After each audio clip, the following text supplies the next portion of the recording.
الرحيم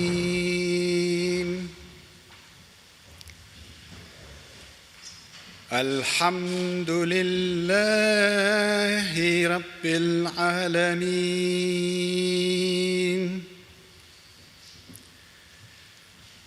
الرحمن الرحيم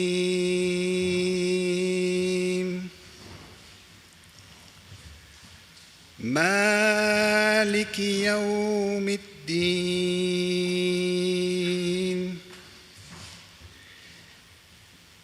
إياك نعبد وإياك نستعين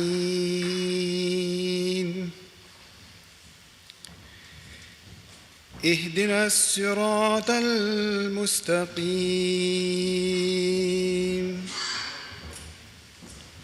صراط الذين أنعمت عليهم غير المغضوب عليهم ولا الضالين.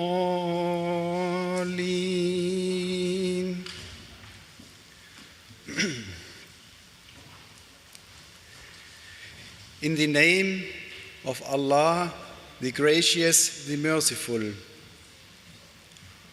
All praise belongs to Allah, Lord of all the worlds, the Gracious, the Merciful, Master of the Day of Judgment. Thee alone do we worship, and Thee alone do we implore for help. Guide us in the right path, the path of those on whom Thou hast bestowed Thy blessings, those who have not incurred Thy displeasure, and those who have not gone astray.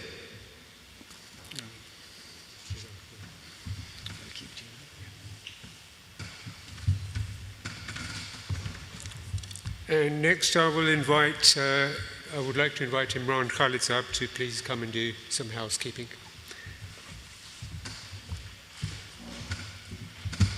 Assalamu alaikum. Just housekeeping for today. We are not expecting any fire alarms today. There are 2 fire exits on my left and 1 on my right. And there is another fire exit behind me on my left. The fire assembly point is in the car park opposite scanning, where we entered. The washrooms for ladies is the first door on my left in the corridor. The men's washroom is the second door opposite the door on the left. And we are also going live on the stream. The stream will be shared on the IAAAE group. Please share with your contacts and family and friends so they can join us in the symposium today. Jazakallah.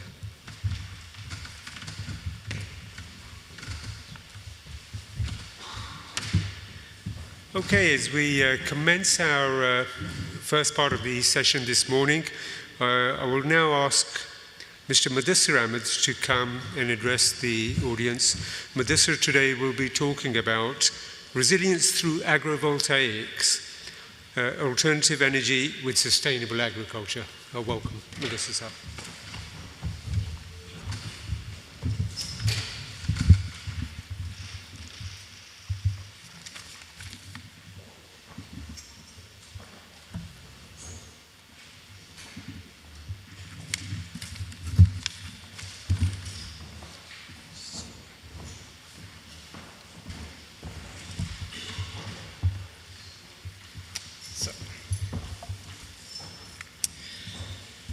So, Bismillahirrahmanirrahim. Assalamu alaikum wa rahmatullahi wa barakatuhu. My name is Muhammad Mudassir Ahmed Raja, and I'm serving in IAAAE Alternative Energy Committee based in Germany. I've been asked to give a presentation, then I choose a very important and emerging topic, which also close to my heart. And the topic is resilience through agrivoltaic, alternative energy with sustainable agriculture. Let me give you a quick review of our today's presentation. We'll begin with the basic understanding of what agrivoltaic is and why it is becoming increasingly important in the context of climate change and agricultural land use pressure. I'll then share some facts and figures on Germany's renewable energy landscape and how agrivoltaic fits into it. We'll explore how the systems work, followed by a case studies from a very well-known German research institute, Fraunhofer Institute. And then I'll walk through the key benefits of agrivoltaics beside some challenges and barriers in implementation. Finally, we'll wrap up with short conclusion and takeaways. So, what actually agrivoltaic is? Agrivoltaic is also known as agri-photovoltaic, is the presence of using the same land area for both solar power generation and agricultural farming. As you can see in the photo, that solar panels are elevated above the crops. This way, the land simultaneously produces electric power generation, and support plant growth. The goal is not to choose between food and energy, but to combine them on the same land in that way that mutually benefits. So as we move forward, we see that day by day we are heading towards the carbon neutral future, I will say. One major challenge we faced is the land competition. On one side, we need large areas for solar panels installation to meet the climate target. On the other side, we need fertile land for our food production.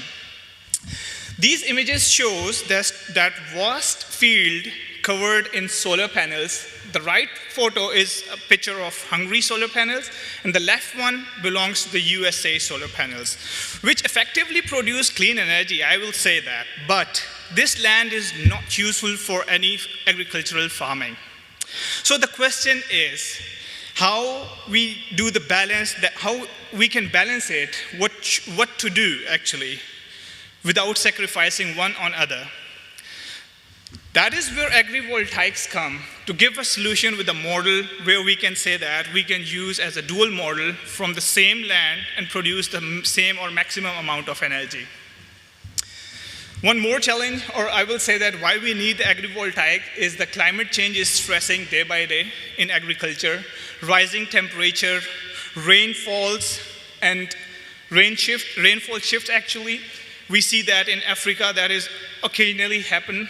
Water scarcity, increase of carbon dioxide, and obviously with the increase of temperature, pests and diseases is also very, very key thing to remember. In this graph, we see that is basically the Germany's renewable energy generation from the last 25 years. And if we see in this, and if we see that in the year 2000, the total renewable energy generated in Germany was 36 terawatt hours. Now that demand reaches up to 285 terawatt hours. It is actually 95% increment in just 25 years. And then if we see that the yellow color here depicts the solar panel installation. In the start of roughly 2004 and 2005, we see a very small line which is increasing day by day, and in 2024, it is a very bright spectrum.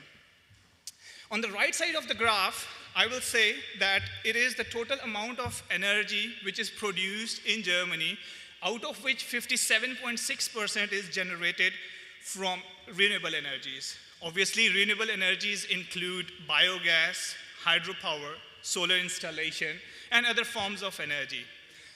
From this 57.6% of renewable energy, roughly 15% is from solar power installation. But please keep in mind, every day this demand is increasing.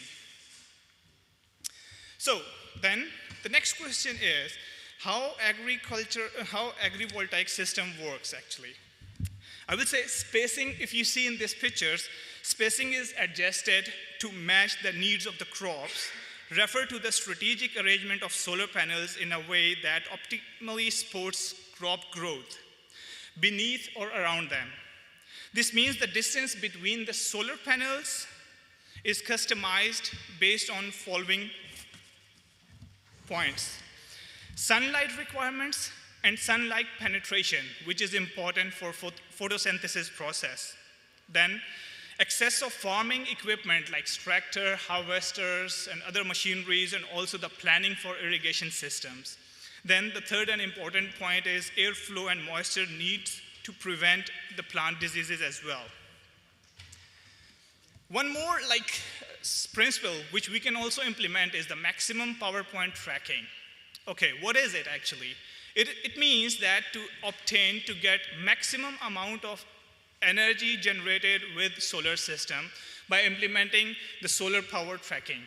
So what this system do is actually it tracks the sun, it moves with the sun from sunrise to sunset and produce the maximum amount of efficiency and energy which we need.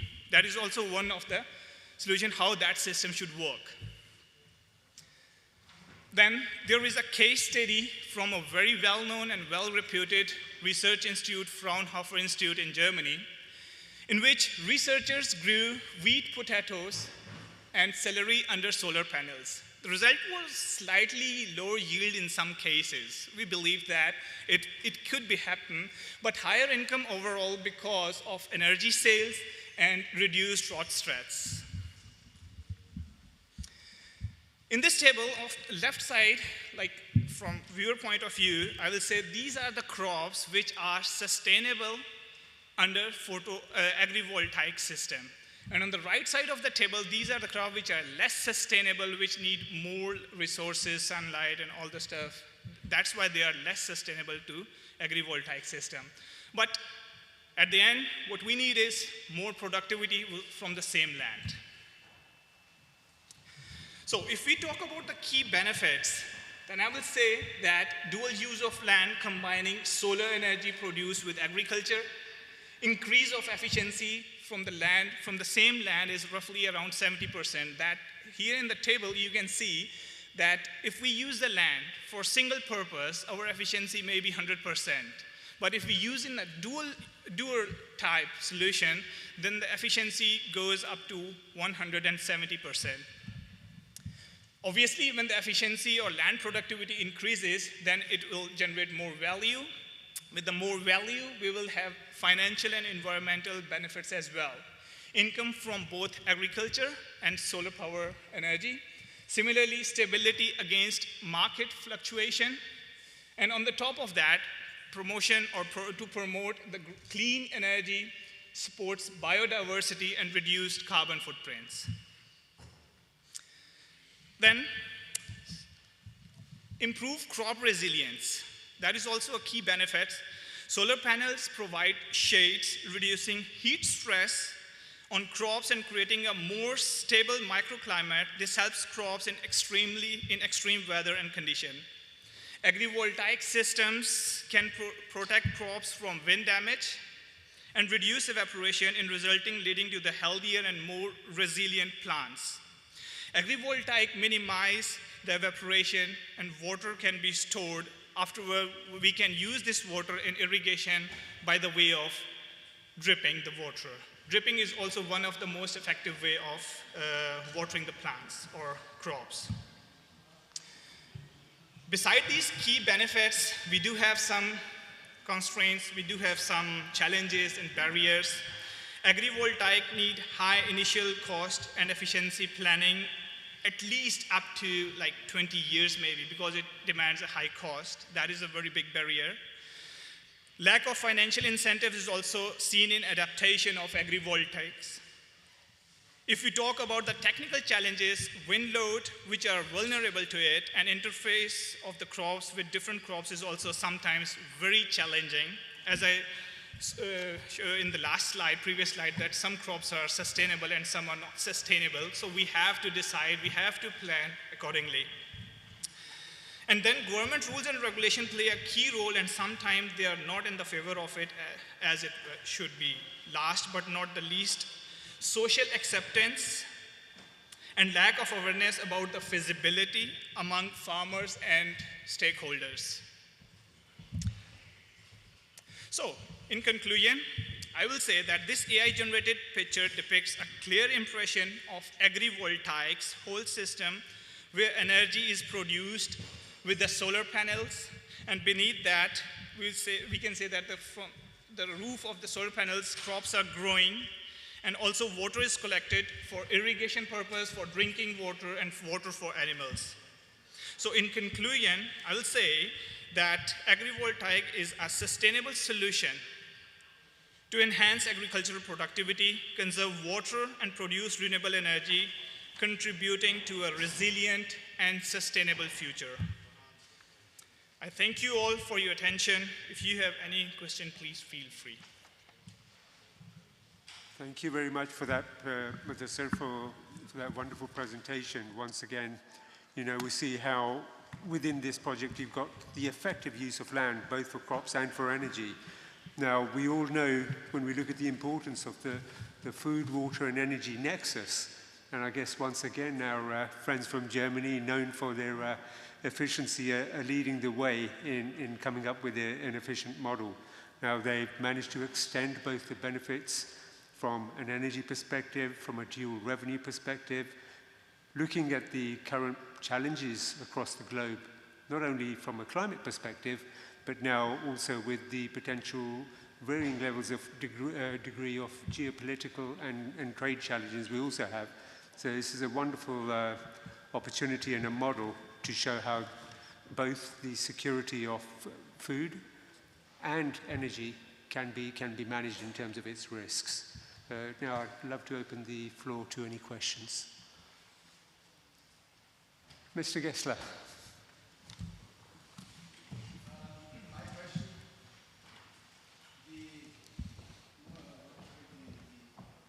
Assalamualaikum. My question, the modules like a roof, this means the water on the rainy day, strong rainy day, is coming also suddenly or strong on the part of the earth.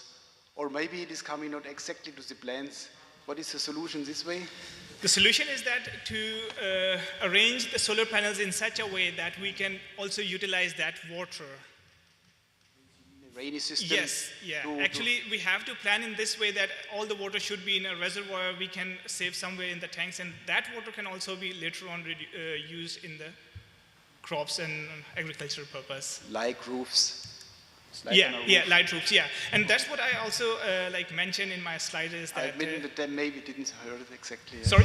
Maybe I didn't hear it exactly. Yeah, no, that's what I also mentioned in my slides, that actually the distance between the agriculture, the crops, and the height of the solar panels, that play a very important role, because we need the light, we need the water as well. And we have to plan in such a way that the evaporated water can also be saved again in the reservoir to utilize in the future purposes. Okay, thank you very much.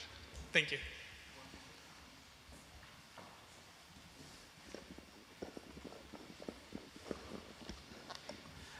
Mudassir, you did give a scare that it's 20 years financial planning. Can there be some shortcut or some, because it's very tempting. I'm really impressed with your presentation. But this cost factor in 20 years, there's a downside of it. Yes, we do have solution for that. Rather to use the solar panels on the rooftop, we can use in the vertical manner as well. And now there are some solar panels, like researchers are doing research on it. They are transparent as well. So regarding your question, I will say that because it is a huge investment, like if we say that, okay, we are planning for the solar installation for the next 15 to 20 years in our houses as well. So that is the main point which we have to consider, that, okay, in future, near future or far future, which kind of crops we are going to harvest here. And according to this planning, we can say that, okay, that farm should be working for 10 years. We can use also for 5 years, but then we have to change, and then there will be extra cost. So to be on the safe side, if we see the structures, or if we see the planning of solar companies, they do plan for 10 to 15 years. They do give the guarantee of solar panels and all the related items with 10 to 15 years. So according to that perspective, I represented here that we need like long-term planning. Yeah.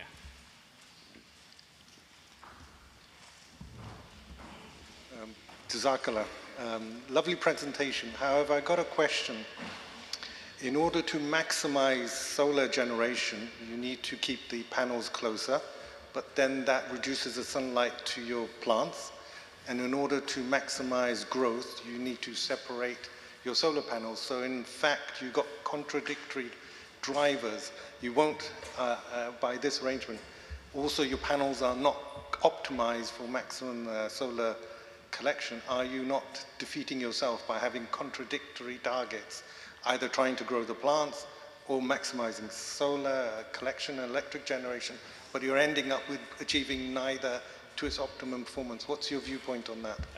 If you could ask a point of view from my side, we have to compromise it because we will not get 100% efficiency from one system and 100% from the other system. So we have to prioritize it, and after the prioritization, then we can say that, okay, our energy production should be maximized, or it should be in that way that I already told in my slides, that maximum power point tracking.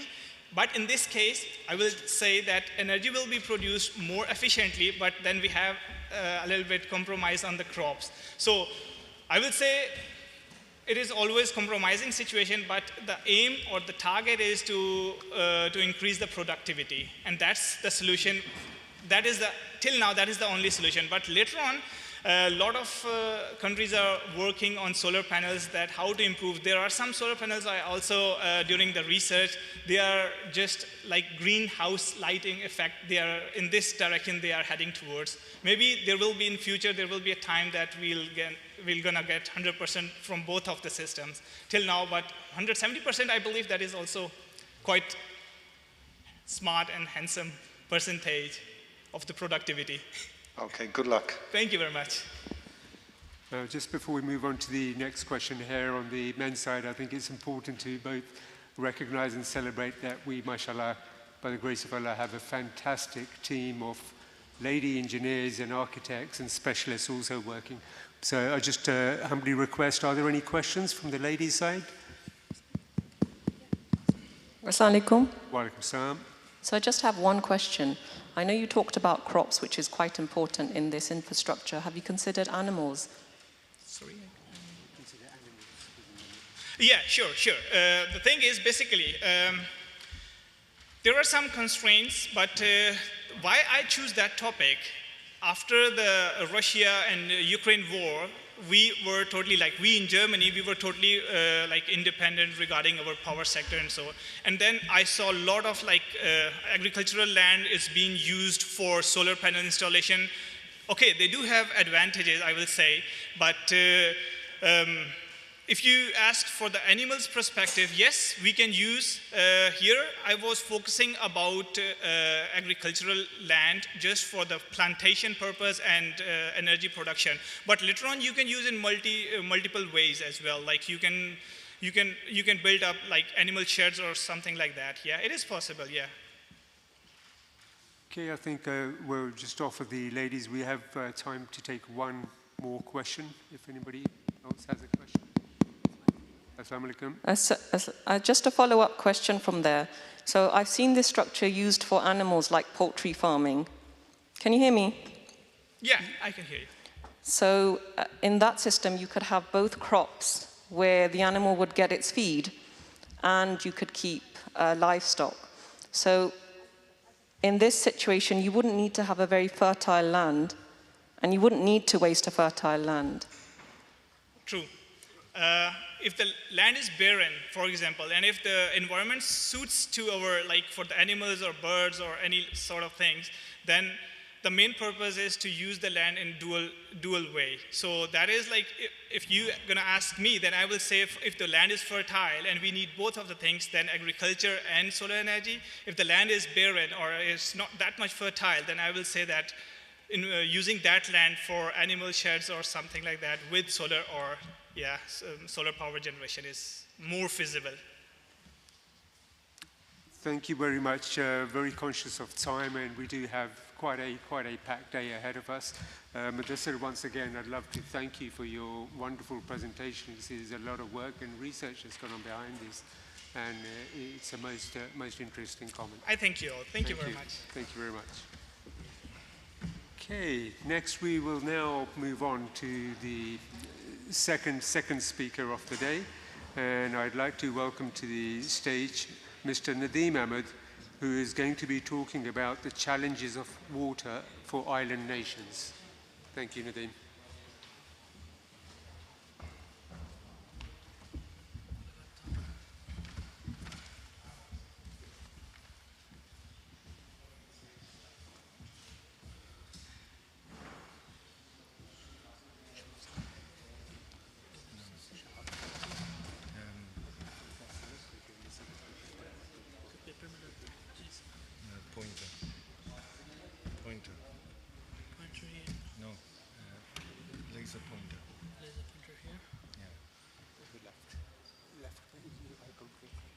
This one?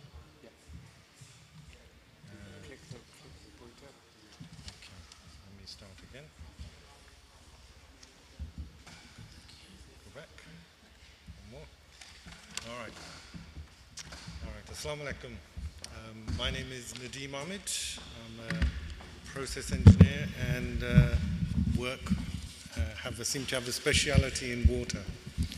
But what I'm going to talk about is challenges of water for island nations. This is actually not a well-known subject, but it's certainly something that I've been involved in. So I'm going to give you an overview of what the challenges are. And I'm going to go over a couple of topics to describe what we will look at, as well as a report on one example project that I'm working on at the moment. So I'll look at a very high level. This is going to be very high level in terms of... okay. Sorry. Let me just get myself organized. Okay, I'll use this. How do we use this? Sorry.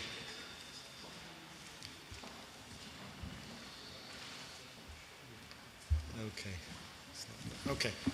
Sorry about that. So I'm going to talk about water challenges for island nations, the key challenges that they face, basis and aims, and basically how IAAAE as an organization can actually help. And I'm going to give you an overview of Rodriguez Island, which is what I visited, and what challenges they are facing. Also, we'll look at how we can support and what key solutions we can undertake, and a summary of our proposed pilot projects that we want to execute, plus what you as members of the IAAAE team can actually do to support this project, and a final challenge for everyone. So, what island nations do face is they're a tropical paradise, beautiful with clear blue ocean seas, but water is a challenge, as they're quite small islands and they don't have normally any continuous rivers. When it does rain, they have some, but they're very much seasonal. Generally, given the ocean around, they tend to adopt desalination because it's really the only option. However, it's very energy intensive, and one of the key downsides is the reject brine ends up being dumped back into the ocean, which can affect marine life. It's expensive technology, and sometimes it's very difficult to finance, particularly for poor nations. So the other challenge for small islands is particularly their location, as well as the effects that they can suffer, extended droughts, along with then sudden deluge of rain and storms based on cyclones as well. So give you an example of the island of Vanuatu, which I've been working on. They've had months and months of no rain and drought, and then they suddenly have storm surges, and this actually sweeps across the island. Heavy rains then can lead to any sediment that gets washed down from the island itself, and then can actually smother the actual coral reef that surrounds a lot of these islands. And the other challenge is they are so remote. Vanuatu is the least visited island in the world and is so remote in the Pacific. So I did look at Tuvalu as well as those islands, but I'm going to focus on Rodriguez Island, which is located in the Indian Ocean. Tuvalu is an island that's only 2 meters above sea level at its maximum height, whereas Rodriguez Island can go up to 320. So the challenges for the islands, nations, is quite different depending on where they are located. So moving on. So what can IAAAE do? Right? We need a new approach. Our typical model village techniques that we use are borehole rehabilitation and distribution networks can't be actually undertaken fully. So what we did look at is potential options that can be applied, and one of those key things is improving the rainwater harvesting. Now this is actually used quite a lot, but for whatever reason it's not actually very efficiently done. So one thing we did consider is how we can improve on that. And even though desalination plants are expensive, there may be an approach that we can use, and particularly for coastal regimes where you're not taking the full seawater, but you're using brackish water, which is a mixture of seawater and fresh water, particularly along the coastal regions.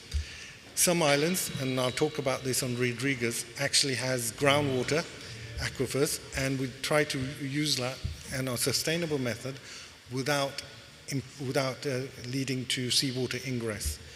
And this is a key challenge on hilly islands, where we can actually use some impoundment dams and check dams to limit the rush of water that goes down the hills and out to sea during a heavy deluge.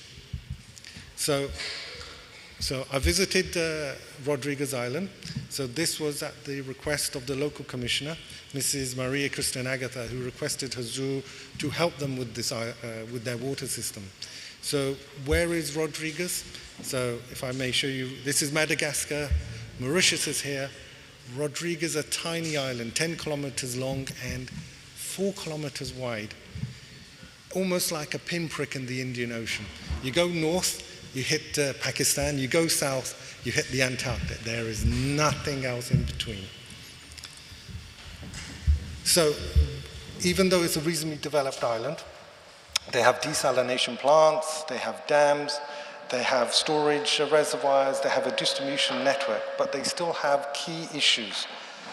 So myself, as a chemical engineer, and Fuad Ahmed as a mechanical engineer, actually visited the island to see what we could actually do. So looking at what we can do, if I look at,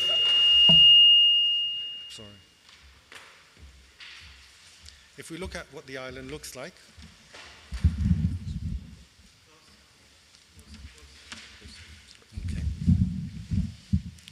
if we look at what the island looks like, just to give you an overview. So as I said, it's 10 kilometers long, 4.5 kilometers wide, but it's actually quite mountainous, surprisingly, and has deep valleys.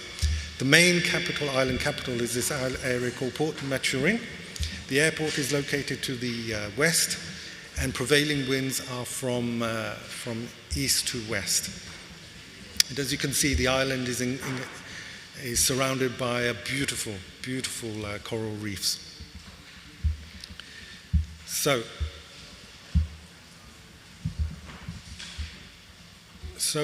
visiting.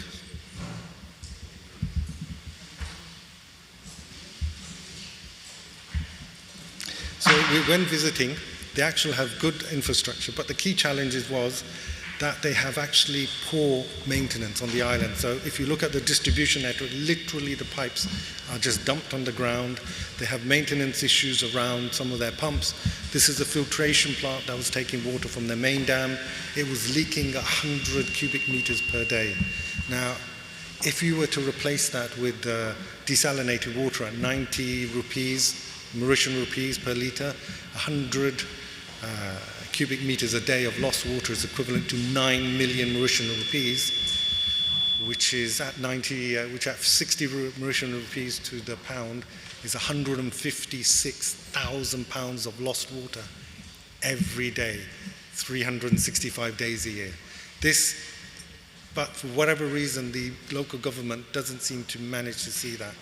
And they are investing billions of rupees of their local currency in trying to improve desalination. So taking that challenge, we offered them, and we did visit them, and this is important to actually visit them to show them that what we are planning to do, to get their green light for our projects, and to actually show that perhaps we can support them in other ways that they have actually, rather than what they've faced. They are very reliant on external consultants who have told them that, going forward they will struggle to have more water, which we feel actually is not strictly correct. However, they are following their route, but we're going to do a pilot project to really support them. One thing they did say is they want IAAA to help their young engineers. They have about 100 people in their organization. So we said, yes, we can take our knowledge, our expertise in desalination, in other technologies, maintenance, that we can actually support them as well. So that's one of the things I will ask for volunteers at the end. Using our local Jamaat facilities, if I can actually show, we do have 2 mosques on the island. Masjid Noor, which is in the capital Port Maturin, and then another mosque called at La Femme, which is in the island centre. The actual island population isn't that great. It's 42,000, which is equivalent to one of our jalsas. They're mainly African descent, and 98% Catholic. Our local Jamaat size is only 80 members, but is growing. Here is a picture of actually our main mosque in the capital. As you can see, it seems very lush, so it begs the question, why do they have a water problem? If I can just also point out that both our Khalifas, Khalifa Khamis and Khalifa Rabi, both visited the island, and they both planted coconut trees, and this one here was actually planted by our fourth Khalifa. This is Mahmud Mosque, which is in the central island, and what I will do, we'll do some pilot project here to act as an example projects for the local government as well as for the people, so they can actually see simple implementation of our proposed technologies can help them beyond expensive desalination plants.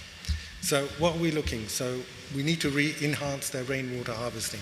They do harvesting, but for whatever reason, it's not being very efficient. If we look at the rainfall, they have huge amounts of rainfall, 1,100 millimeters of rain versus what London gets, 600, yet they still think that they don't have enough water. So as I mentioned, one example is we're going to do a small desalination plant. Ironically, at the mosque in the capital, brackish water is available just 1 meter below the ground, which we can actually use and access and actually supplement our rainwater harvesting for the area. There is, I'll go on to aquifer, but we could do some sustainable borehole development as well as impoundment dams. These were actually installed by previous government organizations, but for whatever reason have been abandoned. So what our locations are 2 local mosques. They're easy installations to work on.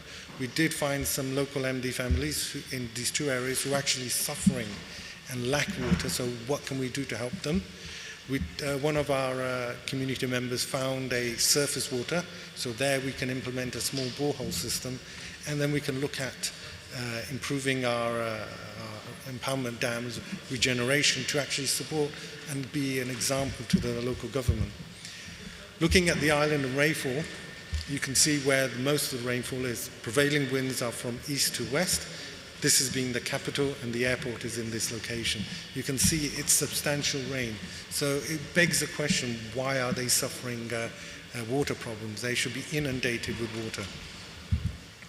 So looking at an example project, one of the key challenges is lack of understanding how best to maximize the installation. If you look, they've got tanks here, tanks there. The roof itself is quite dirty. They collect the water and then they drink it.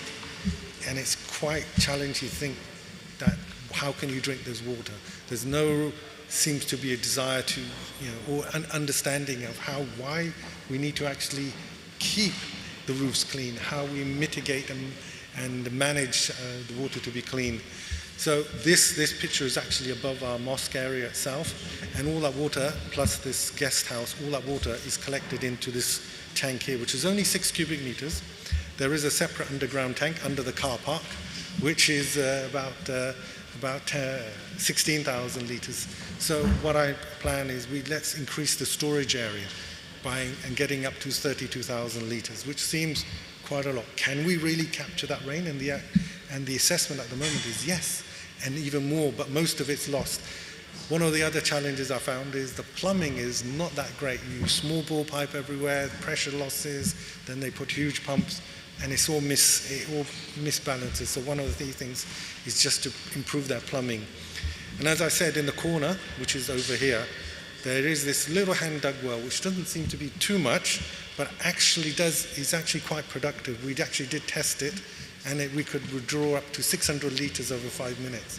So buying a very simple desalination plant, which you can buy for yachts, we can actually use this to supplement the harvested rainwater for this organization.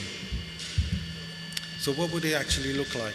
So rain collecting in our tanks, going to a desalination plant, and then we can then recycle that and use for water as well as for gardening, and then any waste gets discharged back into the ground. The other area is looking at Masjid Mahmud, which is actually located here. This is actually a plan and an area showing the existing aquifers. As you can see, there is significant size of aquifers, but the local government, for whatever reason, seems to have been told that this is unsustainable. We think if you extract at a sustainable rate, this can give you enough water. At this current installation, there are very poor rainwater harvesting. So one of the key things is looking at is how to improve the borehole as well as improve their rainwater harvesting. Existing families, if you can see, very poor environment. They have tried to have actually storage tanks. These are 2 cubic meters, but because of lack of understanding, they've not managed to be very successful. So what we're trying to do is actually improve our collection, which looks similar to the solar water system, have a large tank, and then that can be used to distribute water. Same on this other family, they have a huge roof on their house, but their tanks are leaking again, just requires simple piping arrangement at low cost, and that would improve their rainwater collection and maximize their use of water. We also ventured into the jungle.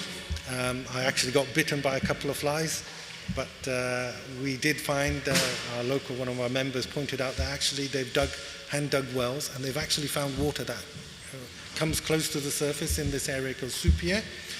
And then they also showed us another area where they have dug, and they are extracting water. But this is an unprotected source, and yet people still actually drink this water. So if we can actually improve this, i.e. make a small 5-meter borehole, provide a tank with a solar powered, at least then they can have water, because most of the time the population only receive water 1 to 2 hours per month.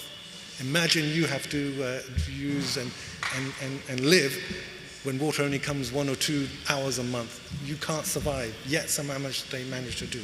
So simple, easy project. Put a borehole down here, have a tank, solar powered, and then it's a local point for the community to actually gain water. The other thing is we found that dams had been built in the valley areas. This one was actually built by the British in the 1850s. It still has a plaque, the plaque listing the governor, Robert something. So it's been abandoned, it's full of mud, there's trees growing on it. So one of the challenges, can we rehabilitate it, use it as a support to actually store more water? Other dams are available, but they seem to be somewhat neglected. As I said, key issue seems to be poor maintenance. So just to quickly go over our pilot project we propose, Masjid Nur really improve the system, and then it becomes independent and self-sufficient and a beacon for the community. Improve our Mahmoud Mosque, again, as a local community point for water. Help some local families improve the rainwater harvesting. It's as simple as giving them bigger pipes from the house roofs, from their houses, onto their storage tank. Not very expensive. The local community and the empowerment dams, which I talked about. So, how can you help? So what we need is, we need a group of engineers. So to help with the rainwater harvesting, I'm looking for civil and chemical engineers. For desalination plants, and chemical engineers to help out. Just small package systems, drilling rig, mechanical engineers, and the borehole systems. All disciplines can help in that. Empowerment dams really need civil engineers to take this forward and see how we can improve. We also want to look at remote monitoring to see how our pilot projects are doing. And this is where our electrical instrument and IT professionals can be involved, as well as training our graduates. And all disciplines, training their graduates, should I say, with all disciplines. And final challenge. So this is a remote, beautiful, tropical island paradise in the Indian Ocean, surrounded by a beautiful coral, but without proper drinking water. It's almost like a desert. So my challenge to you as engineers, with real desire to help others, we can really truly provide solutions on a community level, which if replicated, can really solve their water challenges. And it all depends on us. So at the moment is water everywhere, but not much to drink. Let's change it to water everywhere, and so much to drink. Thank you. Thank you very much.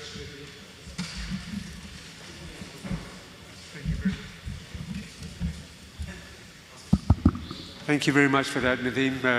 That was a truly inspiring presentation. Now, we all know the challenges around the security of potable water and the challenges associated, but through this presentation, we've seen some real-world examples here, very eloquently put forward by Nadeem to show us and put perspective around how these actual challenges feel and are felt by the beneficiaries. Now, Nadeem also put forward some, solutions.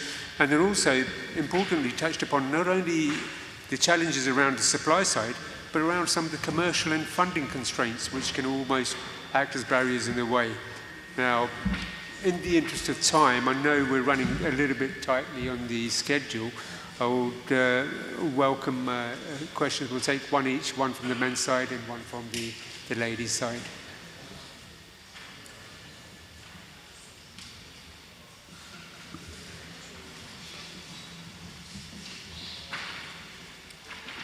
Assalamu alaikum. Around what time scale are we looking at for recruiting a team or building a team together?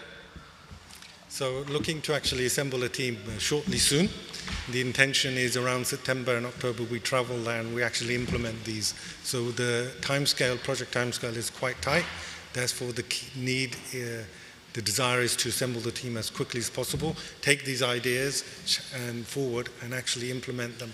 Because if you look at them, they're not very complicated. If it's simply just putting a different pipe, a collection, that can be easily done. The intent is to advise them what's the best approach, how they can actually implement these very simple technologies. If you look to the actual desalination plant, it's only 4,000 UK pounds, not very much. Putting a couple of drainage pipes, improving their tanks, it's only a few £1,000s to do that. That's a key driver for this. Low cost, simple, easy solutions that can be replicated. Once we show these as pilot projects, then it's very easy for the population to then copy them across the island nation. And that helps the local government because it reduces the burden on which their water that they have to supply.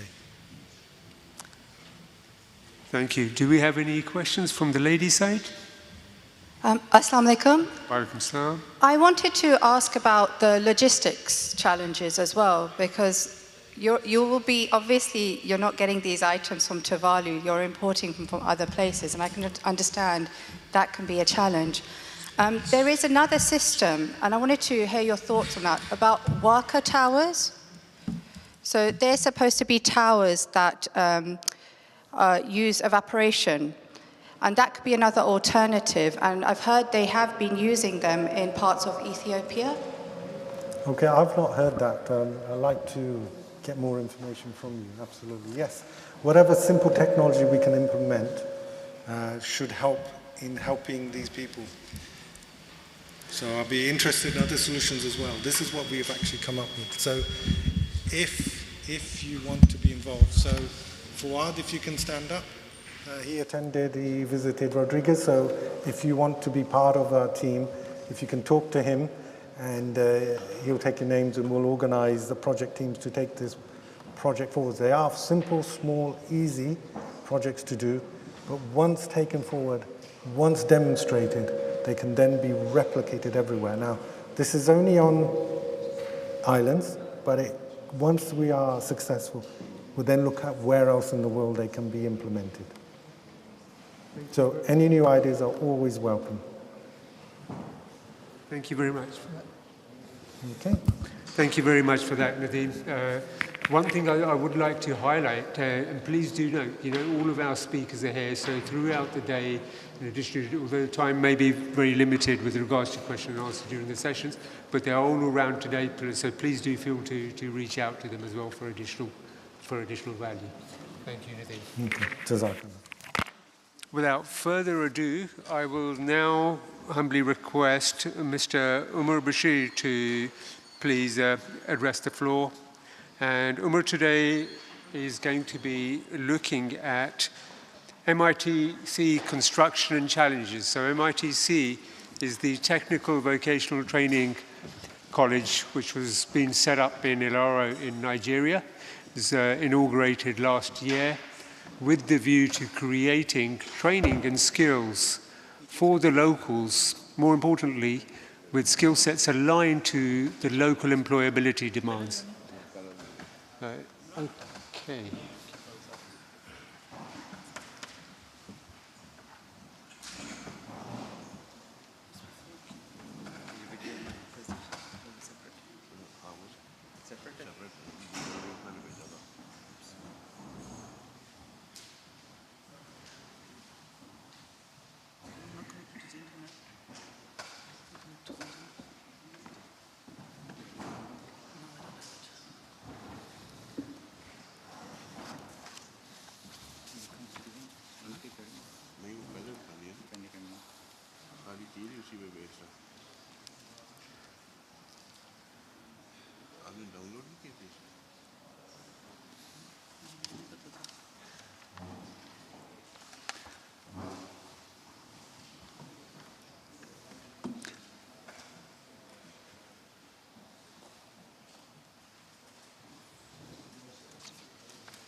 sorry, we're just trying to look at the video where it's gone.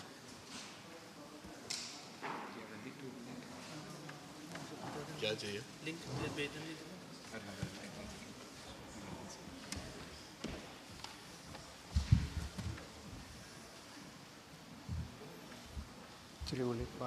if it comes, can you please get rolling with the presentation, please?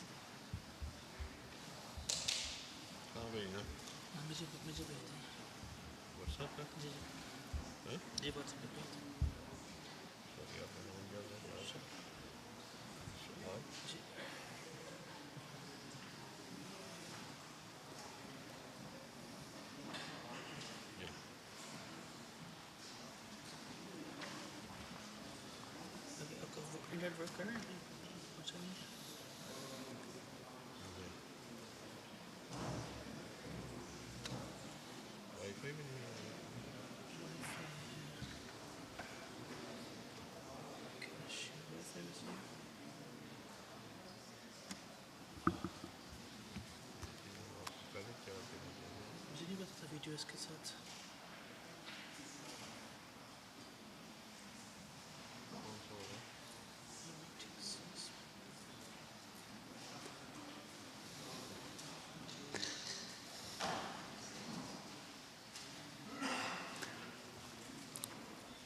We do apologize for the slight delay here, a few technical glitches.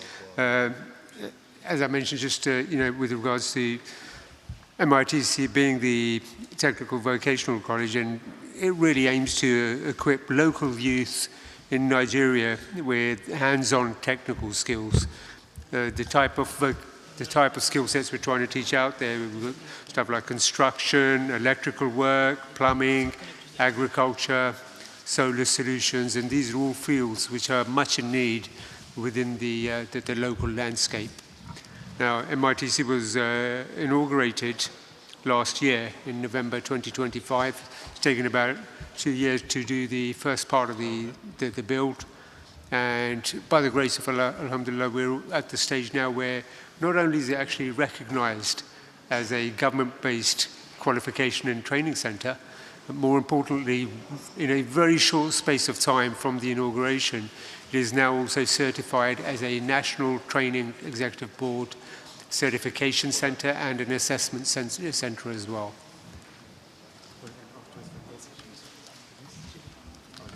Okay, we've got until 1:15. We've got until 1:15.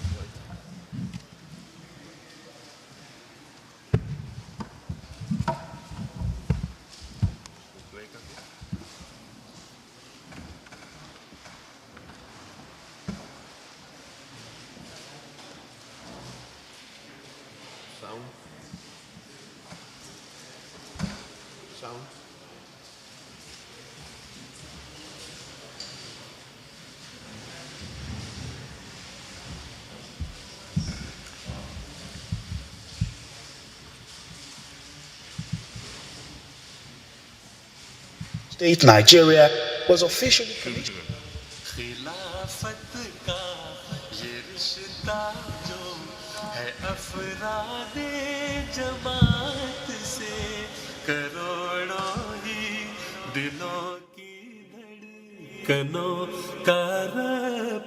Masroor International Technical College, MITC, a project of the International Association of Ahmadi Architects and Engineers, IAAAE, situated in Ilaro, Ogun State, Nigeria, was officially commissioned on Thursday, November 7, 2024. The event, which was chaired by the Amir, National President of Ahmadiyya Muslim Jamaat of Nigeria, Alhaji Abdulaziz Alatoye Sahib, witnessed the presence of dignitaries from all walks of life. The official commissioning was done by the Governor of Ogun State, Prince Dapo Abiodun, who was represented by the Permanent Secretary of the Ministry of Education, Science and Technology in Ogun State, Ajia Miriam Oloko. I want to encourage all this afternoon that you should please continue to sensitize our parents, continue to sensitize the guardians through the religious houses. Fortunately, we have the imams here, and the chairman has told us this afternoon that this college It's not meant for the Muslims only, that they are going to admit non-Muslims. It means that those of us within Ilaro community and outside Ilaro community, Ahmadiyya Muslim Jamaat has brought gold to our doorstep. The chairman of IAAAE European chapter, Akram Ahmedi Sahib, who led a 4-member delegation from the United Kingdom, conveyed to the gathering the goodwill message of His Holiness Hazrat Khalifatul Masih V. May Allah be his helper, and his dream for the continent of Africa. So, first of all, I cannot forget our Imam, Hazrat Amirul Momineen, Khalifatul Masih V, who was the inspiration for this project. He is the one who has guided us and pushed us to make sure we fulfill this very enviable project. You know, amongst Africans, especially Nigerians, as you know, we are engineers and architects working in Europe.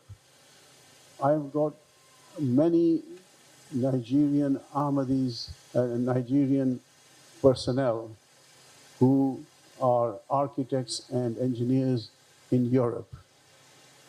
But I always also felt that there was a lack of expertise in trying to get excellent workmanship. So it gives me great pleasure that we have opened up this college, because through this we hope that we will get excellent technicians. The Amir Sahib, in his address, emphasized the importance of ethical dealings in today's society. He called on able members of the public to support youths to acquire skills in the institution, adding that the institution is open to all, irrespective of gender, religion, or race. My gratitude goes to Almighty Allah first, who has given us the opportunity to start MITC, in Nigeria. You will read it undisputedly, different percentages. They will tell us that 80% of Nigerian graduates are not employable. Why? Because they have no skills. Significantly, what we've learned in various higher institutions, universities, polytechnics are theories. So we have higher level of unemployment in our system. This unemployment has catalyst of other challenges, including family challenges, including crime. MITC, to my mind, is a blessing from Almighty Allah that now I want to help you, because the model of MITC is not what so many of us do understand. Not only economic sustenance, but of relevance. Other dignitaries at the occasion were representative of Deputy Governor of Ogun State, representative of Deputy Speaker of Ogun State, representative of Commissioner of Education in Ogun State, representative of Executive Secretary of National Board for Technical Education, the Rector of Federal Polytechnic Ilaro, Royal Majesties, government officials, and distinguished members of the Ahmadiyya Muslim community. This was like a dream. We started this journey 6 years ago with the basic idea, and then it took us some time. We trained some people in Burkina Faso, and that gave us a lot of encouragement. And once we had that result, we said we're not going to stop. We're going to build a college. We came to Nigeria, and then, alhamdulillah, 2 years ago, we put the foundation stone here. And today, we see the final result.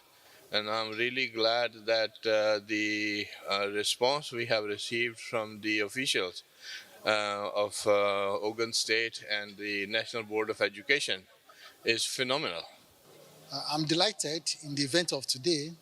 Very happy that Ahmadiyya has gone into establishing a technical college, not just a technical college with special, which is skills acquisition.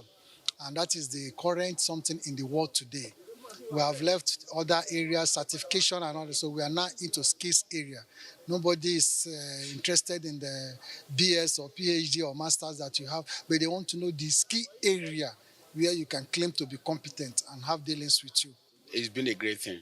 The major thing is that we are trying to bring out the youth from the or the merry clay of fighting and restiveness and the evils that are in the society. And we're trying to see, and how do we do that? By making sure that they have skills by which they can work and be self-sufficient. The proverb says that an idle hand is the devil's workshop. When you engage youths and they know what to do and they know how to go about it, they apply their energy and strength in doing something for themselves and for the society, we all have rest and peace.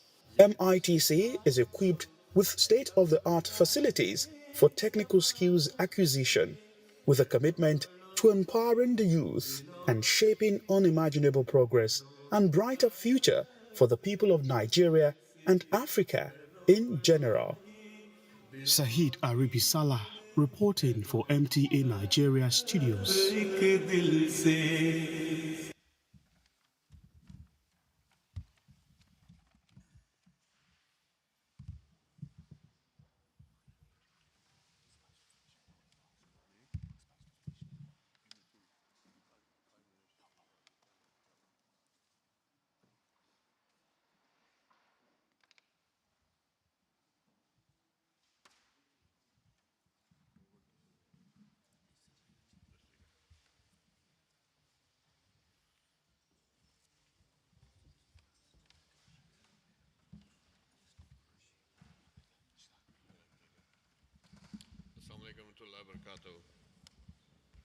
By the grace of Allah and through special prayers of Hazrat Khalifatul Masih, construction work for phase 1 of MITC was completed in August 2024 and classes were started in September. You just saw the video report for the inauguration ceremony that held. I said, what would I say that will make it look good? I'd rather let you guys hear from the people who were actually officials, high officials. The lady who did the inauguration was the Deputy Governor of Ogun State, and then there were members from the National Education Board. And if you missed in the accent, the lady said that you have brought gold to my state. And the National Board of Technical Education rep said, thank you for bringing a world-class institution to our state. So having said that, now I would like to confirm that the college has received the approval of National Board of Technical Education and is formally registered and recognized assessment center also. All teachers have gone through the necessary training for the assessors, and the qualifications are now recognized all over Nigeria. And that includes the qualifications that we'll be offering to our students. So in the phase 1, which you can see here now, we built an office block.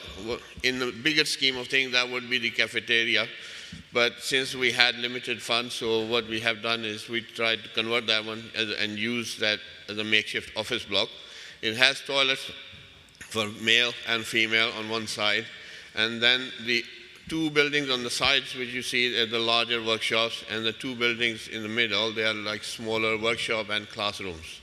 And on the top right corner where you see is the big shed we built. It's about 30 meter by 50 meter shed that's being used for the masonry work, training, plastering and brickwork and tiling, that sort of work. And also on one side we have welding courses going on there as well. So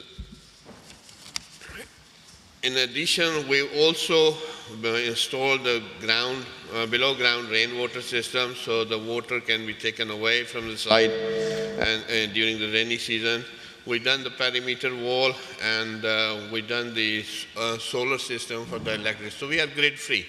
The electricity is very poor in Ilaro, Ogun State generally.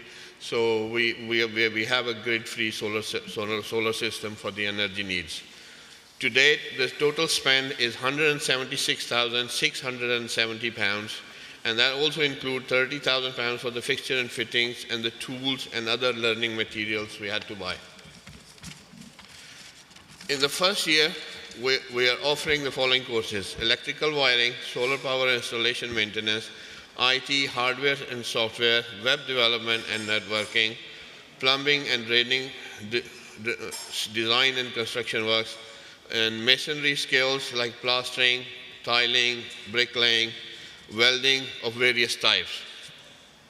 In the first year, since it was very late before we were due to open the school, so we only received about 55 students. And that was still very encouraging because we only had like 1 month to market this school.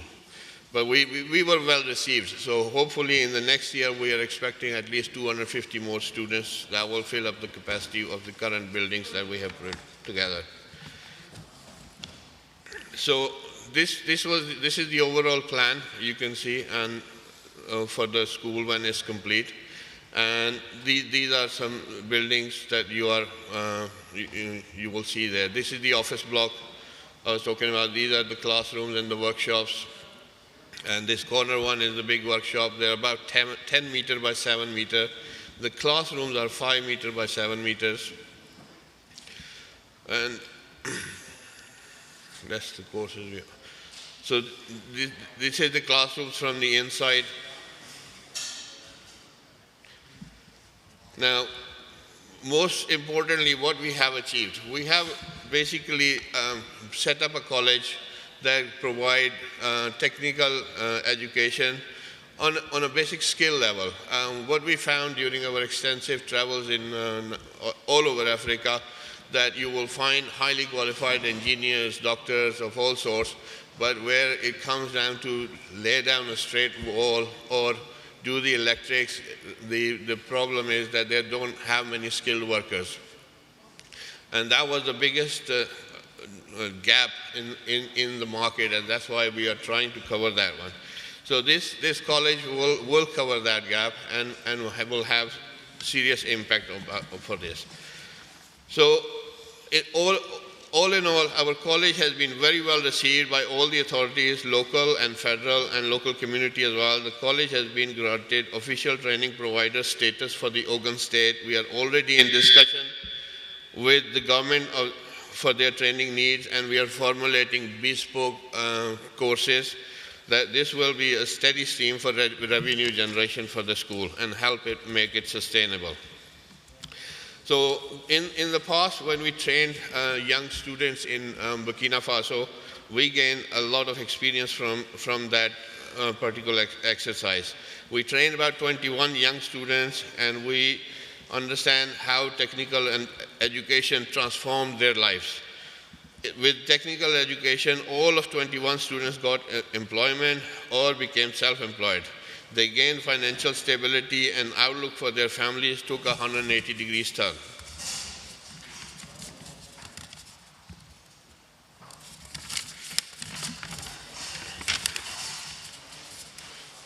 The skill they are learning remains always in demand.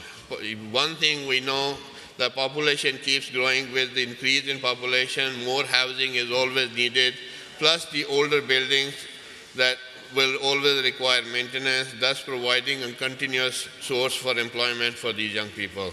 I hope and pray that MITC becomes a symbol for hope and prosperity for the future generations to come.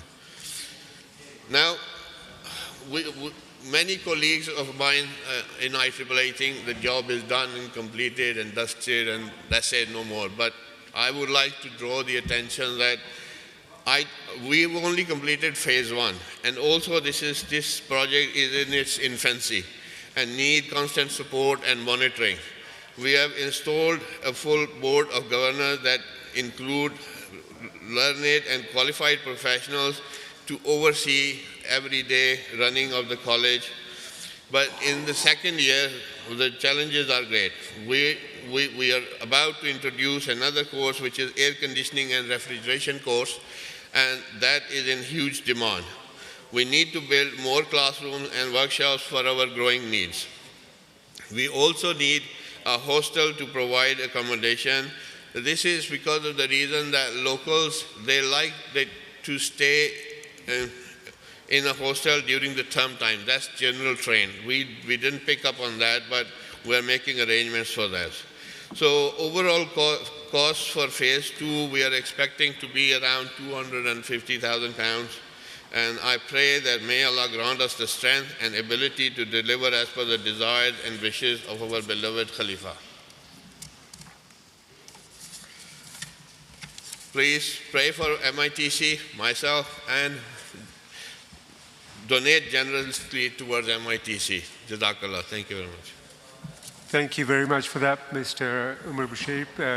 Once again, a real noble one of the projects that's actually delivering considerable impact right the way through the chain. Now, we talked about how some poignant notes, I think, also to take home is that this first phase of the project has been funded to date primarily all by IAAAE members and volunteers themselves. So once again, as the first stage is only over, just commenced, the real work is yet to be done, so please dig deep. This is something very, very important. In the interest of time, I think we'll restrict questions to this one because we've got, but Umar is around all day, so anybody that has any detailed information or requests that they would like, please feel free to reach out to him. Thank you, Umar. Now, looking at all of these wonderful sessions, we've only had a few small examples this morning. Really, it's trying to understand how IAAAE as an association is not only involved, but hopefully we've tried to showcase a little bit about how higher levels of impact and enhanced value provided by both the expertise, the passion to volunteer, to serve. I mean, many members will be aware that in addition to the projects being funded entirely by the association, also the engineers who travel out there, they sacrifice their own time, their expertise, and they pay for even their own flights when they're going out there. So the maximum impact is actually delivered. Combining that, with the deep levels of passion and the quality of workmanship that's synonymous with all of IAAAE's work, we see when we go into the field that this then attracts both the authorities, stakeholders, be it other agencies or NGOs, government minister level, the local public, and more importantly, the beneficiaries that we aim to serve. And this creates traction, which then helps to build sustainability into the model. And the sheer sense of fulfillment is truly unique. Now, may Allah continue to inspire, bless, and accept all of the sacrifices of all those involved in trying to deliver these projects. And without further ado, I will now like to hand over this stage. What we'll be doing is going into a very short break, after which we'll commence the next session. And I would like to invite Chairman of IAAAE Nigeria, respected Abdul Wahab Isa Sahib, to please come and take the floor. Yeah, and now we're going into the break. Jazakallah. Yeah, just because we're running a little bit behind schedule, if I can just humbly request that we'll take a 10-minute break. There's some refreshments to the rear of the hall, and then we'll reconvene in 10 minutes. Many thanks.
Respected ladies and gentlemen, may we take our seats and continue with the program.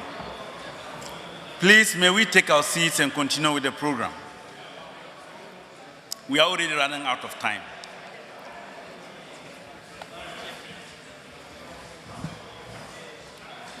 The second session is about to begin. And in this second session, before I invite the first speaker, I want to say something. Water is different from all other human needs.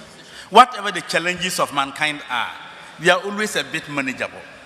But when it happens in the area of water, it becomes a major crisis. Major crisis. There are two steps involved in taking water to the people. The first is developing a water source where there is clean, wholesome water. The next is transporting that water to the people.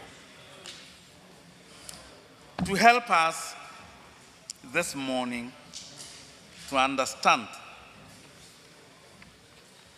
water distribution by pressure management, we have with us a most honorable lady, Madam Engineer Aruni Heterachi. I'll invite her to the podium right now to address us on water distribution by pressure management.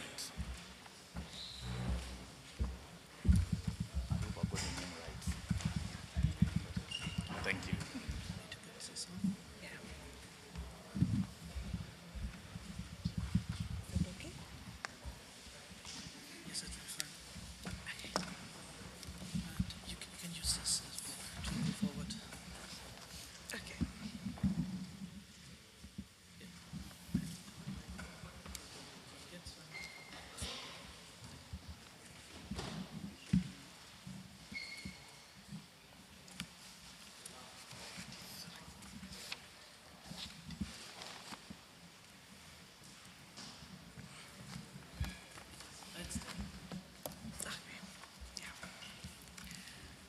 Hi, everyone.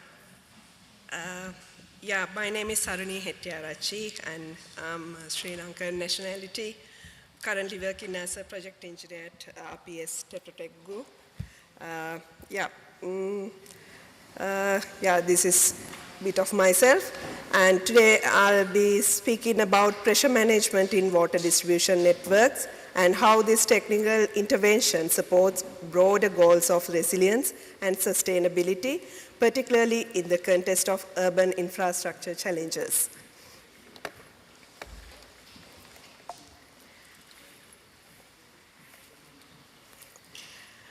To set the stage, let's brief talk about Thames Water, the utility company where I am currently working on their design. Thames Water is the largest UK's water and wastewater service provider, responsible for supplying over 15 million people across London and Thames Valley area. You can see that in the dark blue color area where the Thames Water service. And Thames Water distribution network comprises thousands of kilometers of mains with a vast number of service connections, pumping stations, and storage reservoirs. Managing such an extensive and aging system brings with it numerous challenges, which is where pressure management plays a critical role.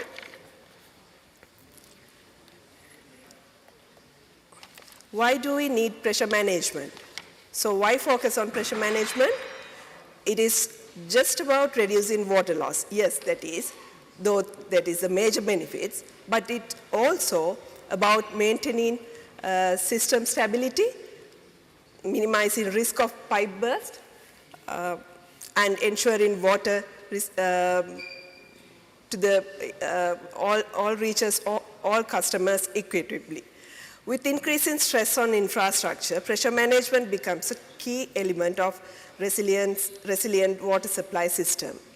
So I'm going to talk about 4 main challenges facing water utilities One is aging Victorian era pipes.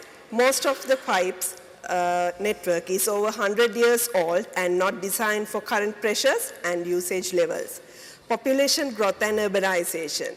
That also gives additional demand on already strained system. And climate change impact, regulatory compliance requirements. For an example of what currently set a target of 50% leakage reduction by 2030. Pressure management in water distribution network. Pressure management involves a multi-stage process. First is identify the potential area. Here you can see currently, which I completed successfully pressure managed. This is called district metered area. Then you can see the bigger area is the district metered area, and the black color brown shows the pressure managed area. And next step is we use the live data initial analysis, and the second is once you identify the potential pressure managed area, next step will be the data collection. The data collection is an essential part of designing and validating pressure management system. We use pressure loggers to monitor behavior in real time, identifying patterns, head losses, and other anomalies.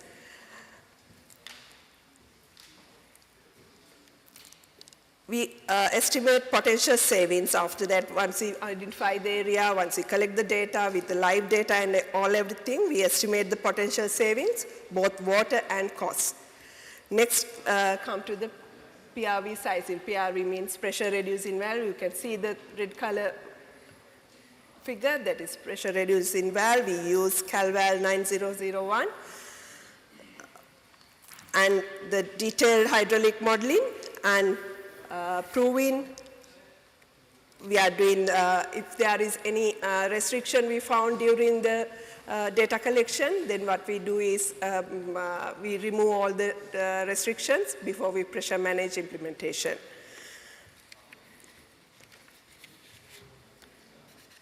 And final step is modeling and construction and installation. This is one of live data we get from the Thames water and flow with the real time. And this is the field data collection graph. That is pressure against time. And the benefits are both technical and economic. Obviously reduce non-revenue water losses and operate more sustainability. Reduce leakage, burst, means reduce maintenance cost, enhancing pipelines lifespan, delaying the need for expensive replacement. Most importantly, all users get consistent, reliable water supply, which is a fundamental aspect of public health.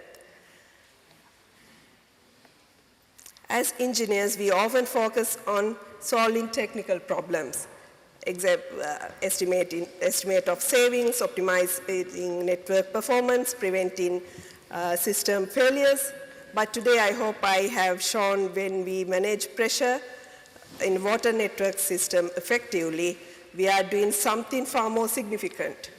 We are ensuring that communities have reliable access to fundamental resource.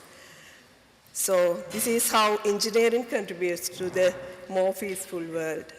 Thank you. Thank you very much. Shall we take a few questions? Let's start from the Lajna side, if there are any questions from there. Please, do we have any questions from the Lajna section? No? So we come back here. We have one question. Okay, fine. Please go ahead. May we hear you? quickly. Okay, no, I think we don't have a question now. Jazakallah. We shall come back to you in case you have. Please alert us. Yes, any questions from the main hall? Yes, sir? You know, recently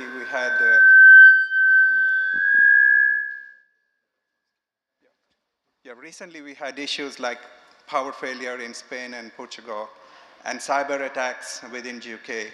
We had a power failure at Heathrow also. So I would like to know that in case of similar scenarios where we have a power failure or a cyber attack, how can this system work? A similar type of, because water is a basic necessity. Do you think that these systems can work if we have a complete failure of the power? Power failure happens? Yeah, the water system fails. No, actually, we have, that is another thing that my section is pressure management designing, but this is basically power failure and how it affects the water supply system is mainly functioned by Thames Water.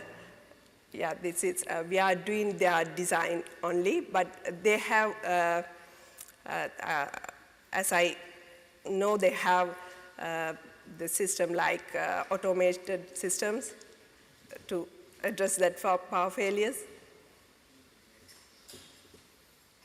Right. Any other questions? Yeah. Who has the mic?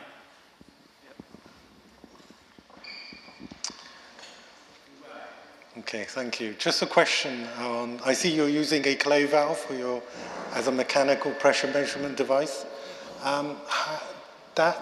The network that you showed seems to indicate that it's very much, there's no elevation change. So where you have elevation changes around the landscape, how do you balance with these mechanical devices? Pressure reducing valve, yeah. Pressure reducing valve, yes, the core tool used to manage pressure within a designated area, and it helps maintain stable downstream pressure, regardless of fluctuating upstream pressure. Yeah, we usually, what we do is we set up the inlet pressure with respect to our main target is critical point. Critical point, we targeted the certain pressures like 18 meter, 20 meter pressures. It's depending on the tall building surveys among this area. And then for that pressure, we set up the pressure reducing valve. And when the pressure is going up, the valve operates. Then it's pressure ups during the off-peak hours, during night time, honestly. But during the peak flows, the pressure will reduce. Then the pressure reducing valve automatically stop working.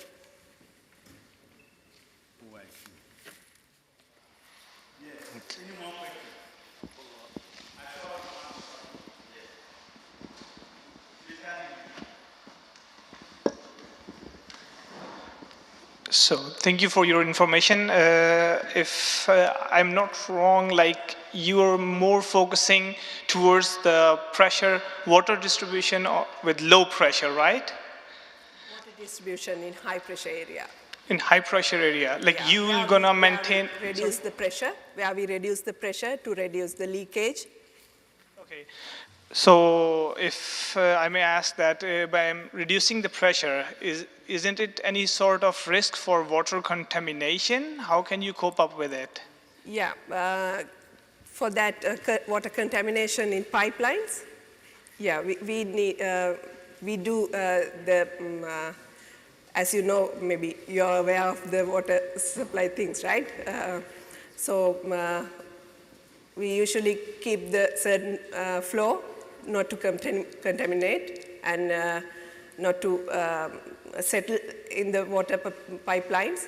So we keep the certain velocities.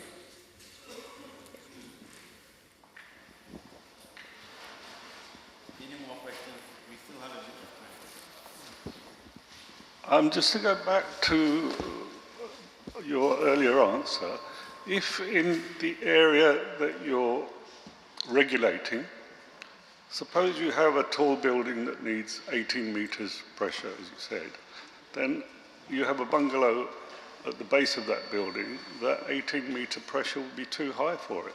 So do you provide pressure-reducing valves for each building?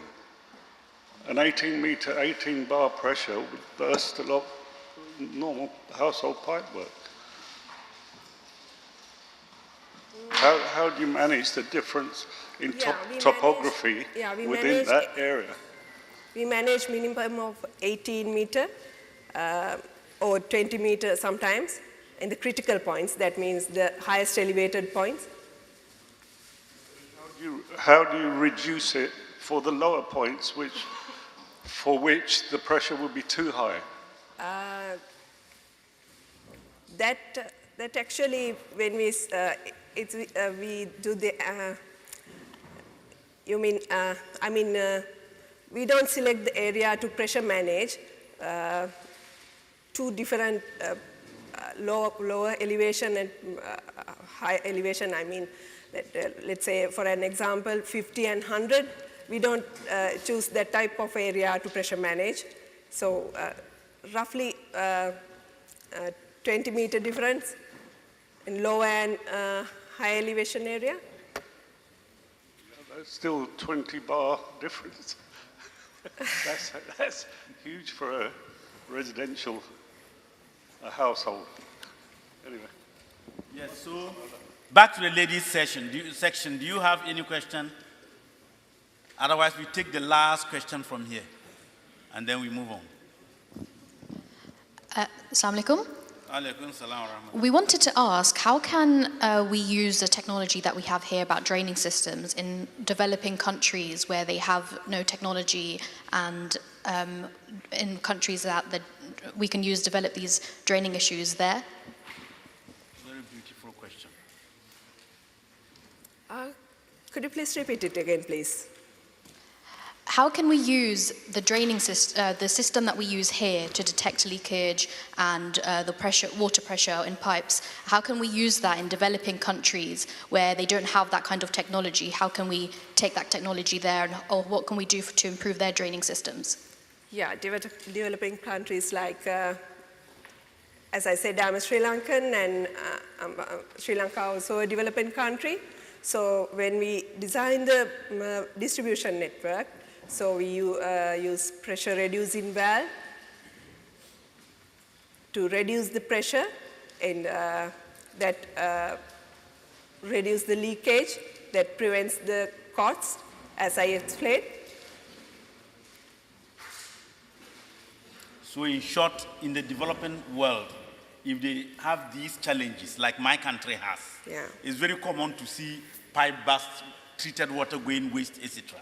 So that means we will also need to use the pressure-reducing valves, etc. Yeah. Thank you.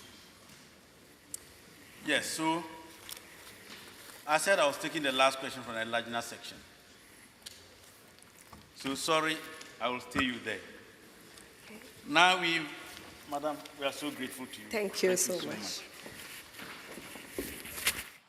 So we invite our next speaker, Mr. Rafi Zafar. He will take the podium and address us on emergency response water infrastructure. If he's here, can he take up this? Good, thank you very much.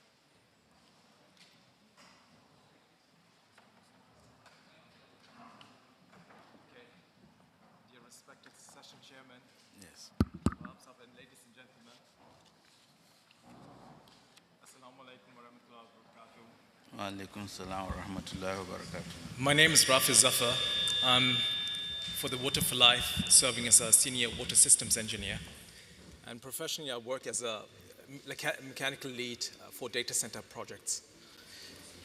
So I'm going to present to you a very important and probably one of the most important project for water for our Jamaat here in the UK. Is the Jamia and Islamabad borehole project. So as Abdul Wahab Sahab earlier mentioned, was to find water, you need to do your surveys first. This is what we've done for both sites individually. So you conduct a geological study and a hydrological study, and then if you have someone available as well, conduct water divining as well. So for me, seeing this first time here in the UK to do water divining other than in Africa was quite interesting to see. It was very interesting because the predictions the water diviner made was very accurate, in fact. And we've done the assessment for that and presented the findings to our Khalifa Hazur. And Hazur for both sites had some reservations, so we went back and did a reassessment for that.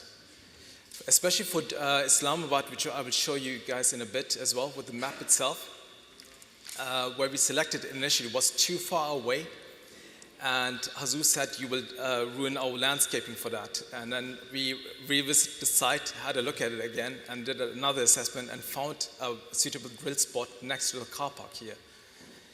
The assessment was 4 cubic meters at around 60 meters. And from the drill log itself, in the middle column, you can see this is where we hit water as well. So we drilled up to 55 meters, and where we got suitable flow rates and clean water coming out as well. So we had the first 20 meters as solid casing, and then we had a perforated casing after that. And let me just show you some pictures. It's more interesting to show you as well. So this is some pictures on the drilling rig itself from Islamabad, how we mobilized it. In the second picture, you can see where we select a drill spot. When we start drilling, we actually encountered like redundant pipe work. Luckily, we had all the as-built information from Islamabad, and the team was able to quickly verify that it was a redundant line. So we continued drilling for that, the same spot itself. As you can see in the other pictures, we mobilized for the drilling fluids itself. So did our preparation, we did measured the viscosity as well to ensure that it's good enough. And then we successfully drilled the borehole after 2 weeks. During the drilling process in Islamabad, we encountered cemented sandstone as well, which was quite hard to drill through, which slowed us down from our initial projection itself. So the way we had the entire project, it was very professionally run. We had a complete team run by actually 3 chairmen from 3 separate bodies. You had Akram Ahmadi Saab from IAAAE, and then you had ITPD chairman Wakalat Mal Mubarak Zafar Saab, and you had MSAF chairman Dr. I'm so bad with names right now, but we had a very good team in general to run this project. So we had a complete project plan, we had our budget set, we had risk assessment done, we had our logistics plan as you would run a proper construction site. So this is something, after this presentation, I would like to share with you as well, because this will form like a template on how to run projects, not just in Europe, but as a benchmark for all other projects we are undertaking as well. So you've got a proper documentation as well. So this is the site I was talking to you about. The initial drill site was a bit further out, which Hazur initially didn't like. It was in the football field itself.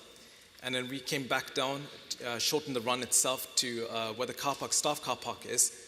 And on the left-hand side here, you can see where the existing potable water tanks are for Islamabad, where we also implemented our water treatment plant as well. So in the right-hand side, you can see the picture itself. There's a small GRP tank. This was designed for holding the grey potable water before it got after treatment itself, so you can maintain the 30,000 liter potable water tank as well, in case of maintenance reasons or whatever. And also, it's very important to note as well that this site, what engineer Auri was mentioning as well, there's an incoming water main, which is also feeding the hydrants as well. You're not allowed to touch that system at all, because if you interfere and mess around with the pressures, you're immediately non-compliant with the fire regulations in the UK.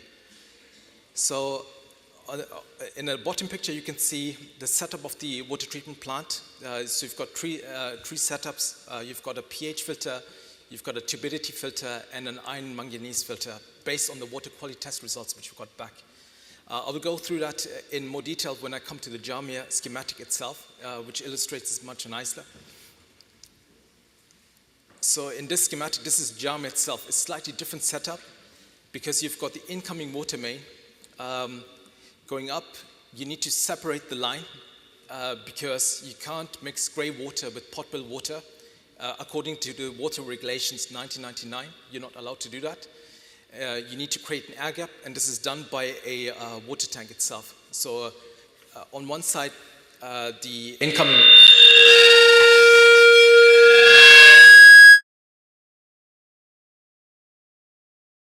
Okay, are we good?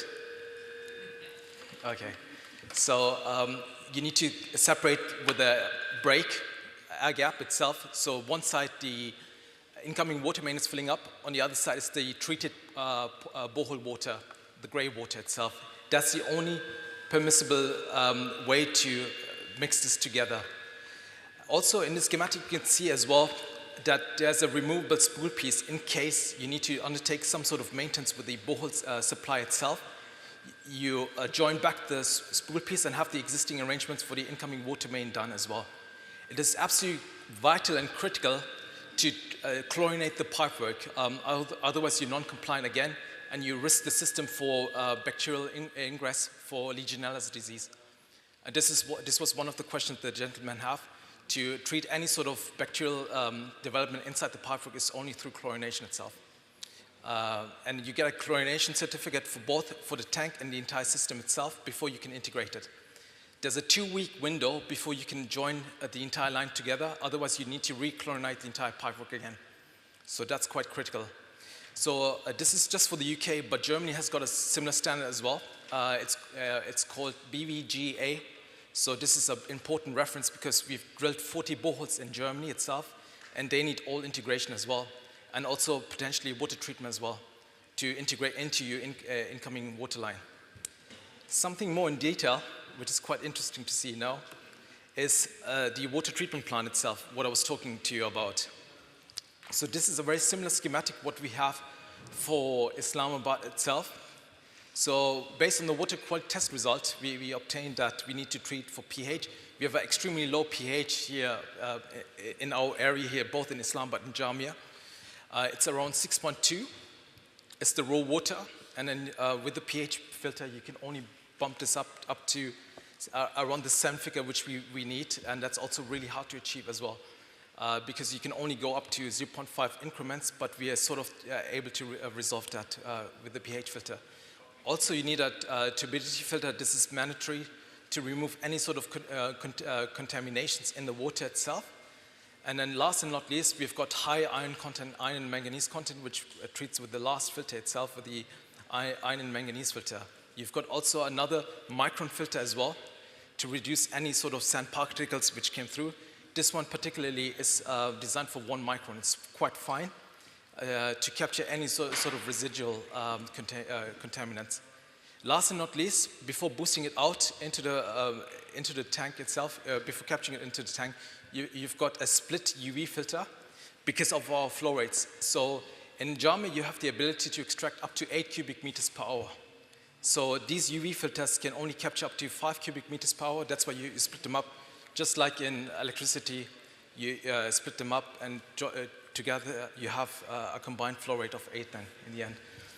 And of course you've got the accessories as well, the pressure vessel and buffer vessel as well.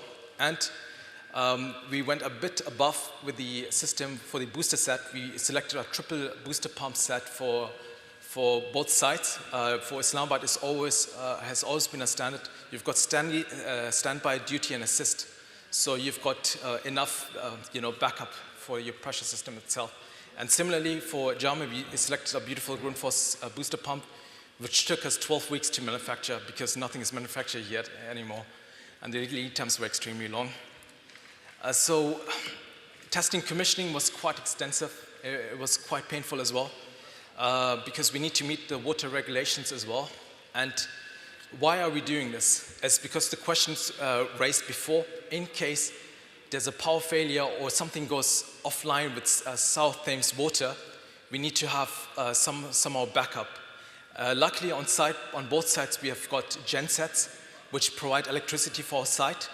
And we are also in the process of upgrading to solar systems as well to have sufficient energy. So Jamia requires 3 to 4 kilowatts in terms of power consumption, and Islamabad is around the same figure as well. So these are, ideally you want to, in terms of energy provision itself, you need to build in a resilience for that so you can utilize that system even in a failure scenario. So it is quite important now because we in UK and Europe, you need to have RAS-approved components. Otherwise, in industry, lots of my colleagues will know you need to rip out the entire system and install the components back with RAS-approved components. And straight away an NCR, non-conformance report, majority of you will know. Dealing with potable water systems is very rigorous as well, especially with the chlorination side. This step cannot be missed out because this will form part of your water management report as well, which you submit to the environmental agency and the council as well. Right now, it's been 2 years now since we applied for our abstraction license. Right now, we are only allowed to extract 20 cubic meters per day. So by the grace of Allah, Islamabad has been in operation for 1.5 years now, and we're still finding some problems which we are dealing with on a regular basis as well. But luckily, we've got a very strong team on site. The MSF team is very capable of doing that. Also, what's very important as well is the Legionella assessments. That's quite critical as well, because every single site needs a Legionella assessment and a risk register as well to meet the IAAAE compliance regulation itself. In general, we all know how to run projects, but documentation is always key. So before always testing the system and integrating it, you need to have this testing of the standalone system before you can integrate it in, to troubleshoot before and stress test it as well. So these are very important points I want to raise. We are used to building water tanks, but this is the industry standard in general. So yes, thank you very much. Thank you. Yes, we've heard him, so eloquent. What are the issues bothering our minds? Let's start with the Lajna section first. Any questions from Lajna? Assalamu alaikum. Wa alaikum salam. I would like ask my question in German. Is it okay? That's okay. Yes, okay. I speak both languages. Yeah, thank you.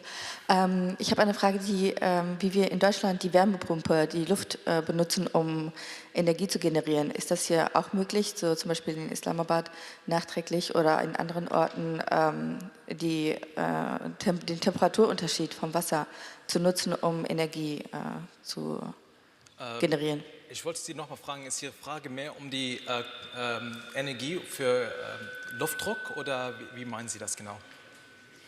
So you tell us a question and yes. Then what's your response? I just want to ask for more clarification for a question actually, yes. Ja, für Strom außerhalb, also oben im Haus. Sorry, ich konnte Sie nicht hören. Ja, ich meine die Energie für Strom. So wie man Solarenergie auch generiert. Okay, Energie für Strom. Also das ist so eine andere Theorie momentan. Das ist gerade wir haben darüber recherchiert. Und die Sache ist die Energieeffizient. Es gibt andere Methoden auch, um das es gibt Compressed Airlines, wie sie das für Energie halt erzeugen können. Es gibt auch andere Methoden auch, so wie CHP, was Woodchips benutzt, kleine Holzpaletten für die Energiegeneration und für Heizwassergeneration auch. Aber es gibt sehr viele andere Methoden, die ein bisschen mehr effizient sind und weniger kosten auch.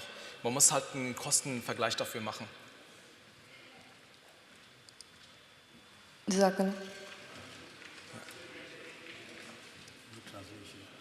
Oh yes, so what I translated was basically you need to do an assessment on the cost of it for using compressed generators for compressed airlines. It's feasible as well, but it's very highly dangerous as well. Where do you install the entire compressed air for electricity generation? There are other methods available as well, like CHP and gas turbines as well for energy generation. We also conducted like a technical study on CHP, which is more cost effective as well, to generate not just electricity, but also heating as well as a byproduct for energy generation as a backup. Yes, any more questions? From the main hall. Assalamu alaikum. Alaikum salam. Very informative, Jazakallah. I have a question.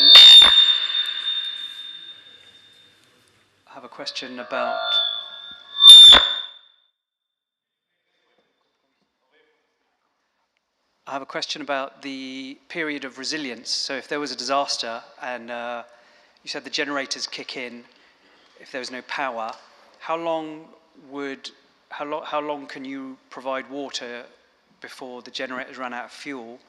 Number one. And number two, how often do you have to change the filters on the pH and the other couple of filters? How long do the filters last? Jazakallah.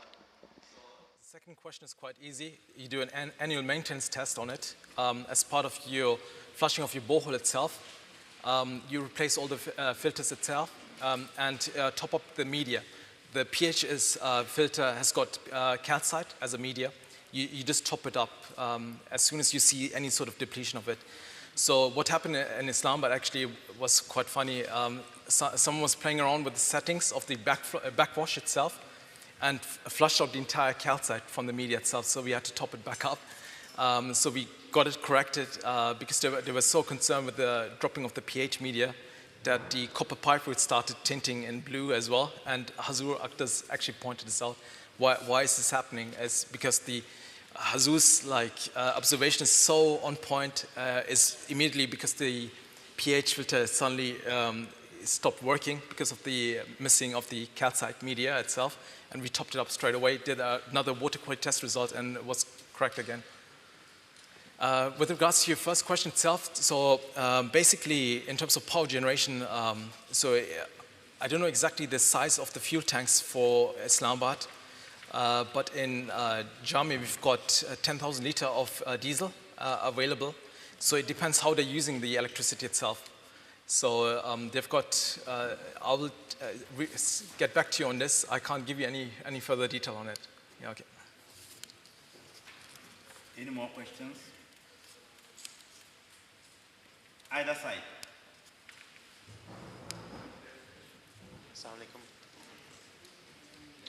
Assalamu alaikum wa rahmatullahi wa barakatuh. I also have two questions. First question is very easy. You just mentioned the chlorination, or that you need to treat the water with chlorine. And have you also looked at ultrafiltration for removal of bacterial growth or something like that?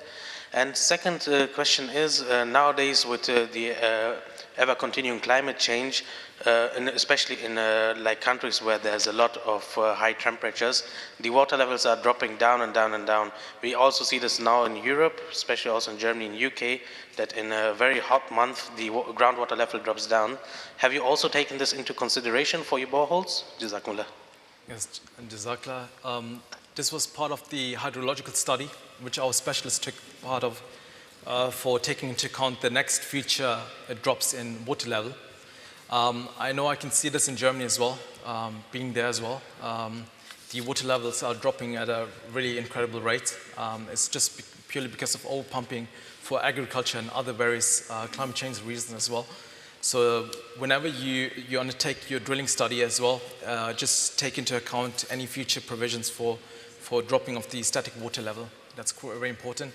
With regards to the Legionella or bacterial increase in your pipework itself, that's quite easy to resolve because you want to prevent any sort of dead legs in the system. First of all, dead legs are any redundant pipework or unused pipework in the system where there's a risk of bacterial development. You want to avoid it straight away, cut them out. The general rule is 3 times the diameter of the pipework to cut back the entire pipework to the nearest live source. And what you want to do is have constant flow and a flushing regime inside the building itself to maintain turnover of each terminal. Which I mean by that is every single tap is used constantly, or urinal or whatever it is used on a regular basis to prevent any sort of bacterial development in the system. Thank you very much. On that note, the second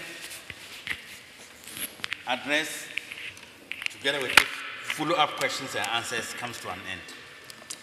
Now, we're going to have an interactive workshop that will last until 1:40.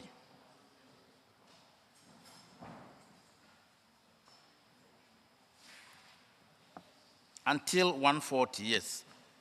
And that will be handled by Sister Doreen Khan Sahiba from the ladies section. So if she's ready, shall we hear from her?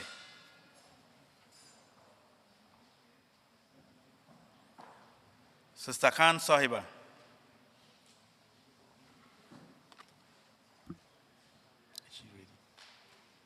Assalamu alaikum. Wa alaikum salam wa rahmatullah. Okay.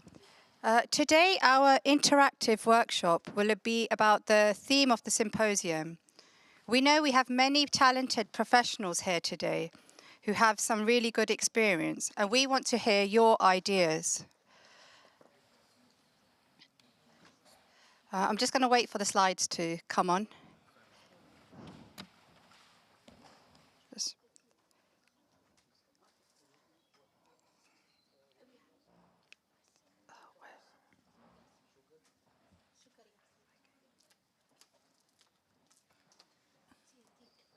On the theme of the symposium, she says, engineering resistance for a peaceful world. Okay, I'll continue to speak, and then the slides will come on in a minute.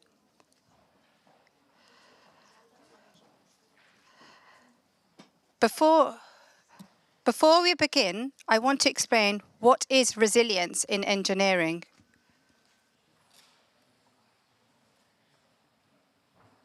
Yeah, so if we can go to the next slide. Okay, so what is engineering? What is resilience in engineering? So according to the Royal Academy of Engineering, resilience is the ability to anticipate, resist, recover, and adapt to shocks and stresses in the system with agility to enable continuity of delivery of critical needs such as safety, food, water, energy, and healthcare.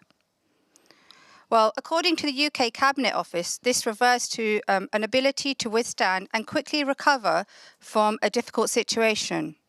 So we need to understand our vulnerabilities, preempt challenges before they arise, and ensure we are prepared for them and mitigate the impacts.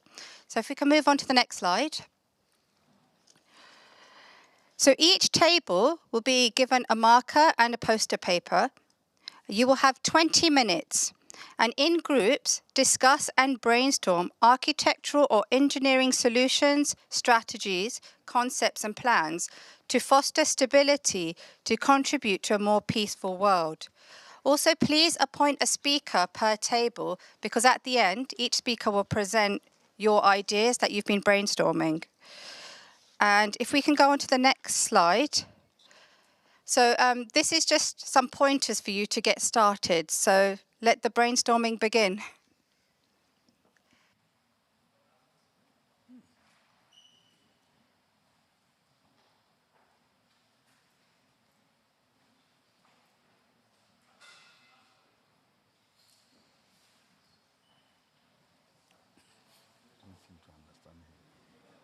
Innovation.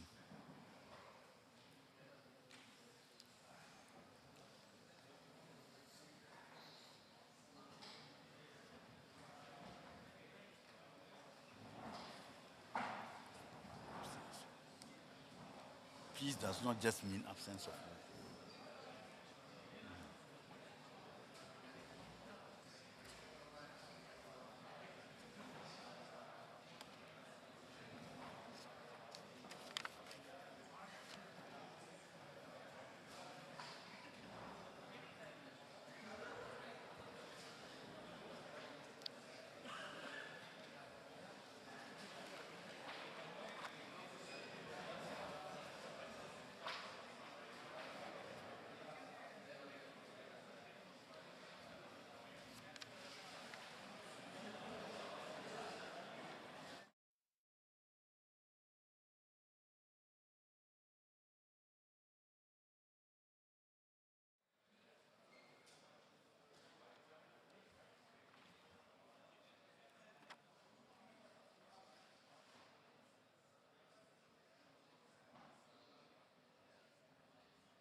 Assalamualaikum. Assalamualaikum. Yeah, Assalamualaikum. Noreen Sahaba, could you just again re-emphasize what you've just said? The teams have just got their sheets of papers and their marker pens. So if you can refocus their brains to what they need to do. Once again, please. Apologies. Jazakallah. Okay. Before we begin, like I explained before, we need to understand what is resilience in engineering. So resilience is the ability to resist, absorb, recover, and adapt to shocks and stresses in the system with agility, to enable to continue to have continuity of delivery of critical needs such as safety, food, water, healthcare, and in general infrastructure. And we need to understand our vulnerabilities and the challenges as well, and how to mitigate impact. So each table, you've all been given a marker, and you have 20 minutes to brainstorm solutions, examples, strategies. It's all down to you. Look, we want to hear your ideas. So it's an open floor. Write down all your ideas and appoint a speaker for each table so you can all present your ideas. And this way we can come up with fresh solutions, and it can help motivate and inspire us as an association. And at the end, we'll present each poster. Jazakallah.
Yes, we should be wrapping up. We have 3 minutes left. 3 minutes left. We should be wrapping up now.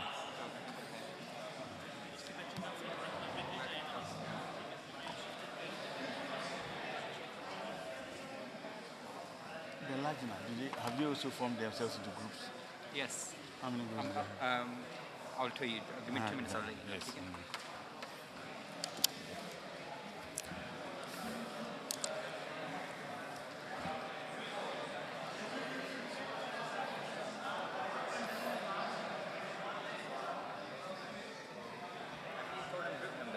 Yes, I've given them group numbers. How many people in a group? How many people in a group? Oh, they have sat according to tables. I've just.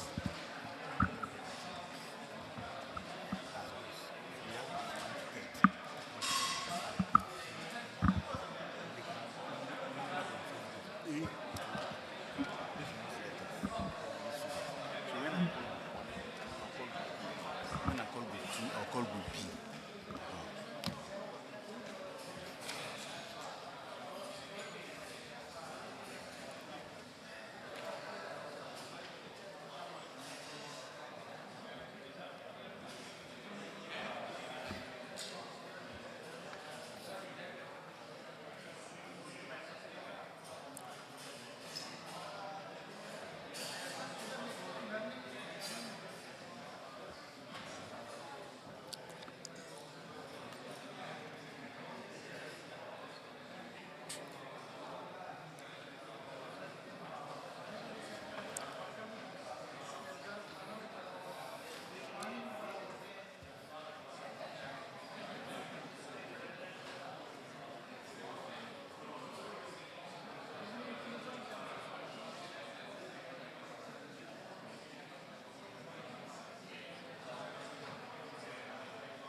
Are we done?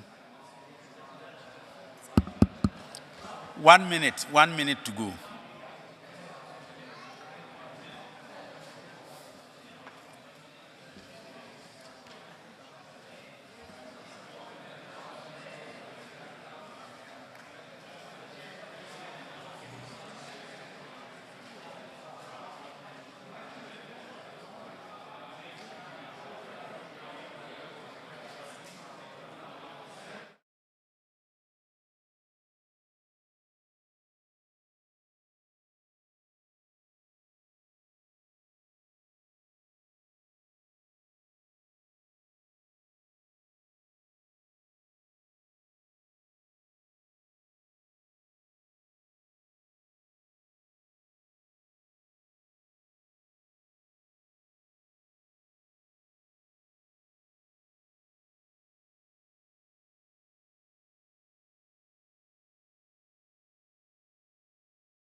she wants to talk.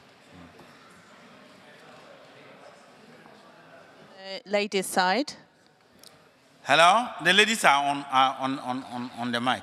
Okay, so the first group wanted to say that the overall arching objective for looking at these is to prioritize the engineering, social and economic problems that are causing societies to not be peaceful. In other words, things that cause destabilization. So, for example, the topics that have been covered today are obviously very relevant.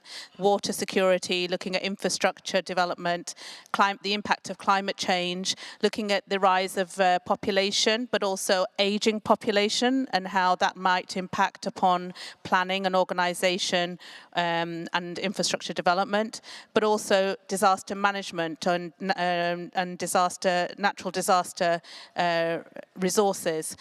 In order for for us to work towards these objectives, there are many ideas that have come forward from different points of view. So the first, I don't know if you can see the poster, but the ideas that we said that would mitigate or reduce the impact of these problems would start with engaging policymakers. So we need to start networking outside the IAAAE, and for example, by inviting in external speakers, but us to go and broadcast our projects external to the community. We also need to plan for social responsibility, community well-being, which extends far beyond just the building. It's how the buildings are designed, how they bring communities together, how they ensure mental health is a factor in designing and ensuring people can connect with one another. And so the design and social plans need to have humanity at the heart of decision making. We also said that education and training and continued professional development is great for everyone who's a member here, but we also need to educate the wider community and inspire our young to become educated in what engineering and architectural solutions they can get involved in from a very young age, in terms of even starting to choose their GCSE A-level options, so that they can develop pathways to come and support the projects that we have, and open our doors to young emerging talents. We can only do this if people are aware of what we do. Fundraising is another really significant aspect for projects to be developed.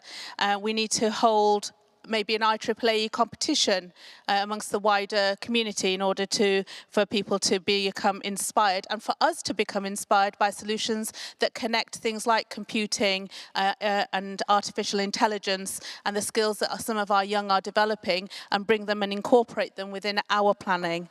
So STEM events are absolutely critical to this. There are several in the room who are actually connected to other departments within the Jamaat, such as special needs and education, and are we working collaboratively together on these projects to bring them in? So that was the first group. These are some of the ideas that we have to take our projects forward. Jazakallah. Thank you very much. So yes, we are back in here. Group 2. Are you coming up?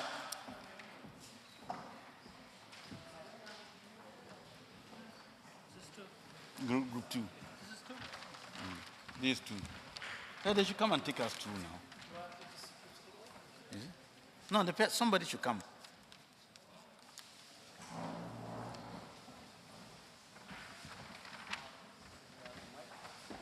You are what group? Group 4. Okay, fine.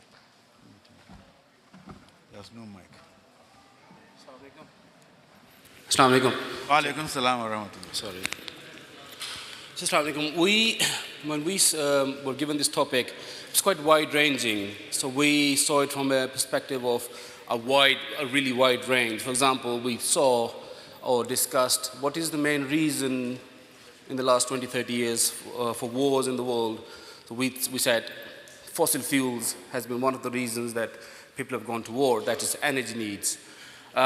We also think water, as it's been discussed in the previous group, water resilience or water requirements would be another reason for, unfortunately, wars in the future. And the next thing is rare earth metals. So we divided them in 3. and thought about what engineering can we, and solutions can we develop or should have, and we actually do have, where these issues can be resolved peacefully. The first and the foremost thing we think, from Ahmadiyya Muslim perspective, and Hazrat Sahib, Khamis Sayyidullah Ta'ala bin Nasir Aziz has been stressing this for many, many years, is justice. So we, from this generation, should try and have influence on policymakers that we should have our policies based on justice. So therefore, what we've learned as a developed nation here, in terms of our energy projects, whether they be nuclear, hydro, whether they are renewables, we teach that learning, that development, we expand that to developing nations without prejudice, with justice. So therefore, maybe a United Nations body should be developed, so we should have our influence within the policymakers within this world, in the developed world, so that we can develop a body that could ensure that what we've learned from the brains that we're sitting here, and we expand that into developing world so that we can develop these projects. Now, in terms of energy, rare earth metals, and water, hydro, for example, can solve two problems at once, which is energy. Time up. Time up? Thank you. Thank you very much. Thank you very much. So we go back to the Lajna section for the second, and that shouldn't take us more than 3 minutes. Please, we are running out of time. Are you ready? Can you hear me? Assalamu alaikum. Alaikum salam wa rahmatullah. Yeah, we had almost every point in English, so I'll do the presentation for the German speakers as well.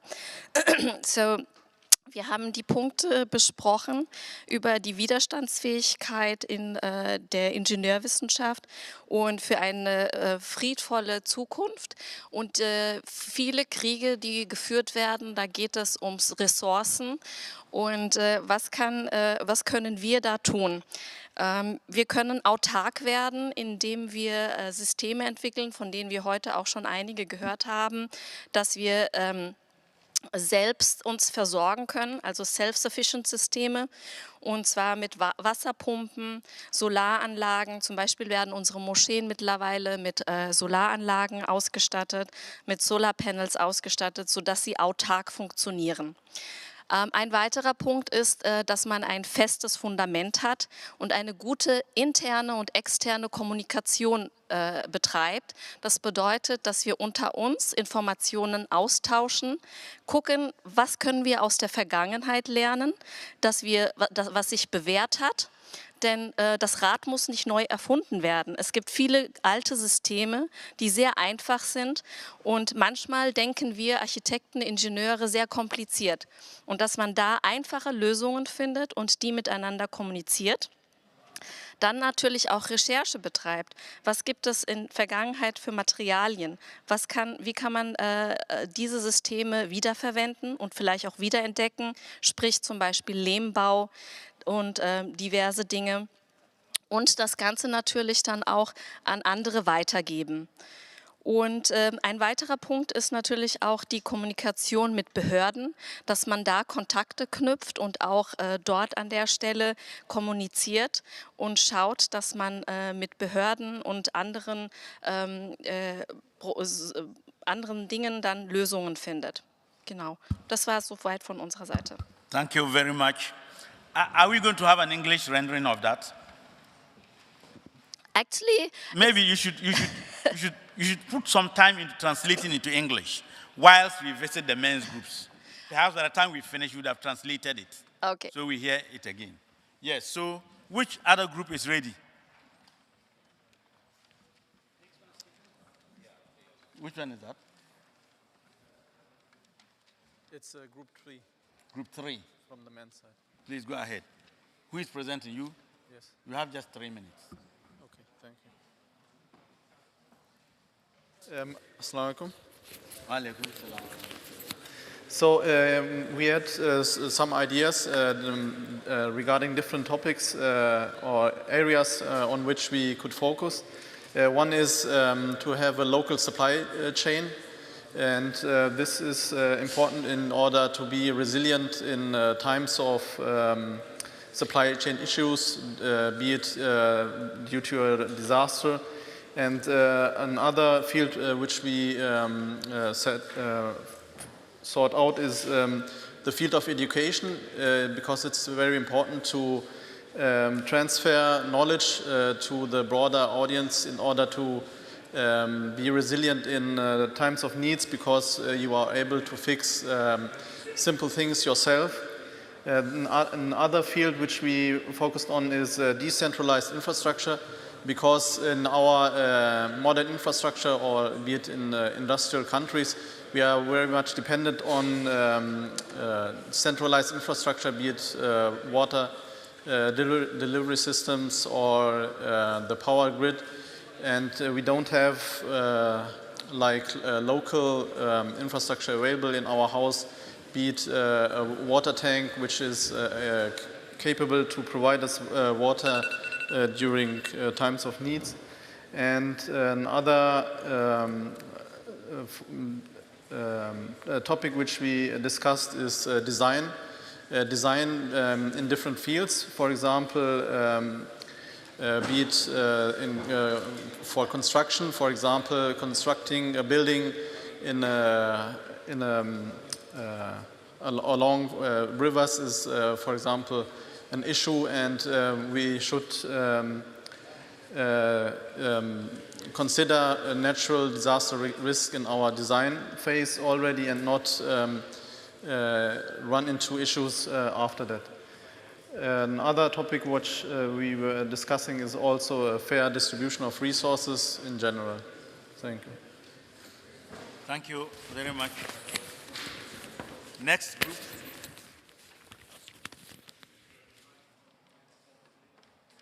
That's group what? Group 4. Which group is that? Group 2. Group 2? Yeah. Hello, everyone. When we came to this, looking at this resilience, we tried to look at a few. Today there were a few questions about resilience and if power goes out, and that's how we looked at it in terms of water distribution. So while coming up with the ideas, the first thing that we thought would benefit the resilience of a network is having more gravity-fed networks. So for example, for an example of Islamabad, you'd have a water tower, and instead of a pump supplying the area. However, the area still, the water still needs to go up onto the water tower. And what happens if electricity goes out? So we thought, why not have more water pumps, more hand water pumps in critical areas, for example, hospitals, or in case, in this example, Islamabad, having one emergency hand water pump for a borehole. Another thing that we looked at is using technology to predict demand in areas, and using technology like AI to predict weather changes, and being ready with those weather changes. So for a water company, it could be filling up their reservoirs if they know in a month that there'll be a very hot summer drought.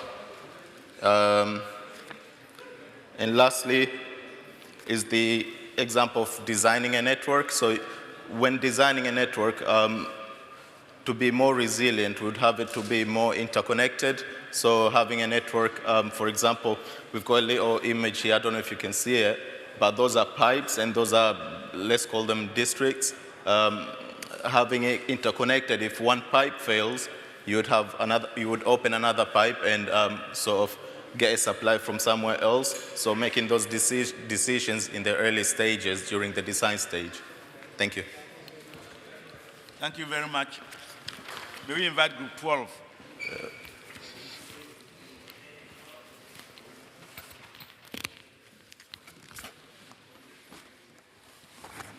Group 12, Mike, please.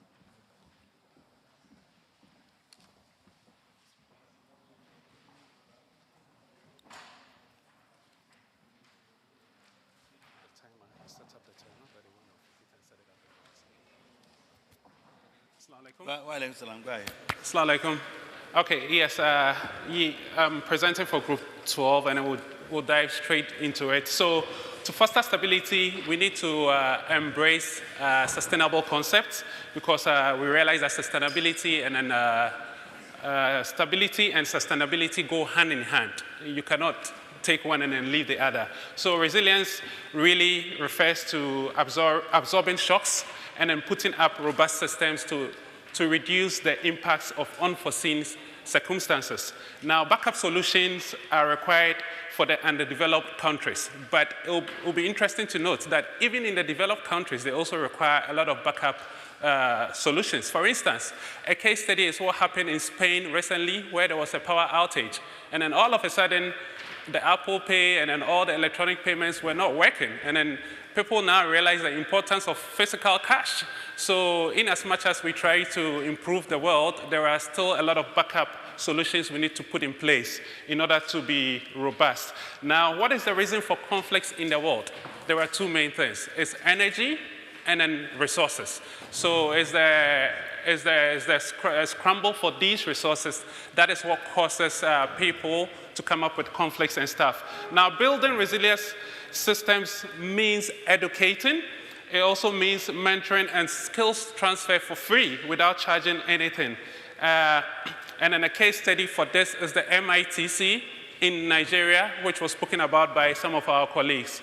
Alhamdulillah, it's part of the institution of the Khilafat, which is such a blessing to Jamaat Ahmadiyat. Now, the impact of AI globally in Africa and all over the world has helped with weather prediction patterns, and then even NASA has provided some information via pictures and stuff. These help local farmers to plan, and then because with that, they're able to predict the weather patterns, and in terms of the climate patterns that happen as well. And then this goes a long way in helping them prepare adequately for unforeseen circumstances.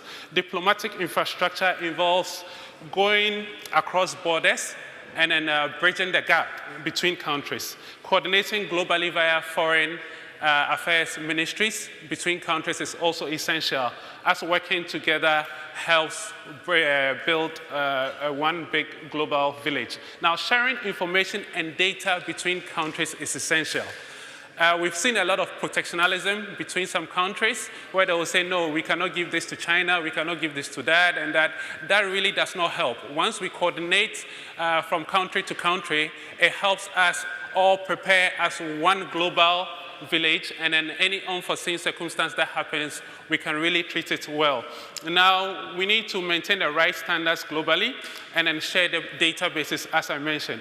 Basic necessities of life is inferred from Maslow's hierarchy of needs, and it's critical to serve as the foundation for any other thing. If you don't have the food, the clothing, the shelter, you cannot now go and look at self-actualization, which is right sitting at the apex of the triangle. Now, where does IAAAE come in? IAAAE provides the humanitarian aid using sustainable solutions to help all of us. Jazakallah. Thank you. Group 12. Sure. Group 12. Next is Group 6. Group 6.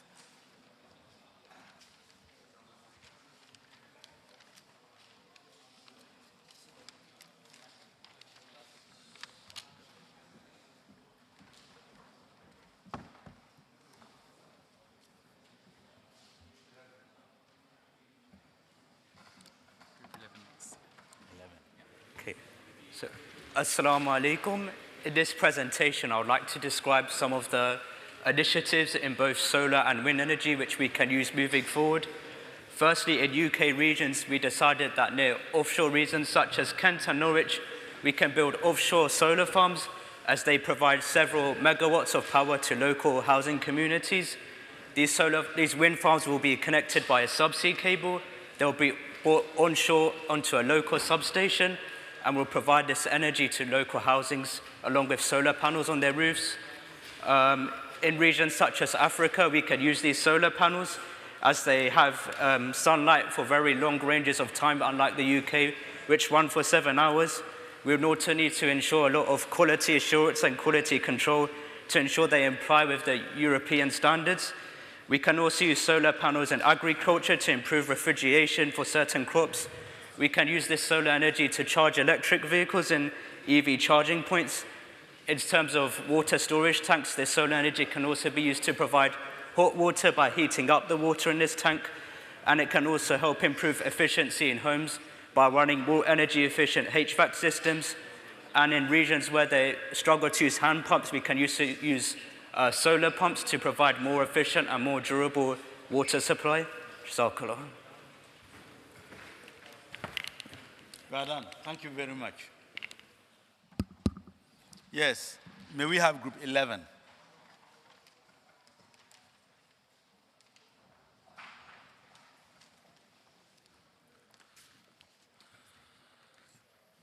Assalamu alaikum warahmatullah. Can you hear me? Yeah. So we've split our presentation into 3 different types of services, essentially, just to make it short and simple, namely water, food, and energy. And we're going to focus on how we can make them all resilient for any nation. So for water, we need to look at the infrastructure and upgrade it or replace it, make sure it doesn't keep outdated. And in terms of the availability of water, we need to really put emphasis on justice in the distribution of water and legal international compliance. As in, if one country A, decides to cut down on the water supply that will affect country B, there needs to be an international compliance system where that cannot possibly happen. In terms of energy, we need to be looking at sustainable supply, which obviously renewable energy gets covered under the umbrella of being sustainable. We have wind, solar, and hydro. But in terms of wind and solar as well, what would you do if one nation has either a surplus of wind or a deficiency of wind? If there's a surplus, you need to look at DC storage solutions as well for that particular country, so that in periods of low wind, you can still keep on supplying wind supply, but from stored sources. And every nation needs to do surveys or research in terms of what proportion of renewable supply do they have, so that they can invest more in either solar or wind and so on. And in terms of food, we can look at innovation in farming, crop resilience, and storage solutions as well, so that if any natural disaster or any other sort of shortfall happens, we're still resilient in food. We can look at genetic engineering methodology for it, and we can improve the ability to grow crops in each country, either indoor or outdoor, using the latest infrastructure. Yeah. That generally covers it. Thank you. Jazakallah. Thank you very, very much. That stays there. Yes, next. Group 5. Is group 5 ready?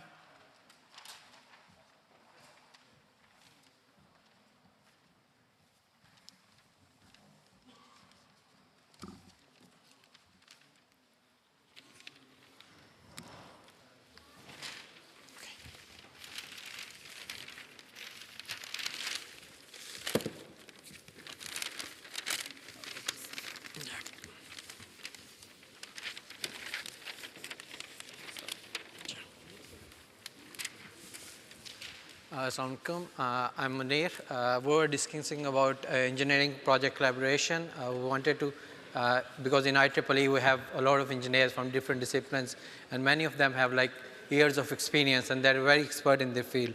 We had 2 or 3 civil engineers. One of them was very good in terms of road. The other was good in terms of big project planning. And we were discussing, we had a project in the slides that was discussing about on an island we have the water pumping system issue, and then we want engineers who can come and help us. They, like it could be mechanical engineer, electrical engineer, project manager, or data analyst. So we're thinking about to set up a team which will include electrical, mechanical, chemical, process, or civil engineers. There are a lot of engineers over here who want to help, but some of the engineers, they can't go to Africa. Sometimes they don't have time, but they have the expertise to build a system, design a system, and that takes a lot of time.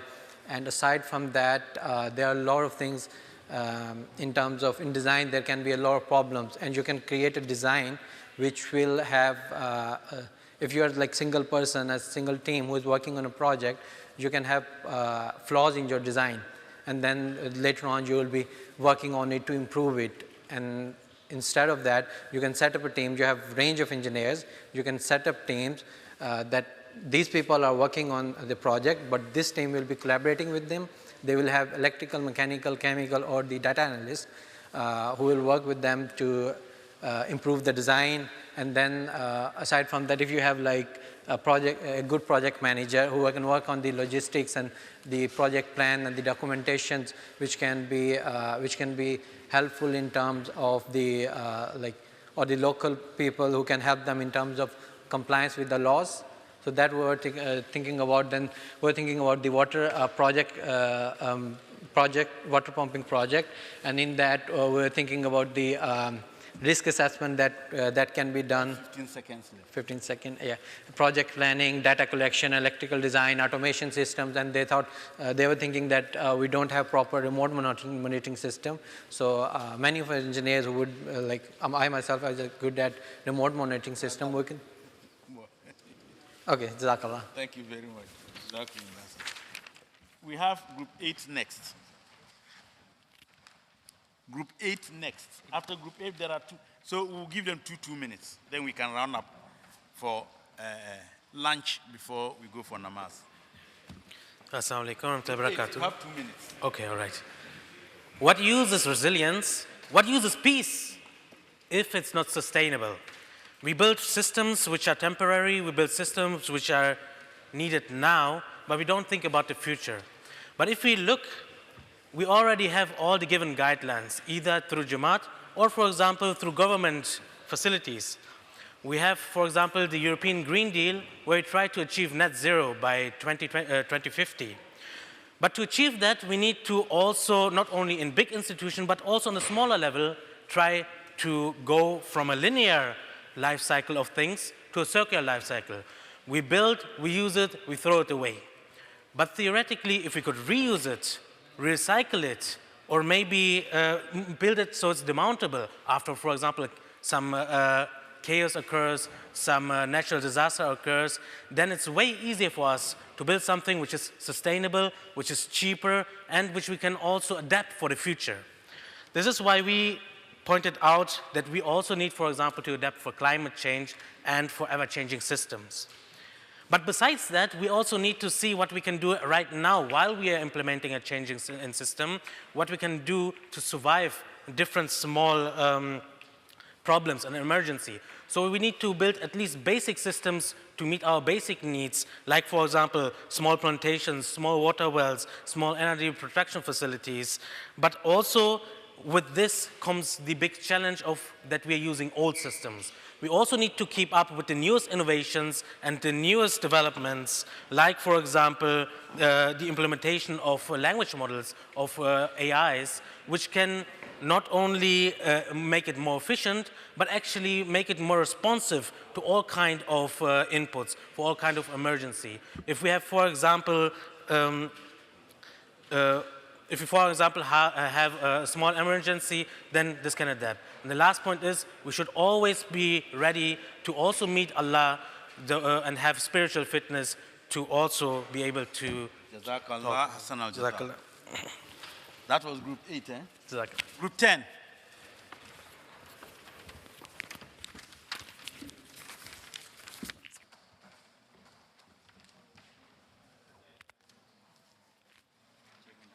After group 10, which other group is left?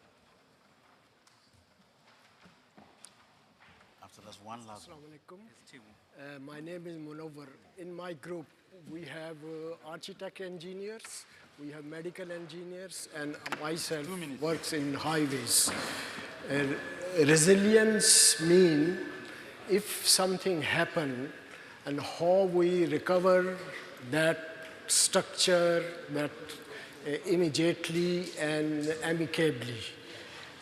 Giving example, as we work in highways, if highway collapsed, we first of all put TM plan, we will use our emergency services, and then we temporary recovery of this collapse using our temporary contractors, and then once we use diversions for this to maintain existing traffic, and then once temporary recovery is done, then we will make a plan for permanent recovery and construction.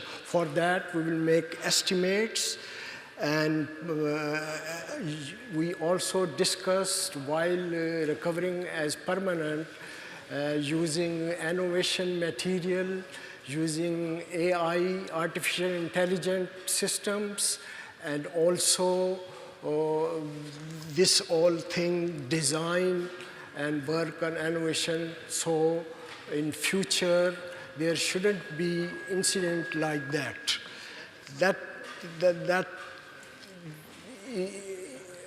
This is the resilience plan we have, and we discussed for future. And we had discussed also future policy, design, implementation, and all other recovery plan which we had in this already in place. Thank you. Jazakallah. Thank you so much. Group 13, that's the last group. After that, we break up for lunch and namaz. 2 minutes, please.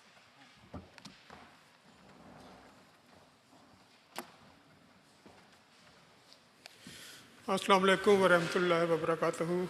All my previous colleagues have covered most of the things, but the basic for engineering is backbone, or the basis of engineering is the quality.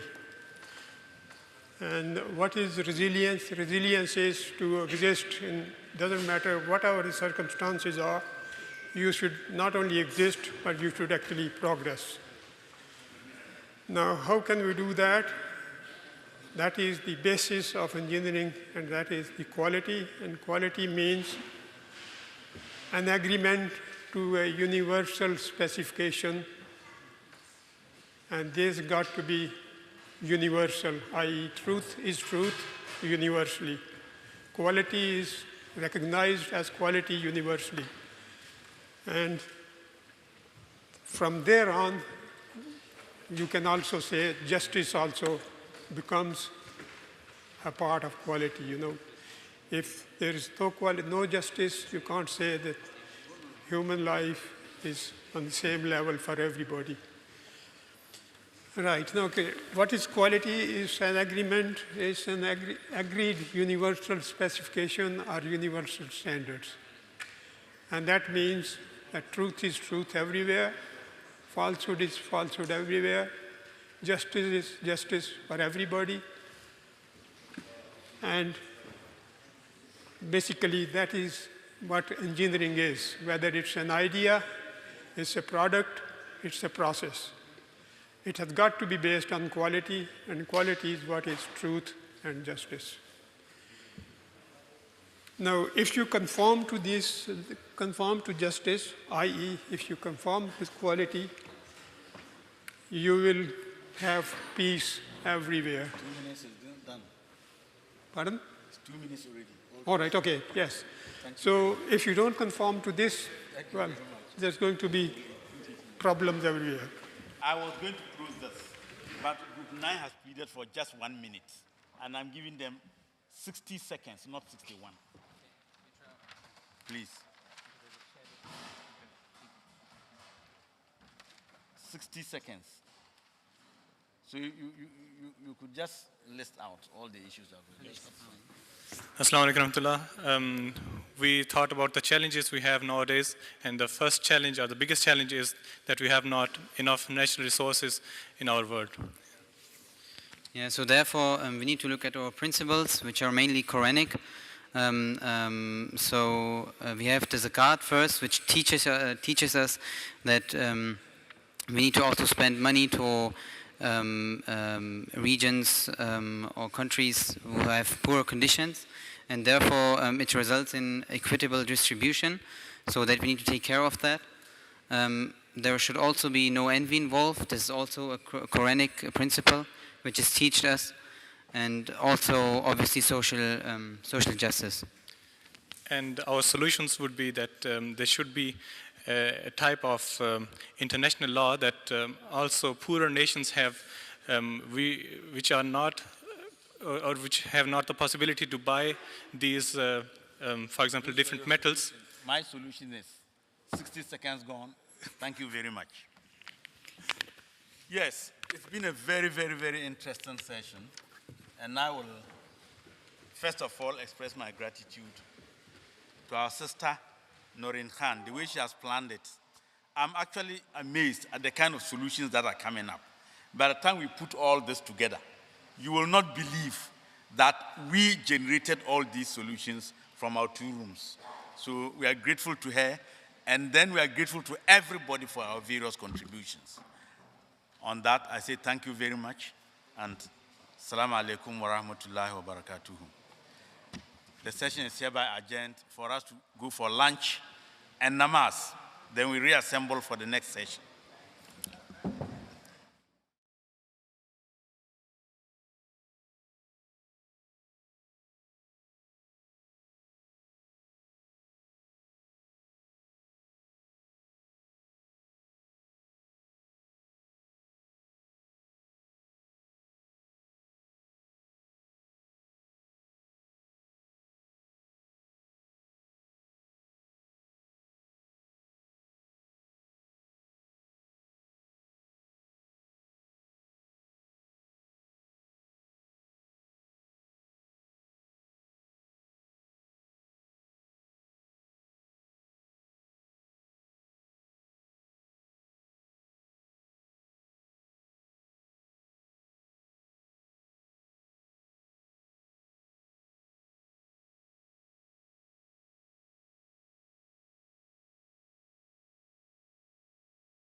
أن كل منهما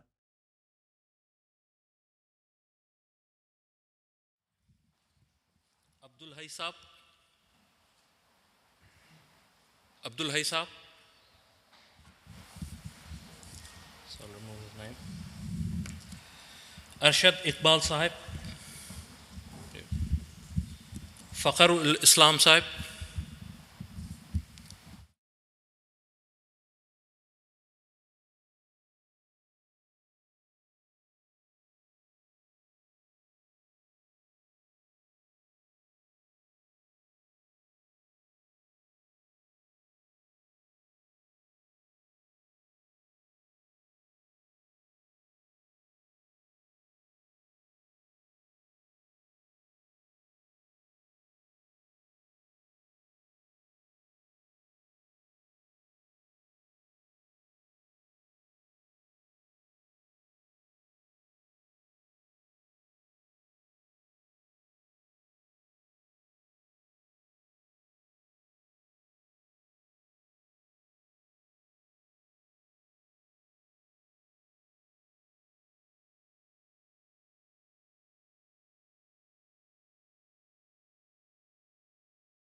خبير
just for the statistics of global energy 2024, we can see that the oil and gas energy is still dominating almost 52% of the total energy production.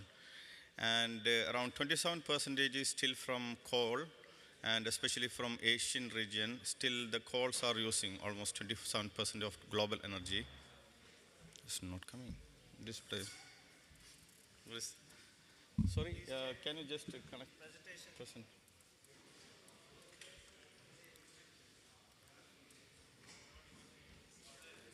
Okay.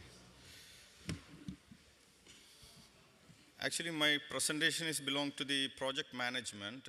So just want to, introduce about the statistics of global energy. By 2024, the total energy production in global market is almost 52% belong to oil and gas energy sector, and the balance 27 is belong to coal, and the renewable is of course almost 13%, but is still growing domain. Every year we can see that this is growing day by day, and the nuclear energy sector is almost 5%, and others like conventional, wood and everything is coming under around 3%. So as per IEA, by 2050 goal, they are planning to make almost 60% of the global energy coming from renewable. So this is the plan, and almost all countries agreed this plan, especially Europe and the UK, and they are planning to increase the production from renewable sector. So my part is totally belong to the project management. Here, we just want to know what is project exactly. Everyone know that what is project? The project is everyone know that we are working with the project, but the exact definition of project is, as a project is a temporary endeavor and undertake to create a unique product or service or a result. So projects have definite start and end. Every project, there is a start and end. And each project is a unique in character. It's not a repetitive action. If it is repetitive, it will call as an operation. So in project, we have to consider three parts. The first one is called time management and cost and scope. We can say here in the triangle that scope, time, cost triangle. Here, for example, this triangle is very important for us as a project manager. The project manager should balance his skill and to balance these three items and to produce a quality output.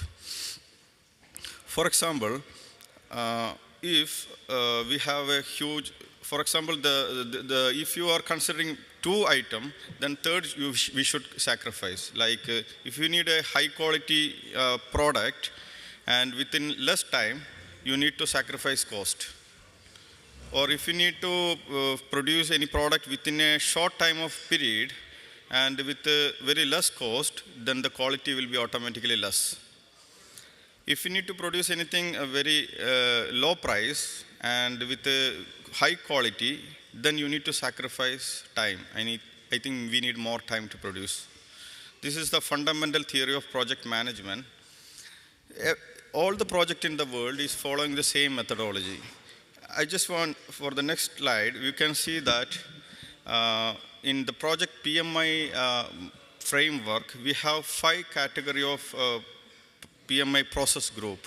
That means the sequential activity of our project. It's called initiating, planning, execution, monitoring, controlling, and closing. Same like in PMI, in energy sector, we further divided into 7 groups. It's called conceptual and feasibility study, and FEED, detailed engineering, procurement, construction and installation, commissioning and startup, operation and handover. That means if we start one project, for example, if it is mega project or giga project, the duration will be almost 8 to 10 years. So this time we will divide into different steps. Like a conceptual study, we will take almost 1 year. And for FEED, it will take again 1.5 years or 2 years if it is giga project. and then detailed design will take again 24 months, and the procurement will take 18 months or something, and construction normally will take around 2 to 5 years. But if it is small project, we can plan accordingly. For example, we are planning to execute 1 year project. We need to consider this timing as per that project requirement. Like maybe initiation will take only 1 month, and planning will take again 1 or 2 months, and detail design, procurement, construction will take 6 months, and closing will take 1 or 2 months. So that's the way we need to plan our project. So in conceptual study or feasibility study, normally we will identify the opportunity and perform basic studies where we need to install the energy project, and some kind of seismic surveys and everything we will conduct, and prepare budgetary quotations and high-level regulatory requirement. We will approach the government and try to get the approval for this project. After that, once the project is finalized, we will go to FEED and front-end engineering activities. In this time, we will start developing the drawings and documentation. Almost 30 to 60% of the drawings will start from FEED, and basic cost estimation will start, and the accuracy will be almost 10 to 20%. And of course, the procurement planning also start from FEED. The most important output from the FEED is scope of work. So the scope of work will prepare during the FEED stage. After that, this scope of work will float into the market, and the contractor will come and bid the project. Once the successful project awarded to any bidders, they are the main contractor, and they will start preparing the detailed design activities. During this detailed design, almost 100% of the drawings, documentation, issue for constructions, everything activity will execute during detailed design, 3D modeling, and BIMs, whatever the engineering activity, engineering document, deliverables, everything will finish during detailed design. Parallelly, we will start procurement activity. During procurement, normally the long lead items, everything we will start purchasing, and level 3, level 4 schedule will start, EPC, civil work, everything, all the materials we will order. After that, construction activity, site, mechanical, steel cutting, and installation activity, all the mechanical finishing, everything will consider during installation activity. During the commissioning startup, all these site acceptance test, all the commissioning, pre-commissioning, performance test, all the activity we'll do. Finally, the project will hand over to the client, and client will start working for operation maintenance and routine maintenance activity, preventive maintenance, corrective maintenance, all kind of maintenance and operation activity will start. Normally for energy project, it will take almost 25 years of duration. So to construct some basic or any mega or giga project, the total duration will around 5 to 10 years. So we don't have much time, so I'm just going fast. And here we can see that in project we discuss about different process group. See the steps like PMI process group. Parallelly, we need to conduct management activities. It's called knowledge area. In PMI, they propose that there are 10 management areas we need to consider during project execution. It's called scope management, schedule management, cost management, time management, quality, risk, HR management, communication management, risk management, procurement management, stakeholder management, and integration management. So all this management activity will execute parallelly, and this project process will be sequential. So all this management we need to consider during this entire project cycle.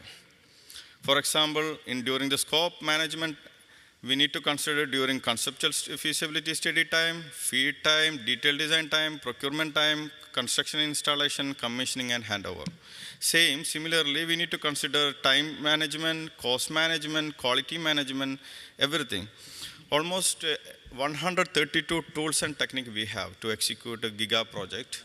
So if you consider all these tools and technique, we can deliver a very perfect quality output, as we discussed before. Scope, time, and a quality triangle we can cover.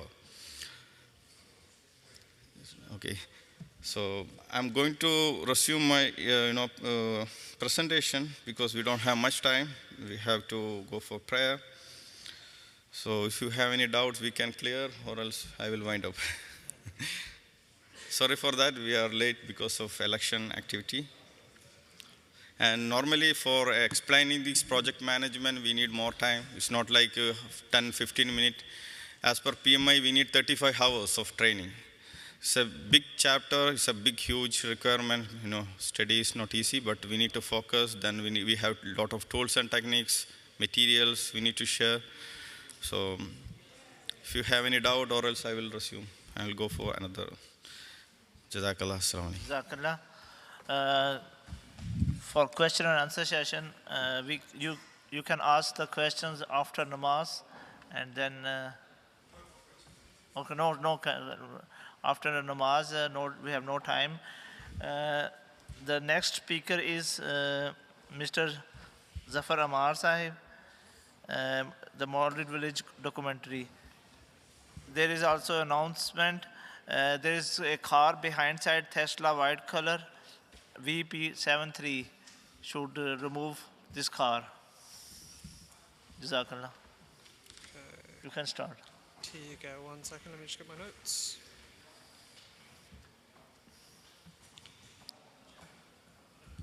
Okay. Assalamu alaikum. So my name is Amar Zafar. I am a documentary filmmaker, and I'm currently just finishing my final year of film school. So back in May 2023, I had the blessed privilege to go to the Gambia with IAAAE to film a documentary documenting the journey of the Model Village project. So that is exactly what I'm here to talk to you about today. In terms of my role and the mission, so I was the director and the sole shooter of this film.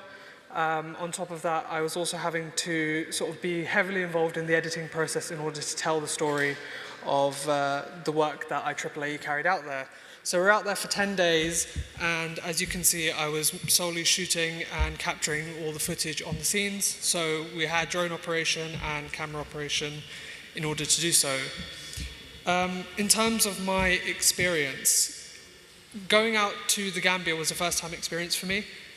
First time properly in Africa, so it definitely changed my perspective on the stories that we've heard of Africa and the poverty that's out there. Getting to meet with the people in the villages and see what life is truly like is such a humbling experience, and I really took away a lot from that. A big part of it was getting to gain the trust of people there to tell their stories in an authentic manner that really does justice to everything that they are going through and all the help that we are providing out there. So, what did I do, and how did we make a film out of it? So, a big part of the work that I do is quite different to obviously everything that everyone else here is doing as an architect or engineer. I'm not either of those things. I am a filmmaker first and foremost. And so for me, the mission of going out is to tell a compelling story so that we can further out the works that the charity is carrying out. So a big part of that is the filming process of things like the construction and the borehole drilling.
Okay.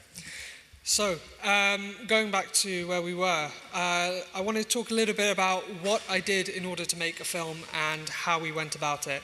So, in order to make a documentary, there are several parts that go into it. Of course, there are the interviews, which are a crucial part and what we kind of conventionally think of when we think of documentary. But there's so much more than that as well. Things like talking to, obviously, the engineers and locals and the volunteers is crucial, but then we actually want to see the process of what's going on. So that was a crucial, integral part of the work that we did. So we carried out these interviews, but on top of that, it's capturing plenty of B-roll to show what everyday life is like. It's going and seeing events that are unfolding before you, what we call verite in filmmaking, watching things unfold in front of you. It's all just a really important part of the process. And so by the end of it, we actually had hours and hours of footage that we had to sort of comb through and find the pieces that we needed. But I do believe it makes a much more compelling documentary. So in terms of the documentary kit list, now the reason I'm kind of going over this is for anyone else who's going out to Africa or elsewhere for one of these projects, I really want to emphasize that it's so easy for anyone to document their experience and their journey of what they're doing.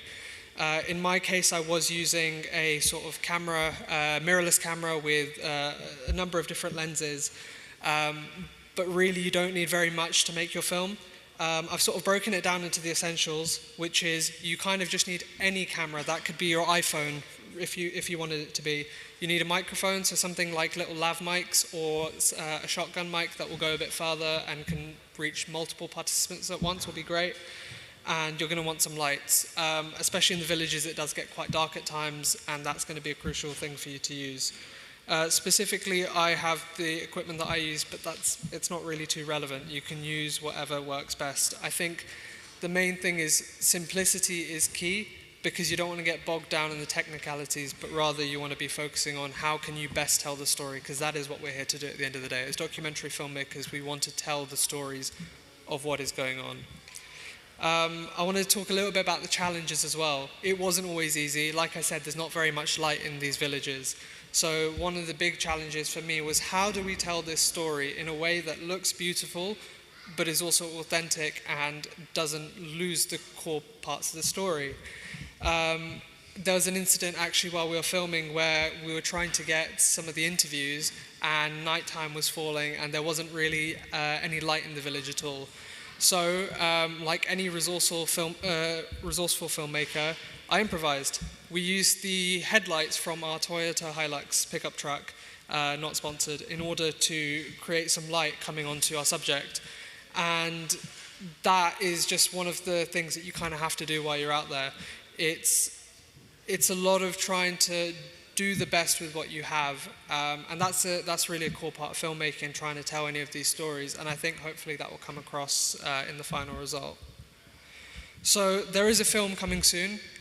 So like I said, we shot this documentary in May of 2023. We were out there for 10 days, really trying to capture the story and try to explain the impact of IAAA in its work. I did initially have a small snippet of the film to show you, but I think it might not be working, so we might just have to wrap up there. But yeah. Yes, but after the break we'll be showing the teaser. So yeah, thank you very much. Exactly. Thank you very much.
So please enjoy. It's about a minute long.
Okay, so as I said earlier, this footage was from the Gambia from May 2023. Just to give a little bit of context for anyone who missed it previously, the footage from that video just shown was a project that we were trying to show, the model village project in the Gambia. We're trying to show the process of what goes on, and so this was a documentary I filmed.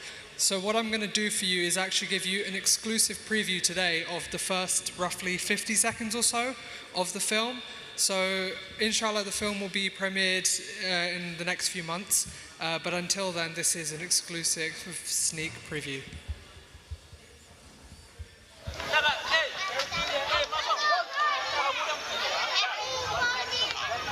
Now the plan is to take this tank up on the tower.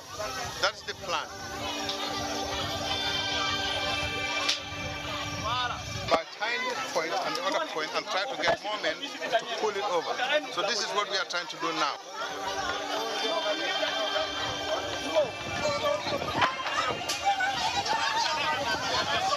Now the whole village is here to help in the process.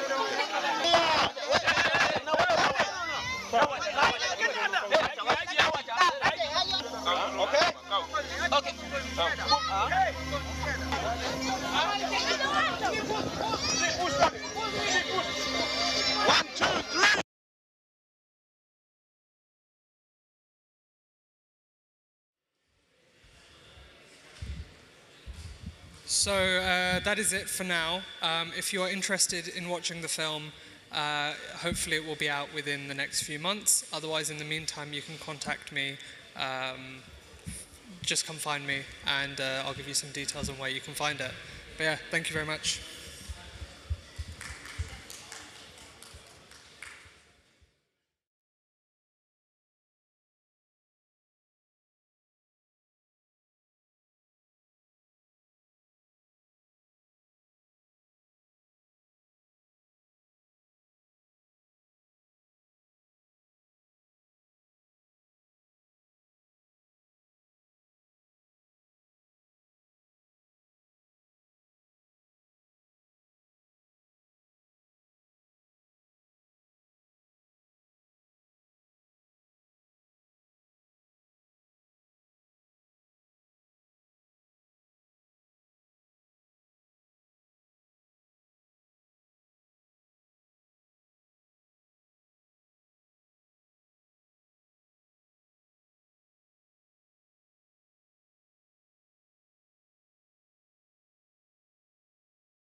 Assalamu alaikum wa rahmatullah.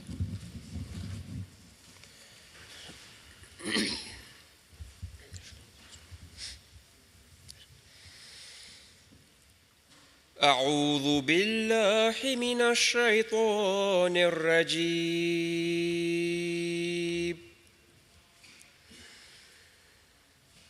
بسم الله الرحمن الرحيم.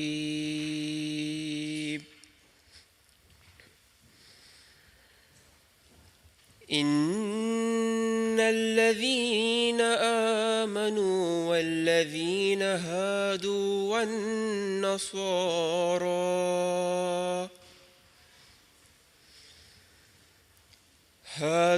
والنصارى والصابئين من آمن بالله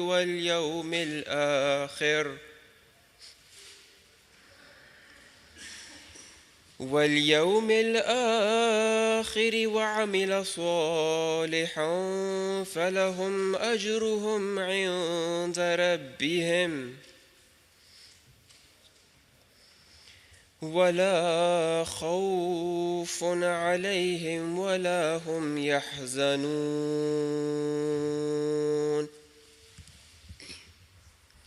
I now present to you the English translation of Surah Al-Baqarah, chapter 2, verse 63.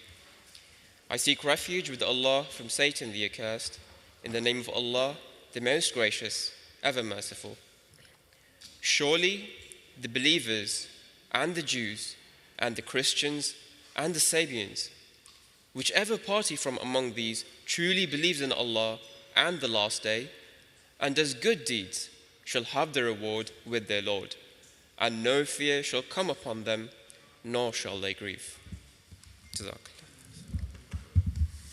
Now I would like to invite one of our esteemed guests, Mr. Jan Majo, from the European Institute of Innovation and Technology, to come and address us, please.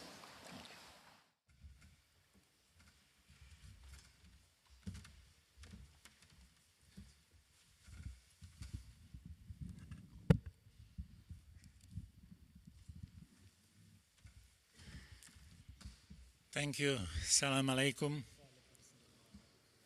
Mr. President, Mr. Chairman, distinguished ladies and gentlemen, for me it's a pleasure to spend this day, maybe also tomorrow, but this day especially here. First time since early morning I had exceptional experience or gifts, including meeting with His Holiness Caliph, and not only meeting, but a good, reasonable, memorable dialogue. I was invited by, I can say now, the friend Anwar Mahmoud here to contribute. And I thought about during the day, what is my role? How can I contribute to engineers as engineer, believers as believer, brothers and sisters, which I believe we are. And I came to the 3 points which are in your annual theme or topic. It's engineering, peace, and something deeper like dignified life, better future, resilience to survive. I will start with engineering because I like engineering.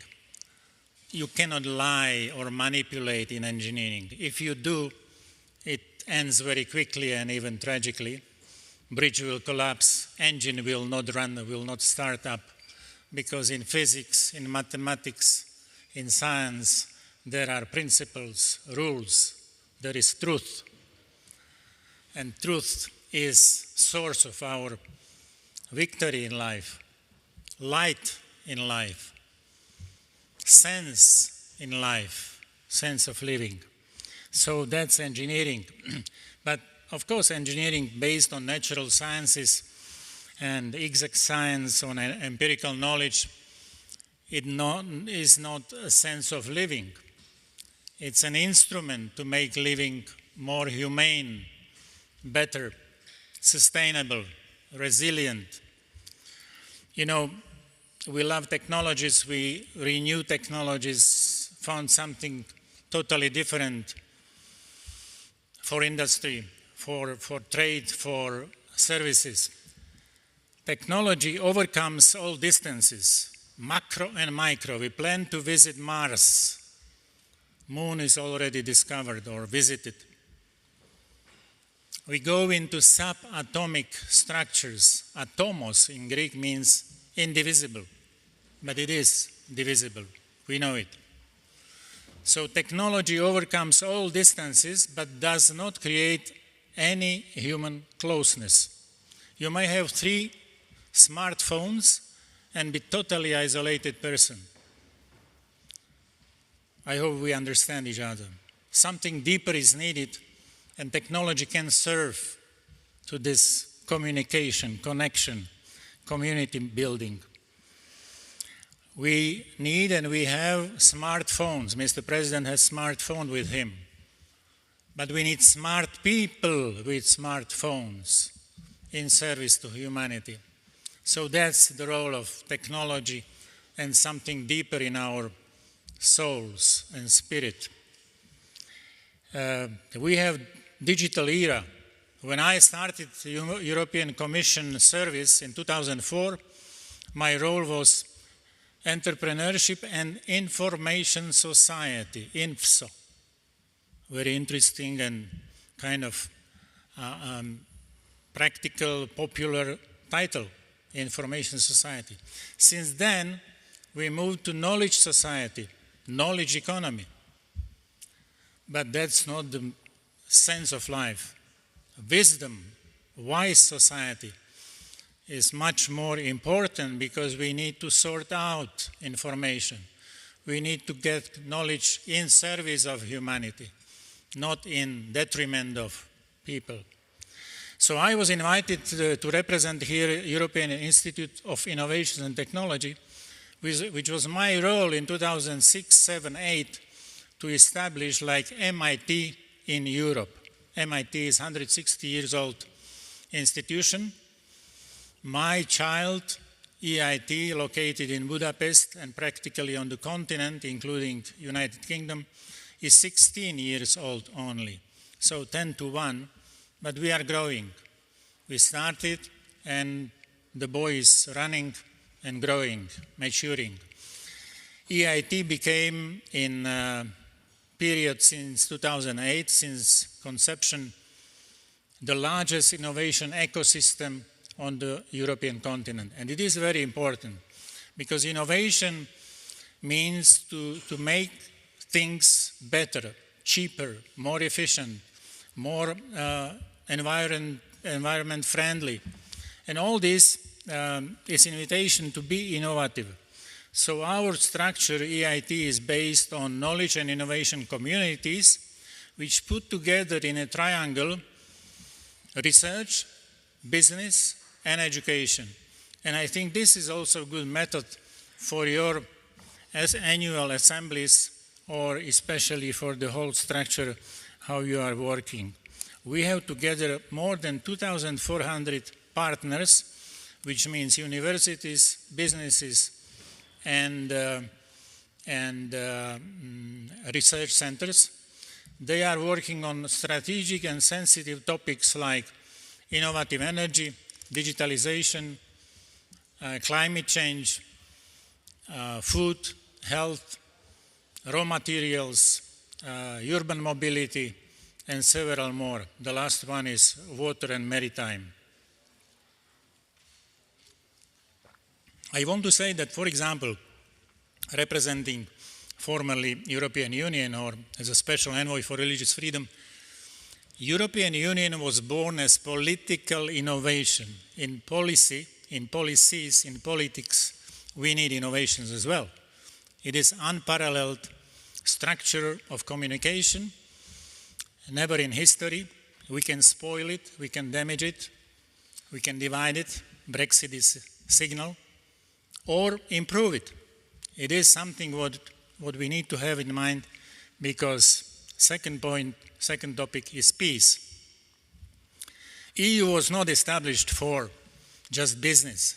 It cannot survive as a trade of or bunch of traders. It must be a community oriented towards peace, because war in Europe was a tragedy, became global tragedy.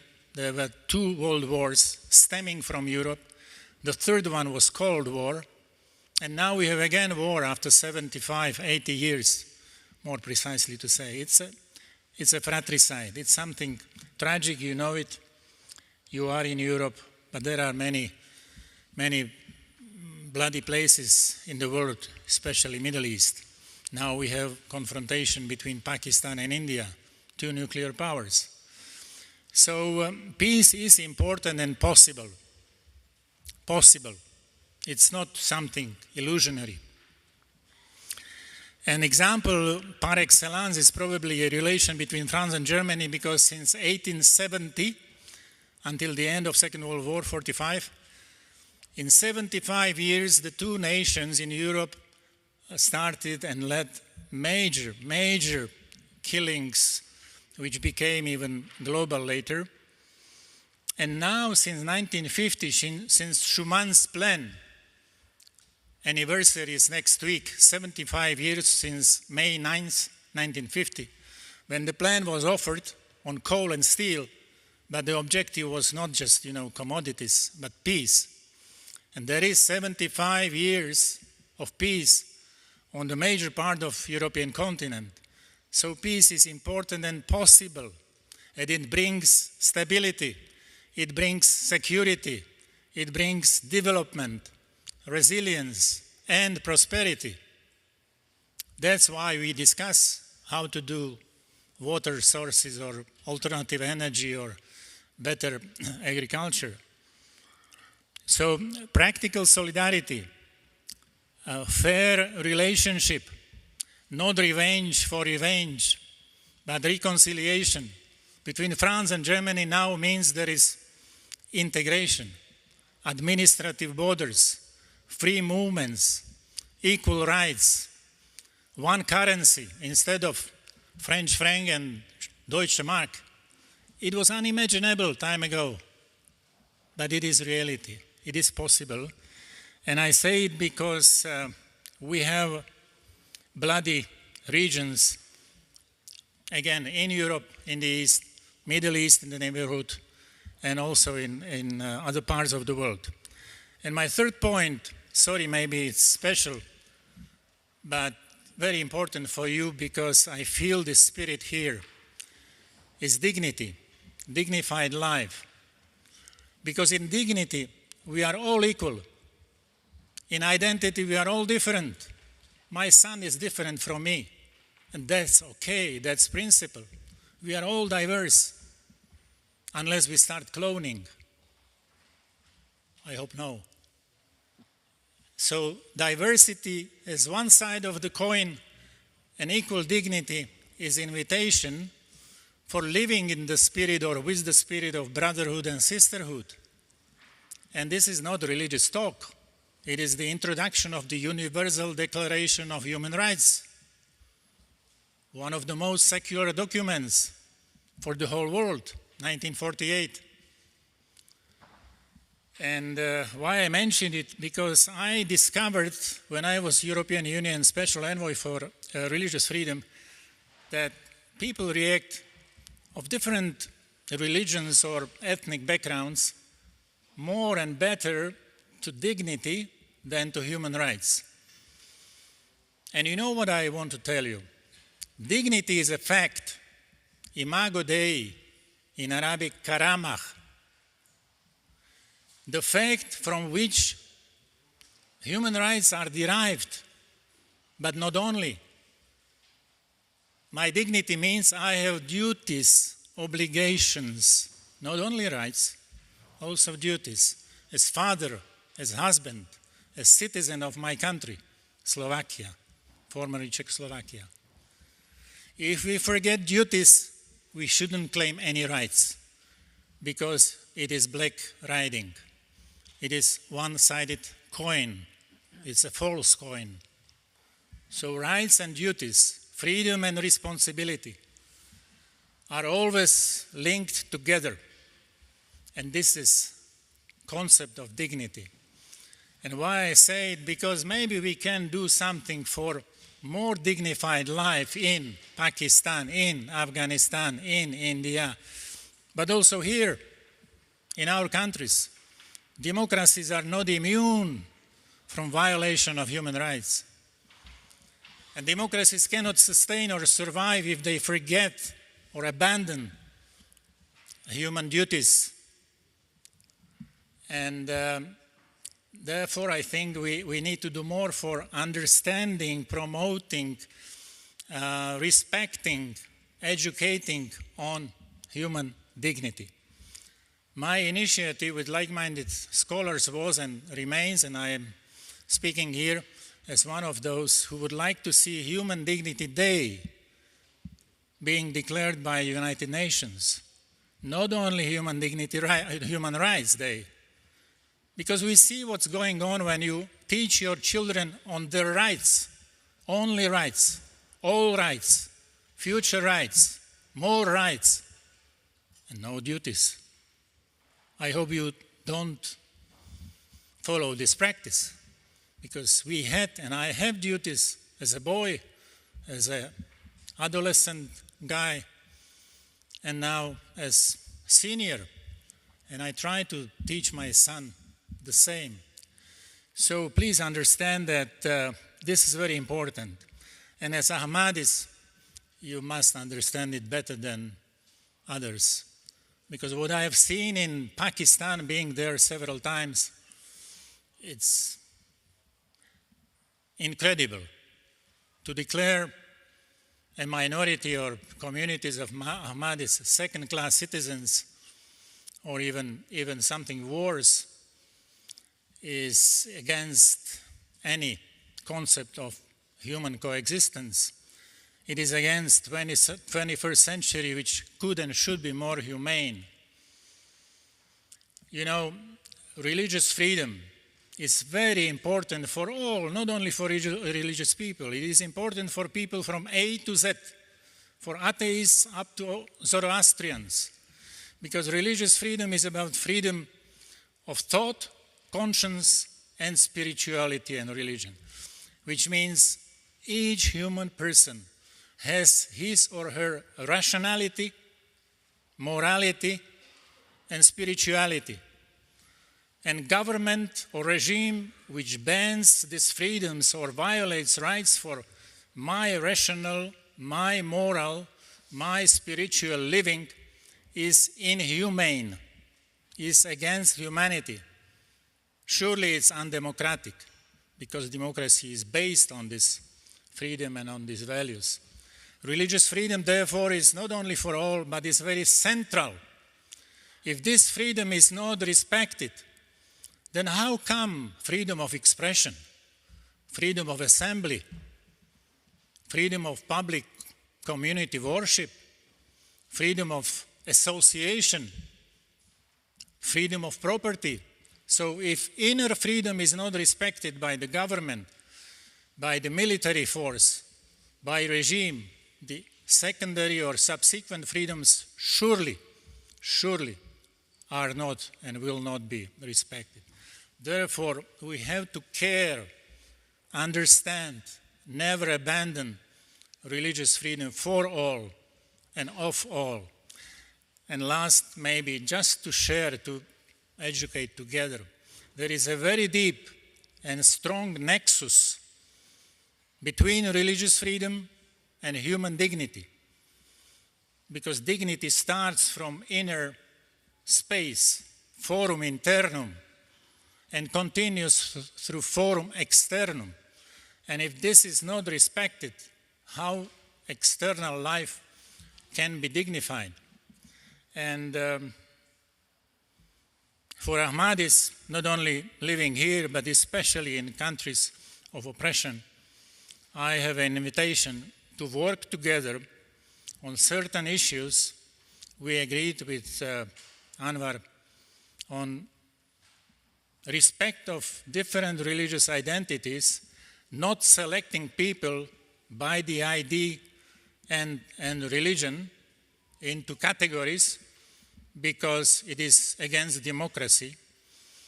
You know, equal dignity is a moral principle, but it should be translated into socio-political principle of equal citizenship.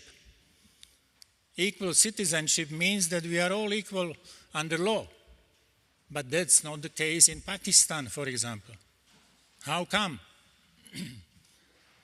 And secondly, blasphemy legislation is not only used, but abused, misused against the neighbor.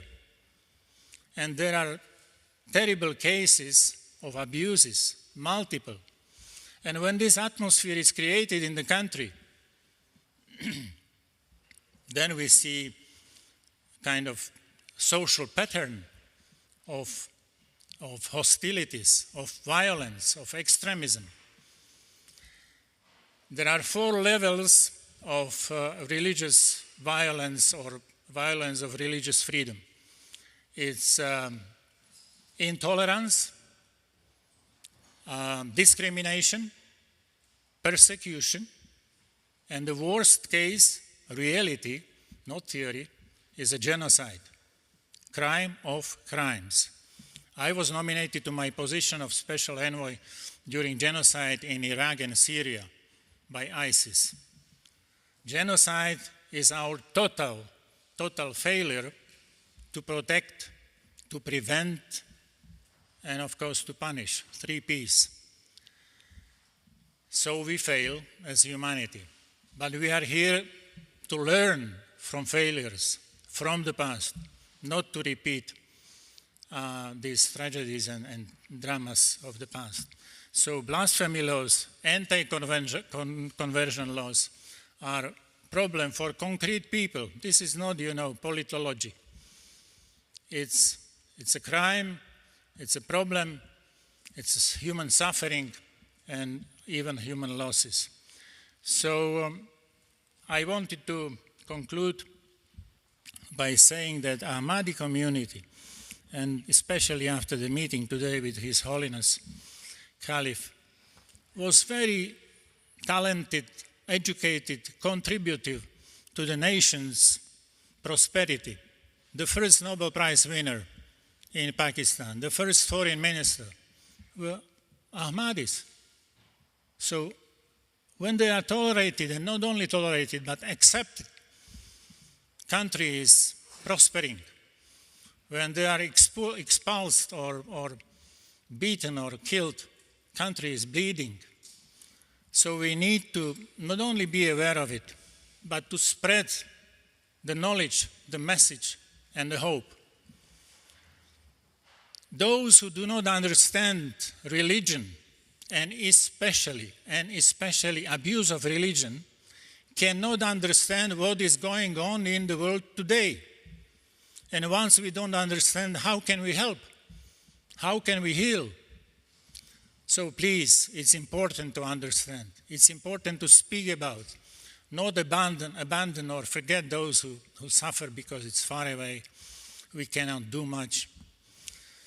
Allies of evil. Evil is strong because it has many allies. And 3 allies are very influential. They are cheap, omnipresent, and influential. It's indifference, ignorance, and fear. If we don't care, because it's far, it's not me. If we don't know, don't understand what's going on, ignorance. And if we are scared to say something, to do something. So please, the good, the better future, dignified future needs allies as well. Active engagement, doing something, not just, lamenting. Education, lifelong learning, because these issues are worthy to be learned and understood. And then courage, simple but very important, human courage. I wish you so. I came here to share it, and now I'm ready to work with you on many important or better improvement, good projects. Thank you. All the best. God bless you. Thank you.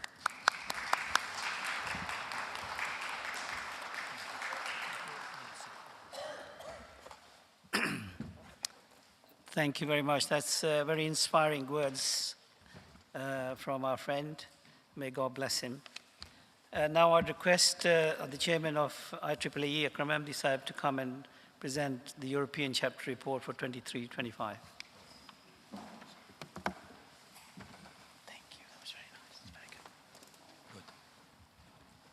I mean it.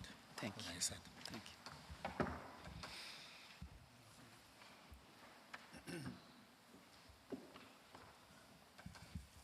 أعوذ بالله من الشيطان الرجيم. Bismillah ar-Rahman ar-Rahim.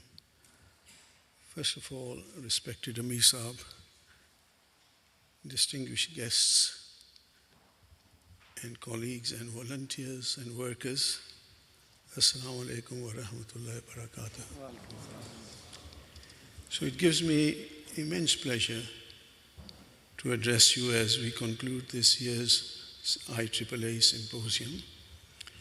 On behalf of IAAAE, I begin with sincere, heartfelt thanks to all of you who have traveled from far and near to be with us, both physically and those who have attended virtually through the internet. To take part in today's auspicious event, today, by the grace of Allah, we have members from half a dozen countries who are participating in this symposium. Your presence and participation, combined with your demonstrated commitment to serve humanity through engineering, truly embodies the spirit of today's symposium theme, Engineering Resilience for a Peaceful World. Let me begin by expressing my heartfelt appreciation to all our organizers, technical team, speakers, and volunteers. Today's event has been the result of months of planning and tireless dedication. May Allah reward all those involved abundantly. This year, across our association, Alhamdulillah, IAAA has continued to serve others in some of the world's most vulnerable and difficult countries and regions. So allow me to briefly summarize the key highlights across our core disciplines. First of all, we have always, as important as Azur has mentioned, Water for Life projects. We have continued its existing maintenance regime while also installing 153 new water points in 8 countries. This has brought clean, life-saving potable water to over 143,000 beneficiaries using traditional hand pumps, solar solutions, and also water harvesting solution in the remote areas of the Rodrigues Islands in the Indian Ocean. By the grace and mercy of Allah, we were asked by the authorities of Rodrigues Island some months ago if we could help them provide water, but in a form of actual service to humanity and instilled with true Islamic and Jamaat Ahmadi ethos as guarded and taught to us by Hazrat Masih Maud alayhi salam. Many villages, this one was a special project. It's in the middle of the Indian Ocean. And, there is a problem with the islands. If you dig too much, you hit salt water because you are surrounded by the sea, and the salt water goes into the land. And if you dig too deep, you'll hit seawater, so you can't give that to the people. But our team has has thought of new innovative methods how to get water in these very remote locations where normally water wells don't work. So our team, headed by Nadeem Saab and his son, went to the Rodrigues Island and formed solutions by which this island, inshallah, will have sufficient water to feed its people and also help towards the agrarian revolution which they are hope to start. So our solutions included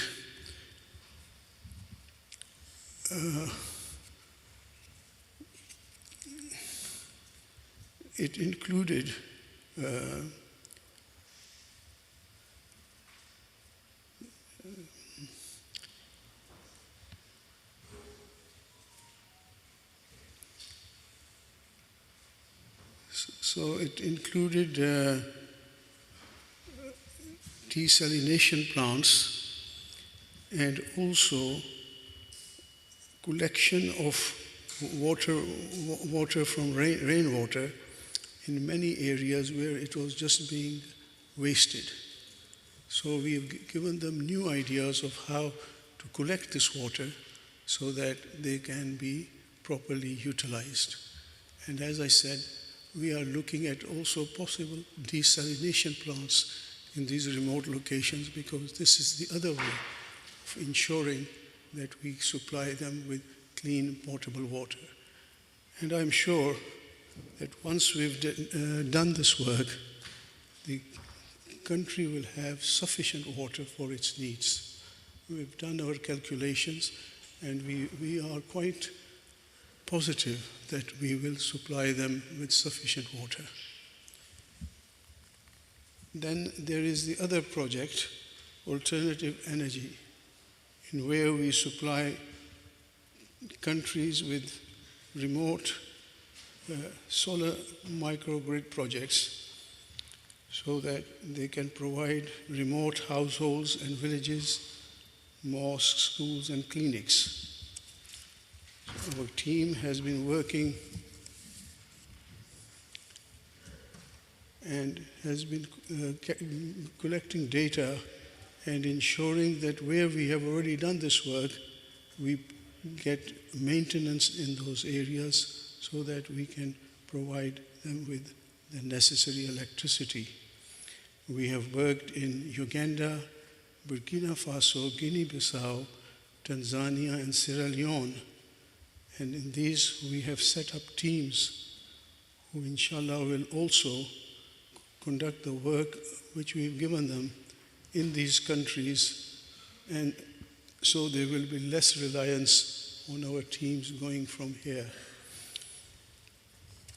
And the teams which we have utilized for this is from Germany and Switzerland, and our engineers are involved in consultation for solar projects as well in the UK and Germany mosques. Village projects. Alhamdulillah, we have been continuing to carry out village projects, and we have done 3 new model villages in Niger, Ghana, and Togo, increasing the total number of villages to 23, where we provide electricity so that the people in those villages can have electricity, water, and solar energy. And you know, it's very heartwarming when you go to these countries and you see little girls and boys sitting under the solar lights in the middle of the night and working in those solar lights and teaching themselves. It's a very great pity that here, when we go to some of the countries, you know, they have all these facilities and children don't take advantage of it. But in these countries, the poor people really appreciate the light we bring them. And I have seen young girls and boys maybe, 7, 8 years working in the light that we have provided. And in that light, they are studying and gaining knowledge. So it's very heartwarming that our work which we are doing for them is not going to get wasted. But as I said, it's a pity in the modern world we don't appreciate the light that we get here. So also this year, we've been involved in the Mysore International Technical College. Last year, His Holiness asked us, because he asked us to make sure that we are going to have this school operating, this college. So I'm happy to inform our members that through their contributions, and for this we didn't ask contributions from outside, but from within IAAAE, to pay and construct the technical college, which alhamdulillah we have achieved. And this technical college has not only been appreciated by our community, but also by the Nigerian government.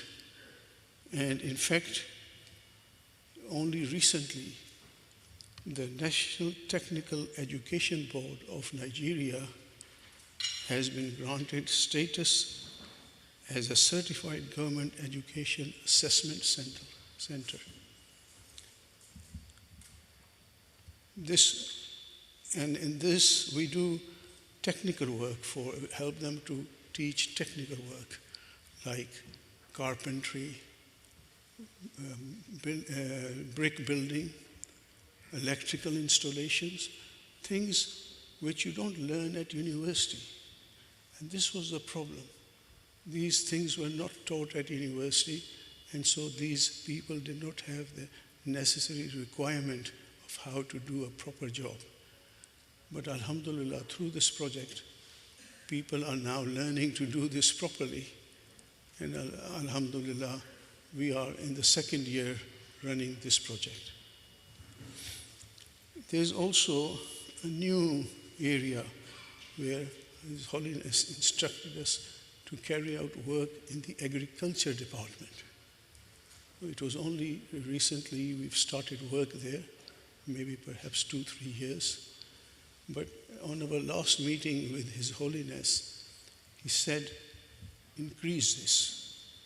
I want from you engineers at least 100,000 acres of farmland, which is going to supply not only to the people of those countries, but also export it to European countries. Because that is what the reality is. Countries like Ukraine and others are being overwhelmed by the Russians, for example, and they can't carry out the work. So His Holiness has entrusted this job to us. We must carry this work out. And when he said this, he also mentioned, but I don't have any money to give to you. So you must look at innovative ways of raising funds for this project. And believe it or not, within a few days of his telling us this, someone from our community has donated over £50,000 for this job. And he said he's going to increase it to 100,000. So, I didn't even have to ask the rest of our boys to come and help us with this job. But Allah has provided us with that incentive. And alhamdulillah, we're discussing with Amir Saab later on, perhaps we will see how Jamaat UK can also help us in this matter. So this project has also taken off, and inshallah, we will continue to carry out the behest of His Holiness so that we fulfill the work that he has asked us to do. So I also wish to mention the work that we do in the architecture department, where both our ladies and gentlemen are doing excellent work in providing architects team in several model village designs and also incorporating climate resilient structures. So we've laid foundations for sustainable, safe, dignified, and inclusive living education and spaces to worship in. Each brick laid represents infrastructure. And may Allah help us to continue with this work. So, Amir Saab, in conclusion, these are the highlights of the work that we have done so far. Jazakallah. Thank you very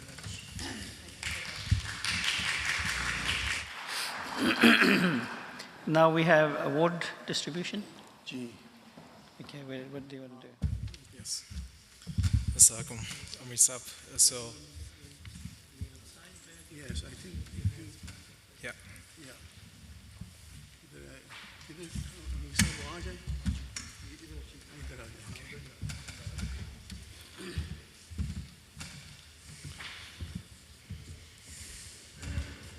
Right.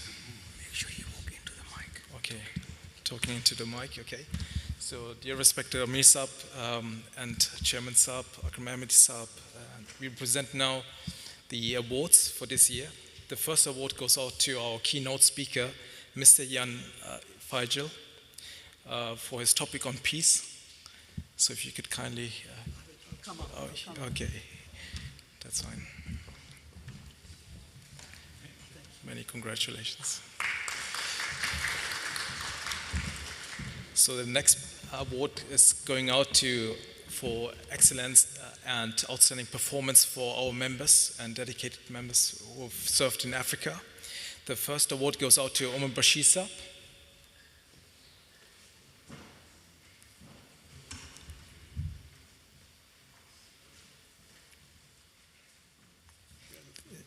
Okay.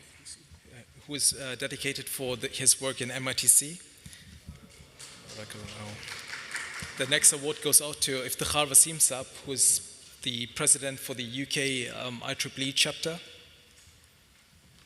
He's been serving us for a number of years now, and he's been also looking like it re-elected as well. Barakallahu. The next award goes out to Samir Ilahi Saab, who's been serving us as a dedicated member in Africa and spends lots of time in Benin. Barakallahu. The next award goes out to Mudassir Saab. I don't have his surname, but yes. Barakallahu. The next award goes out to Zafar Bhatti Saab. He's in charge for the agricultural project and has been very dedicated for his work and his team as well. Barakallahu. So the next award is for the Lajna itself.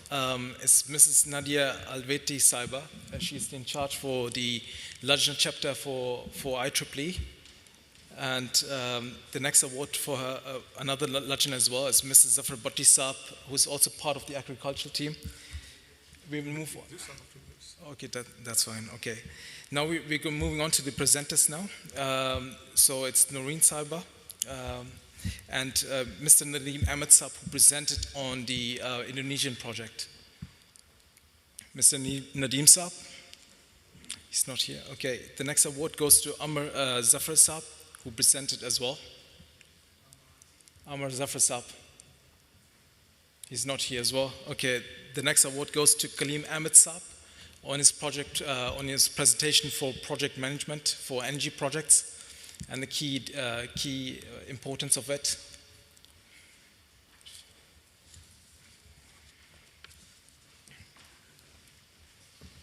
Barakallahu. So Amir Saab, moving forward now is a poster competition, which is the first time we are hosting it.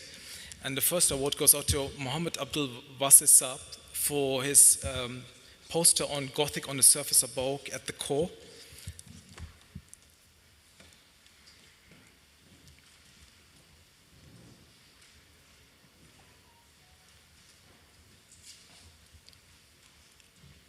Barakallah lahu. The next award goes out to Atar Ahmed Bajwa Saab for modular bamboo housing.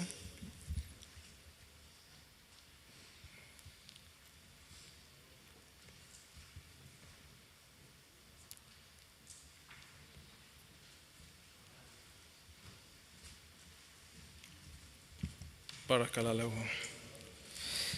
The next one is on robotic arms from Alim Ahmed Bhatti Saab.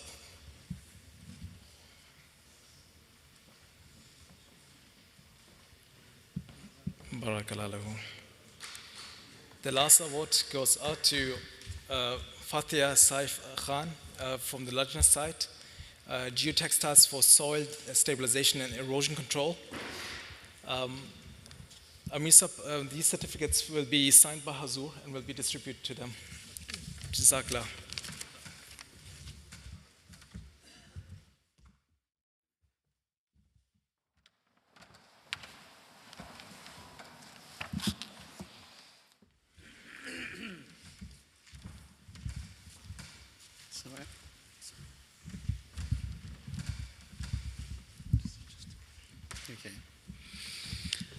أشهد أن لا إله إلا الله وحده لا شريك له وأشهد أن محمدا عبده ورسوله أما بعد فأعوذ بالله من الشيطان الرجيم بسم الله الرحمن الرحيم.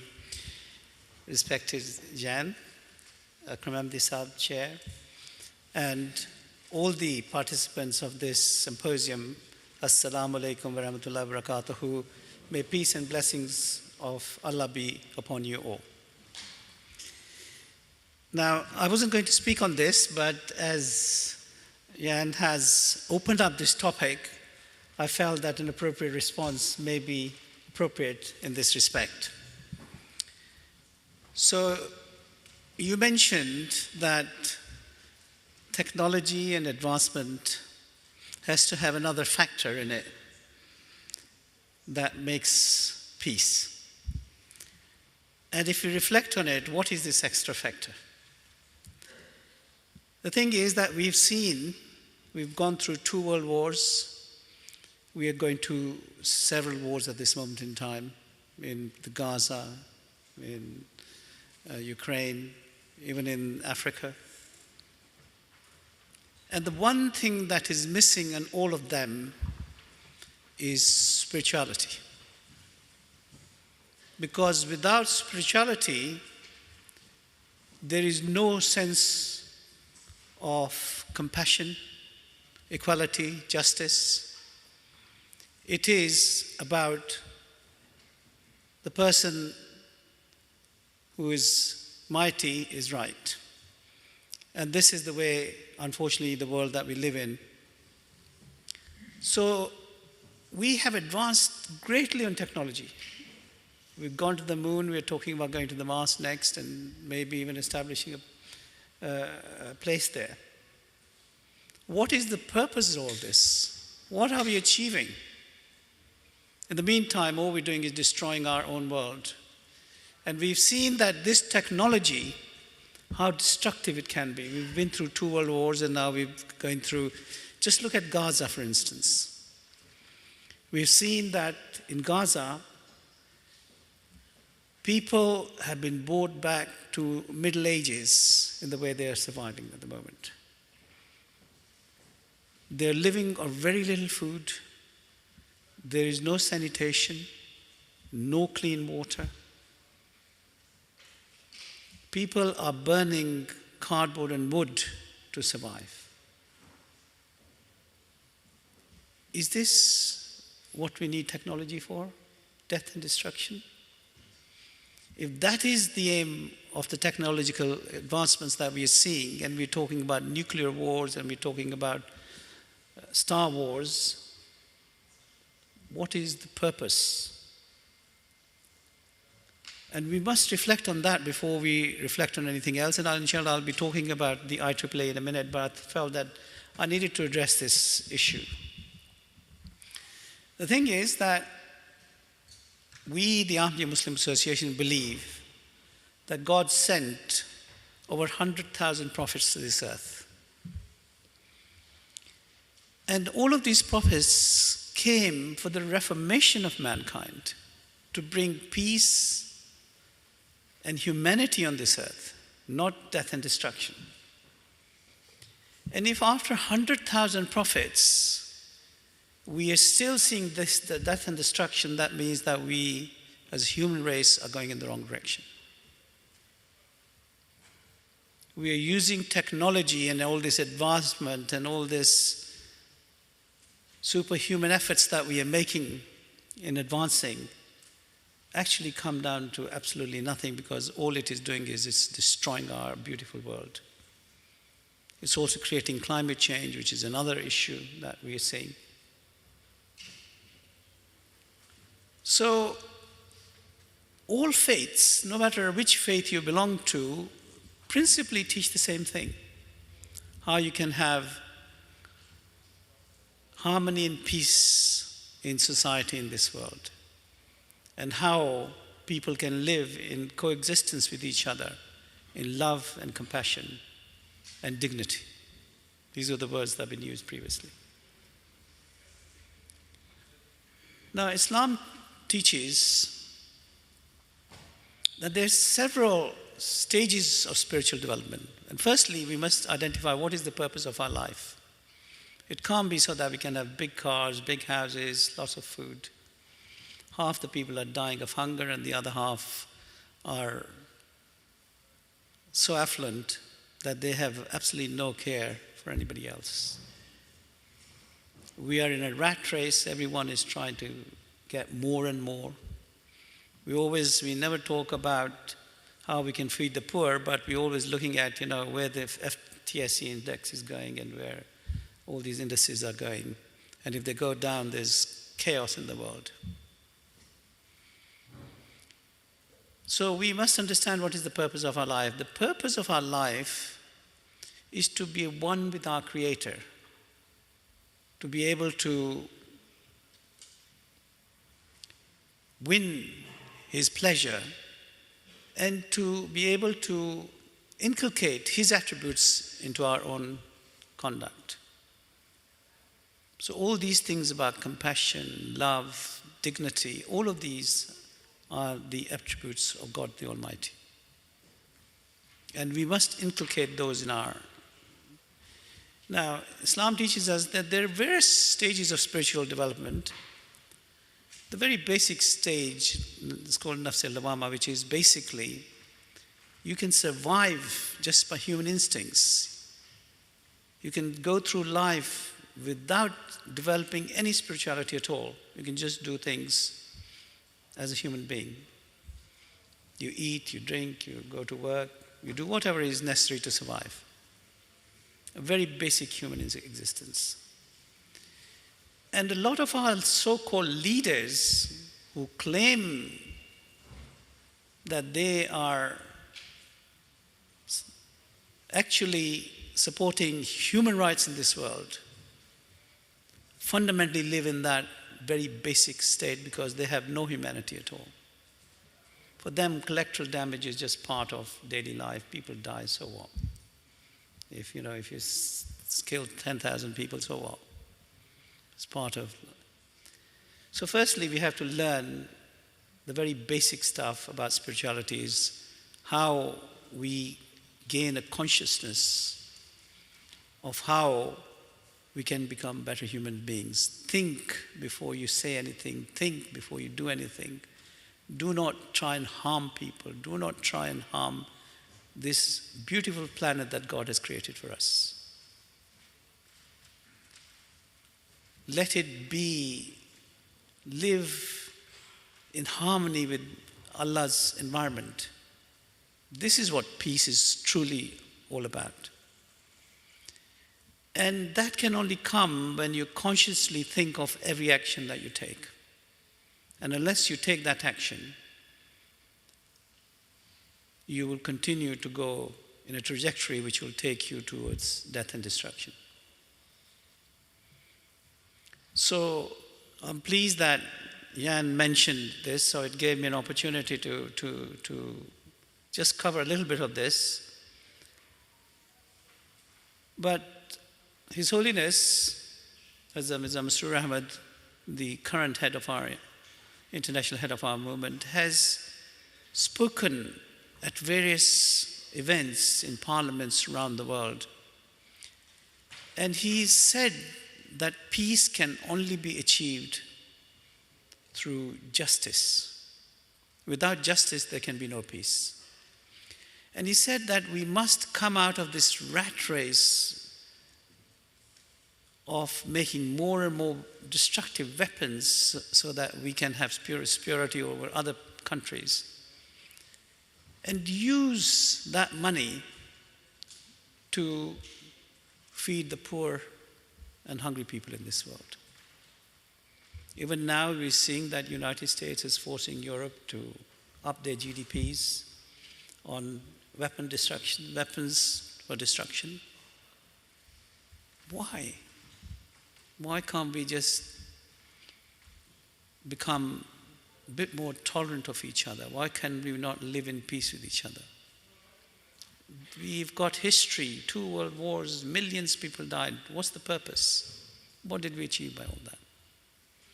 So this is something that we must all reflect on. But today, because we are here to celebrate the work of the IAAAE, it is with profound respect and admiration that I stand before you today to shed light on the extraordinary humanitarian efforts of the International Association of Ahmadi Architects and Engineers. This organization embodies the true spirit of service, dedication, its expertise and resources to uplift communities worldwide. That should be the true purpose of our creation. That should be the true purpose of how we create peace in this world. So this organization exemplifies the Islamic principle that serving humanity is a fundamental component of our faith. As His Holiness Hazrat Mirza Masroor Ahmad has stated, serving humanity is the fundamental component of our faith and something that God Almighty loves very much. So this organization was established under the guidance of the third Caliph and was formed to harness the professional expertise of Ahmadi architects and engineers in the service to humanity. Over the years, it has evolved into a global organization undertaking projects that address critical needs in water, electricity, healthcare, education, and sustainable development. The Ahmadiyya Muslim community has emphasized the importance of serving humanity as an integral part of our faith. His Holiness stated, the humanitarian work conducted by the Ahmadiyya Muslim community is rendered entirely selflessly and without any desire for worldly reward. This is not only because it is a basic moral obligation to help others, but also due to the fact that serving humanity is an essential part of our faith as Muslims. Now, just reflecting, Akram Ahmadi Saab gave his report for the last couple of years, but I decided to have a look over the last 5 years of some of the projects that IAAAE, and let me just say that IAAAE is one part of the organizational structure of the community. We have a number of other organizations as well who are involved in, like Humanity First and the community itself. There are various other who are involved in service to humanity. The whole community throughout the world. We are in 200 countries, and the whole community is involved in one way or the other to serve humanity wherever they can. We are building hospitals, schools. We are doing everything possible to relieve poverty in the third world and to try and bring relief for those people who need it the most. But in the last 5 years, as Akram has already mentioned, access to clean drinking water is a fundamental human right. Reorganizing this, IAAAE initiated the Water for Life project, installing and rehabilitating thousands of water pumps in Africa. And His Holiness recounted it was through my experience of living in Africa for some years that I came truly to understand the value of water. We take it for granted, especially in the West. We take this thing absolutely for granted. We've got clean water coming through our taps. We never even think about how it would feel without this. I'm sure people in Gaza at this moment truly appreciate what it feels like not having clean water. I've seen with my own eyes young children walking 1 or 2 miles with large buckets filled with water balancing on their heads. This was His Holiness's remarks. Now, I too have lived in Africa. I was born in Kenya. And I too can bear witness that I have seen people in villages who have absolutely nothing. They don't have clean water. They have very little food. But they still seem to be content with life, even with those little things that we take for granted in the West. They have no affluence at all. So you can see that I have seen when the water pumps are restored in Africa, you can see the joy on children's face when clean water just comes through that pump. You can see big smiles, happiness everywhere. Because water is the very essential element for human life. Without water, we will die, basically. And without clean water, we'll have all kinds of health issues. Without water, we cannot have vegetation. We've seen how part of Africa is now turning to desert because streams are drying up, rivers are drying up because of the climate change. And this is only going to get worse unless our leaders take note and make changes now, because for our future generation, there's a huge problem coming. There's going to be shortage of water throughout the world. Not only in Africa or Asia, but also in the West, we're going to see problems with water. Now, Akram has already mentioned, but Water for Life has done a lot of very excellent work in this respect. They have reinstated some 3,000 water, they have over 3,000 water wells have been established globally. Clean water to millions. They have rehabilitated various pumps and hand pumps. And they have installed water storage facilities in various parts of the world. And several countries, including Niger, Benin, Ghana, Liberia, Burundi, Kenya, and Tanzania, have truly benefited from the work they've done. As I mentioned, that clean water is an essential part of our life, a very important thing, and I hope and pray that they will continue to do this until everyone who needs water in the world can have clean water, instead of these children having to walk half day just to go and bring a bucket of unclean water from some water resource in a distant location. It is destroying the life of those children. It does not give them hope. By bringing water to their communities, you bring hope to them. You give them a purpose. Then, in regions plagued by unreliable electricity, IAAA championed the use of solar energy. By installing solar panels in remote areas, they have provided sustainable and eco-friendly power source. Now, His Holiness remarked, a lot of effort has been made in providing electricity through the installation of solar panels in deprived areas. But you know, the thing that we saw in Spain and Portugal last week raised a very big question in people's minds. Because when we lost electricity in Spain and Portugal, everything came to standstill. People could not go and even buy food because all the credit card machines stopped. So that reliance, huge reliance on electricity in the West, and we know that at the moment, although they claim there has been no cyber attack, but they have not been able to explain what the problem is. The fact is that cyber attacks are becoming more common every day. We've heard here Marks and Spencer has been attacked, Tesco has been attacked. A lot of these organizations are being attacked by cyber attack. And tomorrow, more and more of this is going to happen. This is the world we live in. This is technology for you. This is advancement for you. So one of the things as a community that His Holiness has said is that we should look at the possibility of global conflict and what are the consequences of such a conflict.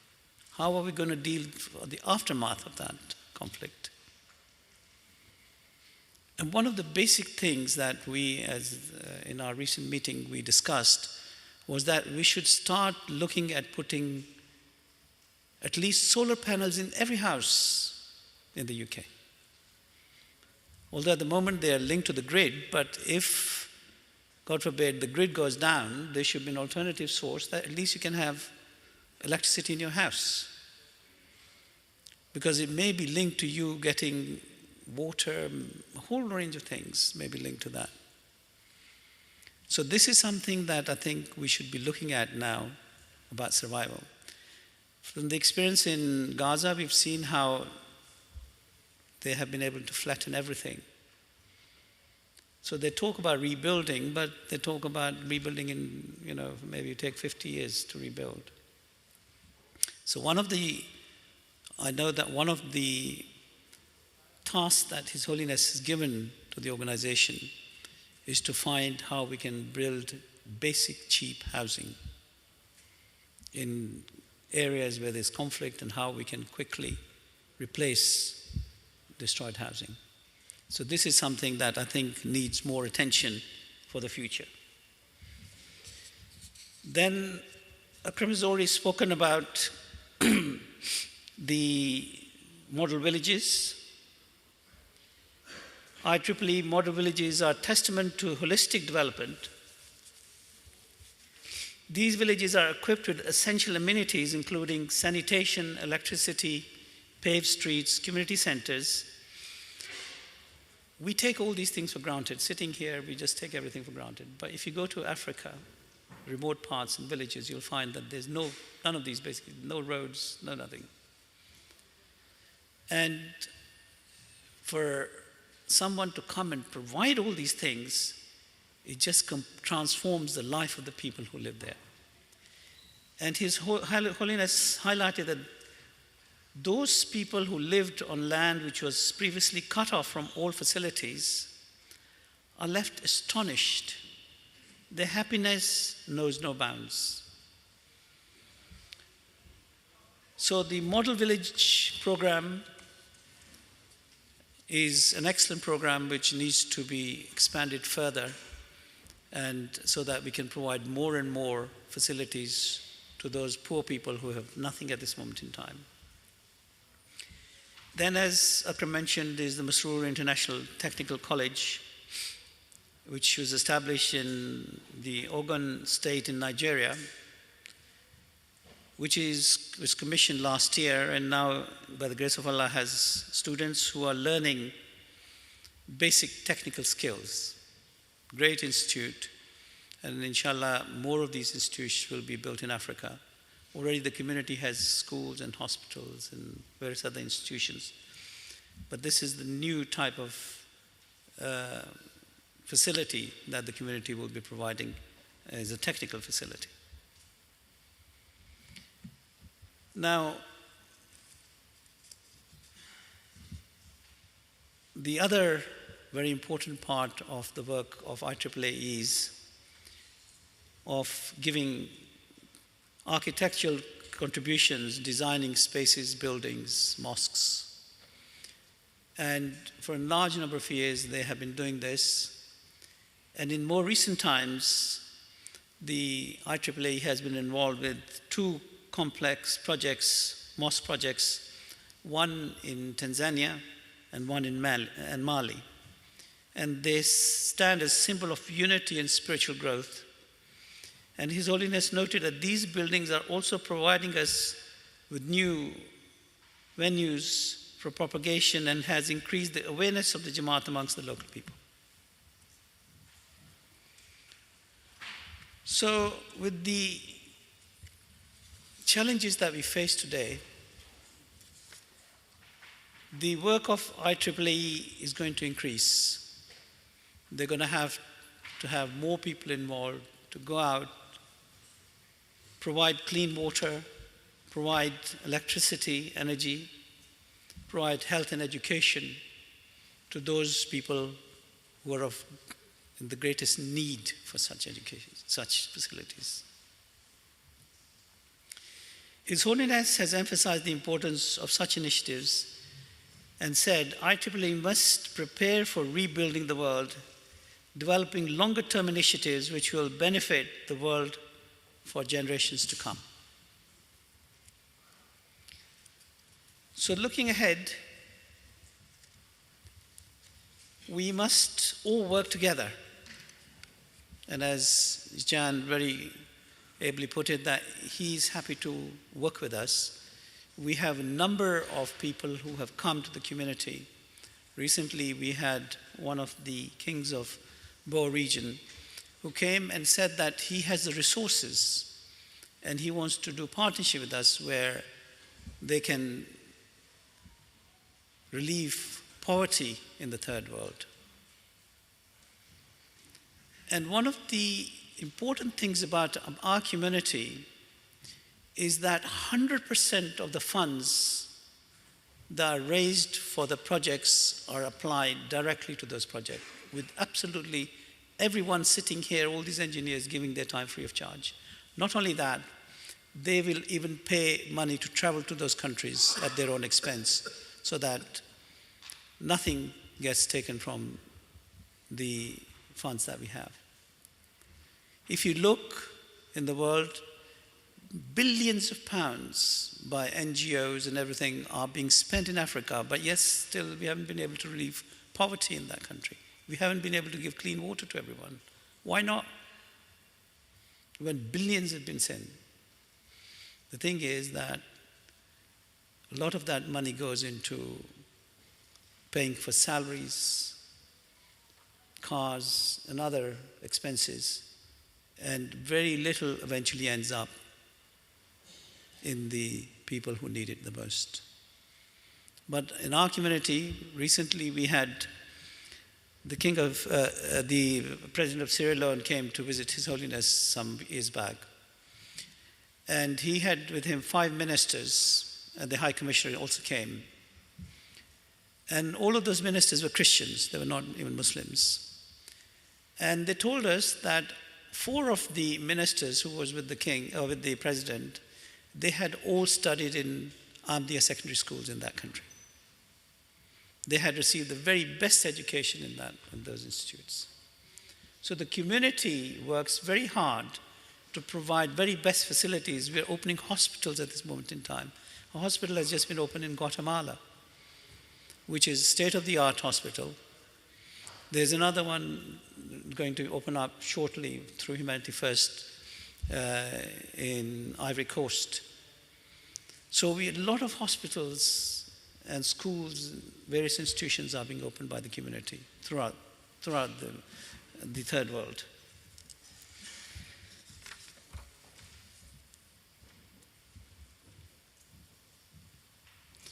So His Holiness has urged that if we are sincere and fully committed, I firmly believe that with the help of Allah the Almighty, we can develop such proficient plans and large-scale projects that the governments and world leaders will seek our help and expertise.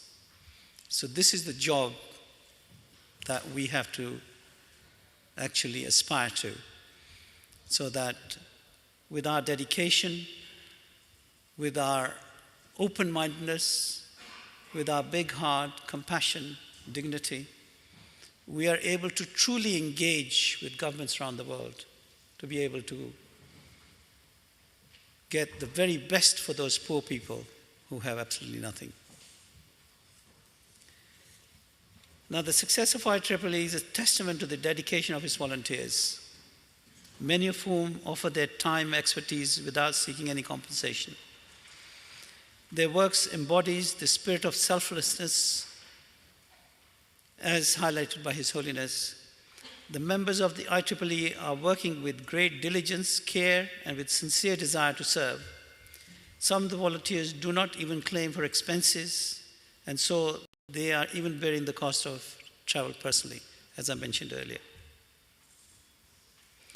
In conclusion, I would like to say that IEEE stands as a beacon of hope and a model of how professional expertise can be channeled towards humanitarian services. Guided by the principles of Islam and the visionary leadership of His Holiness Hazrat Mirza Masroor Ahmad, the organization is well positioned to address the current and future challenges of our world. Let us pray for the continued success of IEEE and commit ourselves to supporting its mission in whatever capacity we can. And His Holiness prayed, may Allah the Almighty enable you to continually increase the scope of your work and expertise. Thank you very much.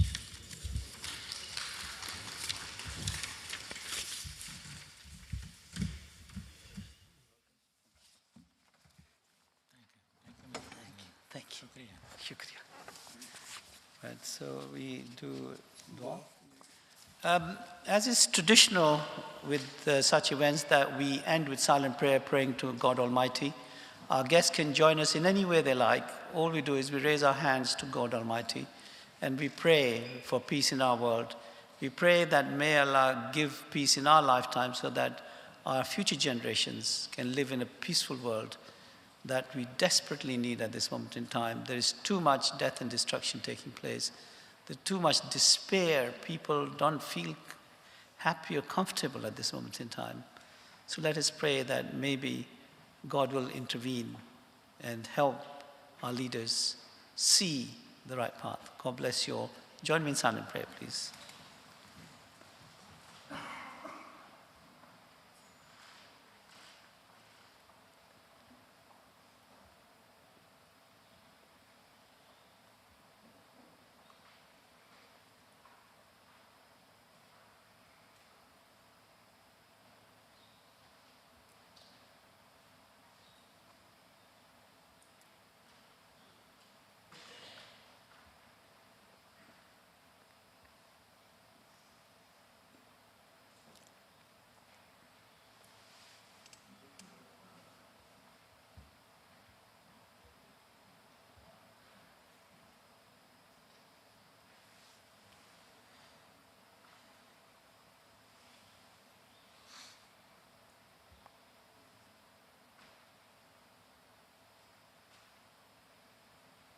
Amen. Thank you.